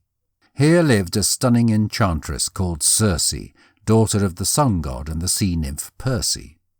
The entry to her abode was secured by wolves and lions, who, however, to the great surprise of the strangers, were tame and safe as lambs.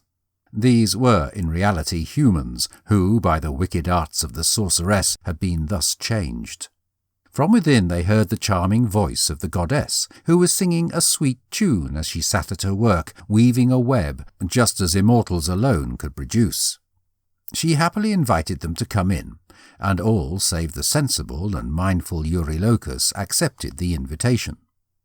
As they trod the broad and large halls of tessellated marble, things of wealth and appeal met their view on all sides. The soft and luxuriant sofas on which he bade them be seated were studded with silver, and the drinks she provided for them were served in vessels of pure gold. However, while her unsuspecting guests were enjoying themselves at the table, the wicked enchantress was secretly working their destruction, for the wine they were offered was drugged with a potent draught, after partaking of which the sorceress touched them with her magic wand, and they were instantly changed into swine, still, however, maintaining their human senses. When Odysseus heard from Eurylochus of the terrible fate which had befallen his companions, he set out, no matter personal risk, to make some effort to rescue them. On his way to the palace of the sorceress, he met a likeable youth bearing a wand of gold, who revealed himself to be Hermes, the godlike messenger of the gods. He gently reproached the hero for his temerity in venturing to enter the house of Circe unprovided with an antidote against her spells, and presented him with a strange herb called moly, promising him that it would undoubtedly combat the baneful arts of the fell enchantress. Hermes alerted Odysseus that Circe would offer him a draught of drugged white wine with the intention of transforming him as she had done his companions. He bade him drink the wine, the effect of which would be totally nullified by the herb which he had given him, and after that to rush boldly at the sorceress as though he would take her life, after which her power over him would cease. She would recognize her master and grant him whatever he might desire. Circe received the hero with all the grace and allurement at her command, and presented him with a draught of white wine in a golden goblet. This he readily accepted, trusting to the effectiveness of the antidote. Then, in obedience to the injunction of Hermes, he drew his sword from its scabbard and hurried upon the sorceress as though to kill her. When Circe found that her fell purpose was for the first time frustrated, and that a mortal had dared to assault her, she knew that it must be the great Odysseus who stood before her, whose arrival at her residence had been foretold to her by Hermes. At his solicitation she returned his companions to their human form, promising at the same time that henceforth the hero and his comrades should be free from her magic. But all cautions and past experience were forgotten by Odysseus when Circe commenced to exercise on him her fascination and blandishments. At her request, his companions took up residence on the isle, and he himself became the visitor and slave of the enchantress for a whole year, and it was only at the earnest admonition of his good friends that he was at length induced to free himself from her influence. Circe had become so attached to the gallant hero that it cost her a great effort to part with him, but having vowed not to exercise her magic spells against him, she was helpless to apprehend him further. The goddess now alerted him that his future would be besieged with lots of dangers, and commanded him to seek advice from the blind old seer Tiresias in the world of Hades concerning his future destiny. She then loaded his ship with supplies for the trip, and unwillingly bade him farewell. Though somewhat horrified at the prospect of entering the strange and dismal worlds occupied by the spirits of the dead, Odysseus nonetheless obeyed the command of the goddess, who gave him full directions with regard to his course, and also certain injunctions which it was very important that he should carry out with stringent attention to detail. He accordingly set sail with his companions for the dark and bleak land of the Cimmerians, which lay at the furthest end of the world, beyond the great stream Oceanus. Favoured by mild breezes, they quickly reached their location in the far west. On reaching the spot indicated by Circe, where the turbid waters of the rivers Acheron and Cocytus mingled at the entrance to the lower world, Odysseus landed, unattended by his companions. Having dug a trench to receive the blood of the sacrifices, he now offered a black ram and ewe to the powers of darkness, upon which crowds of shades rose up from the yawning gulf, clustering around him, excited to quaff the blood of the sacrifice, which would bring back to them for a time their mental vigour. However, conscious of the injunction of Circe, Odysseus displayed his sword, and suffered none to approach till Tiresias had appeared. The great prophet now came slowly forward, leaning on his golden staff, and, after drinking of the sacrifice, proceeded to impart to Odysseus the hidden secrets of his future fate. Tiresias also cautioned him of the many hazards which would assail him, not only during his homeward trip, but also on his return to Ithaca, and then advised him how to keep away from them. In the meantime, many more shades had quaffed the sense-awakening draught of the sacrifice, among whom Odysseus recognized, to his dismay, his tenderly loved mother, Anticlea. From her he learned that she had passed away of grief at her son's protracted absence, and that his aged father Laertes was wearing his life away in fruitless and anxious yearnings for his return. He also spoke with the ill-fated Agamemnon, Patroclus, and Achilles. The latter regretted his shadowy and unreal existence, and plaintively assured his former companion in arms that he would rather be the poorest day-labourer in the world than reign supreme as king over the realm of shades. Ajax alone, who still brooded over his wrongs, held aloof, declining to speak with Odysseus, and sullenly retired when the hero addressed him. But at last so many shades came swarming around him that the courage of Odysseus failed him, and he left in fear back to his ship. Having rejoined his companions, they once again put to sea and continued on their homeward voyage. After some days' sail, their course led them past the island of the Sirens.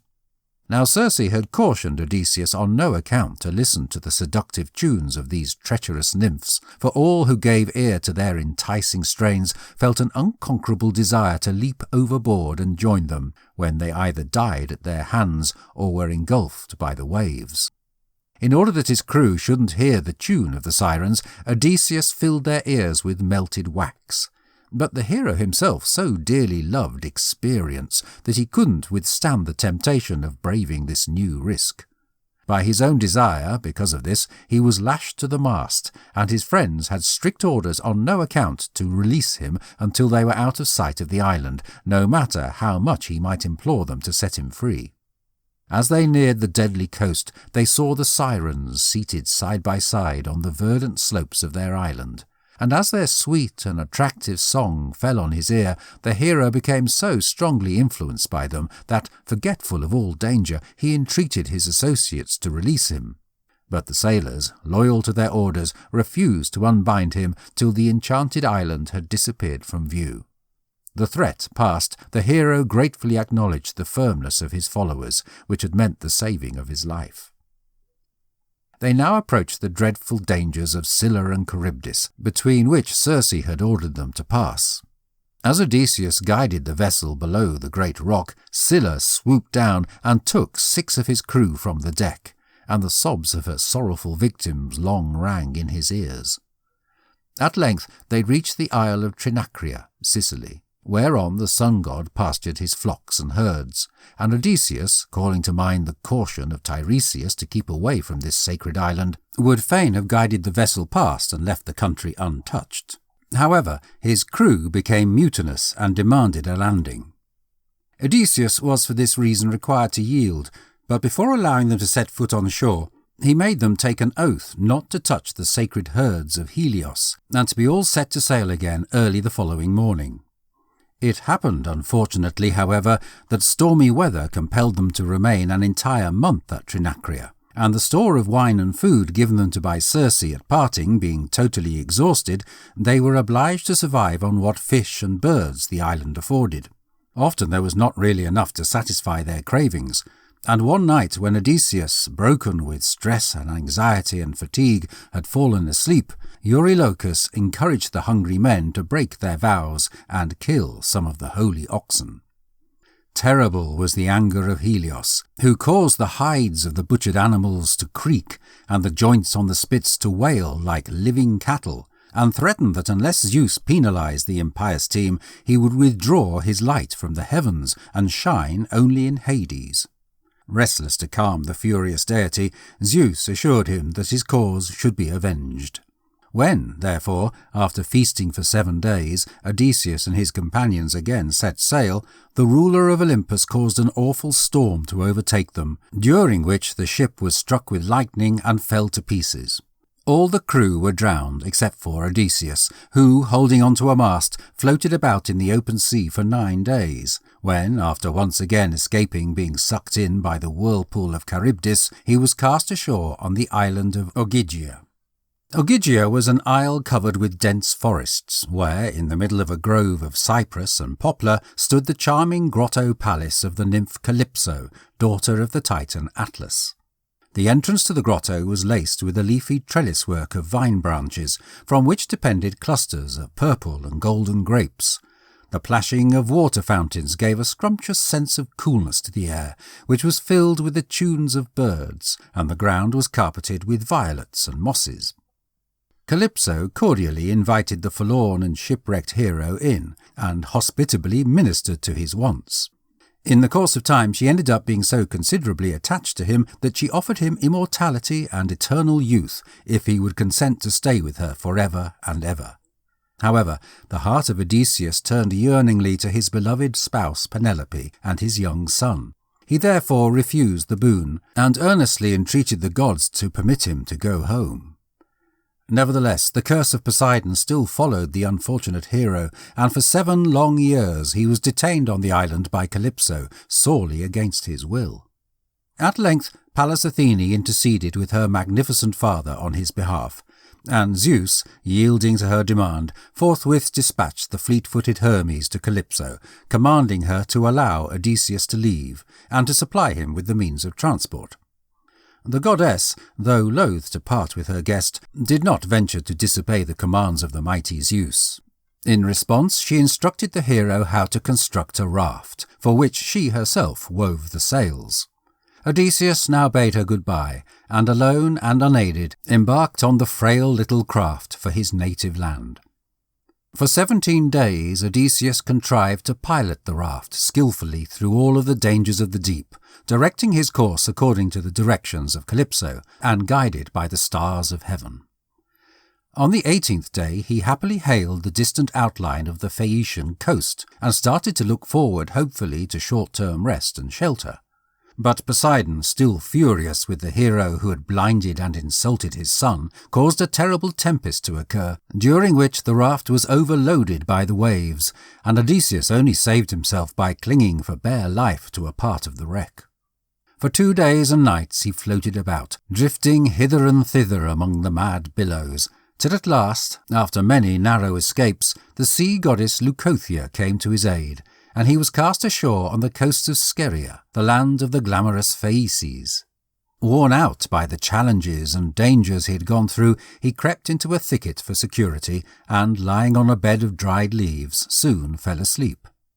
It chanced that Nausicaa, the lovely daughter of King Alcinous and his queen Arete, had come down to the shore, joined by her maidens, to clean the linen, which was predestined to form part of her marriage portion. When they had finished their task, they bathed and sat down to a repast, after which they amused themselves with singing and playing ball. Their joyous shouts at last awoke Odysseus, who, arising from his hiding-place, all of a sudden found himself in the middle of the happy group. Alarmed at his wild aspect, the attendants of Nausicaa fled in horror, but the princess, pitying the miserable condition of the complete stranger, addressed him with kind and supportive words. After hearing from him the account of his shipwreck and the awful hardships he had undergone, Nausicaa called back her attendants, reproached them for their want of courtesy, and bade them supply the wanderer with food, drink, and appropriate raiment. Odysseus then left the maidens to resume their games, while he bathed and dressed himself with the garments with which they had furnished him. Athene now appeared to the hero, and endowed him with a commanding and magnificent stature, and with more than mortal attractiveness. When he returned, the young princess was struck with admiration, and requested the hero to come to the palace of her father. She then desired her attendants to yoke the mules to the wagons and prepare to return home. Odysseus was cordially received by the king and queen, who entertained him with magnificent hospitality, and in return for their kindness the hero related to them the history of his long and eventful voyage, and the high number of remarkable adventures and miraculous escapes which had befallen him since his departure from the coast of Ilion. When he at last took leave of his royal entertainers, Alcinous loaded him with wealthy gifts, and ordered him to be transported in one of his own ships to Ithaca. The trip was a brief and uneventful one. By the direction of King Alcinous, luxurious furs had been laid on the deck for the comfort of his visitor, on which the hero, leaving the guidance of the ship to the Phaeacian sailors, quickly fell straight into a deep sleep. When, next morning, the vessel showed up in the harbour of Ithaca, the sailors, concluding that so abnormally profound a rest must be sent by the gods, transported him to the coast without disturbing him, where they gently laid him down below the cool shade of an olive tree. When Odysseus awoke, he did not know where he was, for his ever-watchful protectress, Pallas Athene, had enveloped him in a thick cloud, so as to conceal him from view. She now appeared to him in the disguise of a shepherd, and informed him that he was in his native land, that his father, Laertes, bent with sorrow and old age, had withdrawn from the court, that his son Telemachus had grown to manhood and was gone to seek for tidings of his father, and that his spouse Penelope was bothered by the importunities of many suitors, who had occupied his home and devoured his compound. In order to acquire time, Penelope had promised to marry one of her lovers as soon as she had completed weaving a robe for the aged Laertes. But by secretly unravelling in the evening what she had done in the day, she effectually handicapped the completion of the work, and therefore delayed her reply. Just as Odysseus had set foot in Ithaca, the upset suitors had discovered her stratagem, and had become more clamorous than ever. When the hero heard that this was certainly his native land, which, after an absence of 20 years, the gods had at length permitted him to come to once again, he threw himself on the ground and kissed it in an ecstasy of delight. The goddess, who had now revealed her identity to Odysseus, helped him to conceal in a neighbouring cave the valuable gifts of the Phaeacian king. Then, seating herself next to him, she spoke with him as to the best means of ridding his palace of its shameless occupants. In order to prevent his being recognised, she caused him to assume the form of an aged beggar. His limbs became decrepit, his brown locks disappeared, his eyes grew dim and bleary, and the regal robes given to him by King Alcinous were replaced by the scruffy attire of a run-down mendicant, which hung loosely around his shrunken form. Athene then wanted him to look for shelter in the hut of Eumaeus, his own swineherd. Eumaeus received the old beggar hospitably, kindly ministered to his wants, and even confided to him his distress at the long ongoing absence of his cherished old master, and his regrets at being forced by the unruly intruders of his house to slaughter for their usage all the finest and fattest of the herd. It chanced that the following morning Telemachus returned from his long and unproductive look for his father, and going first to the hut of Eumaeus, heard from him the story of the seeming beggar whom he promised to befriend. Athene now advised Odysseus to make himself known to his child, and at her touch his beggar's rags vanished, and he stood before Telemachus, arrayed in royal robes and in the full strength and vigour of manhood. So impressive was the appearance of the hero that initially the young prince thought he must be a god, but when he was convinced that it was indeed his beloved father, whose extended absence had caused him so much sorrow, he fell on his neck and embraced him with every expression of dutiful affection. Odysseus charged Telemachus to keep his return a secret, and planned with him a strategy whereby they might rid themselves of the detested suitors. In order to put it into effect, Telemachus was to induce his mother to promise her hand to the person who could most excel in shooting with the renowned bow of Odysseus, which the hero had left when he went to Troy, deeming it too valuable a treasure to be taken with him. Odysseus now resumed his beggar's gown and appearance, and accompanied his child to the palace, just before the door of which lay his faithful pet dog Argo, who, though worn and weak with age and neglect, quickly recognised his master. In his pleasure, the poor animal made a last effort to welcome him, but his strength was exhausted, and he died at his feet. When Odysseus entered his ancestral halls, he was mocked and reviled by the riotous suitors, and Antinous, the most shameless of them all, ridiculed his abject appearance, and insolently bade him leave. But Penelope, hearing of their terrible conduct, was touched with sympathy, and desired her maidens to bring the poor mendicant into her presence. She spoke kindly to him, asking who he was and whence he came.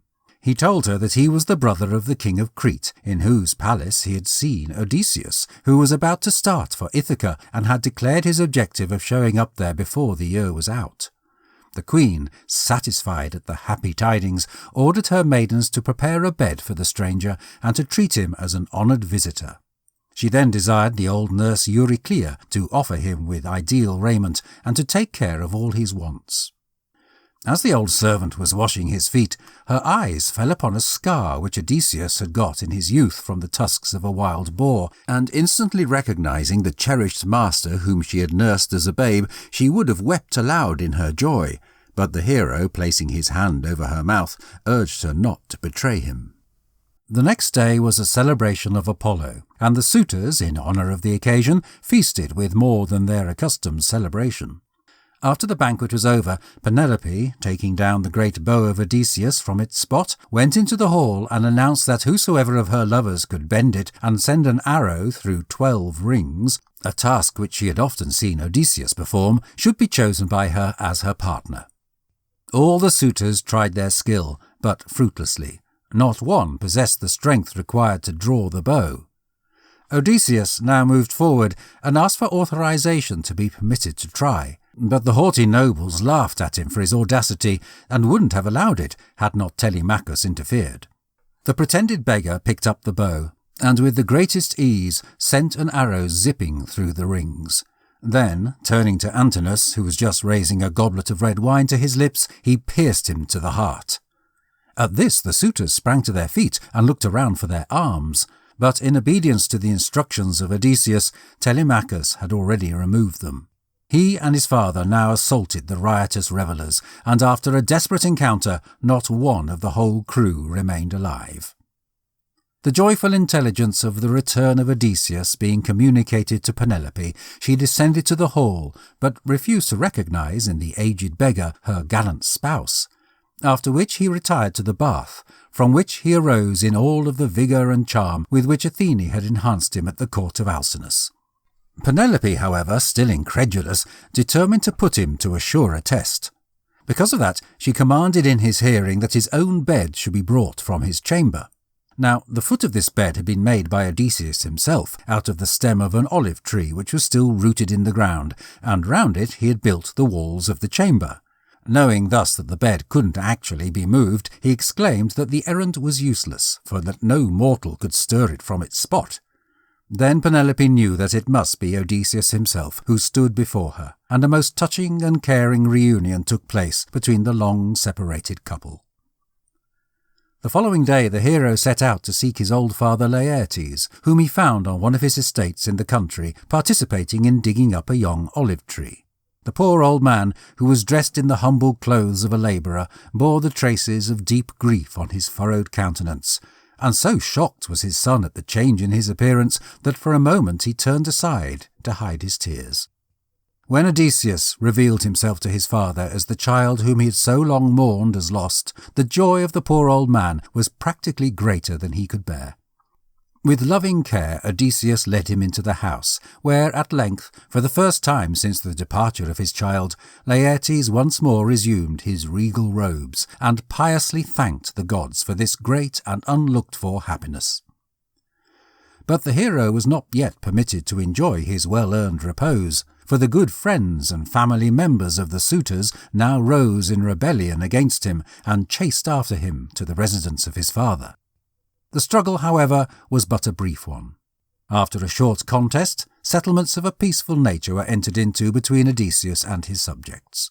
Acknowledging the justice of his cause, they became reconciled to their chief, who for many years went on to reign over them. This has been Greek Mythology. Perseus, Theseus, Heracles, Icarus, Odysseus, Achilles, and other Greek legends. Written by Zena Ronin. Narrated by David Pickering. Copyright 2020 by Zena Ronin. Production copyright by Zena Ronin.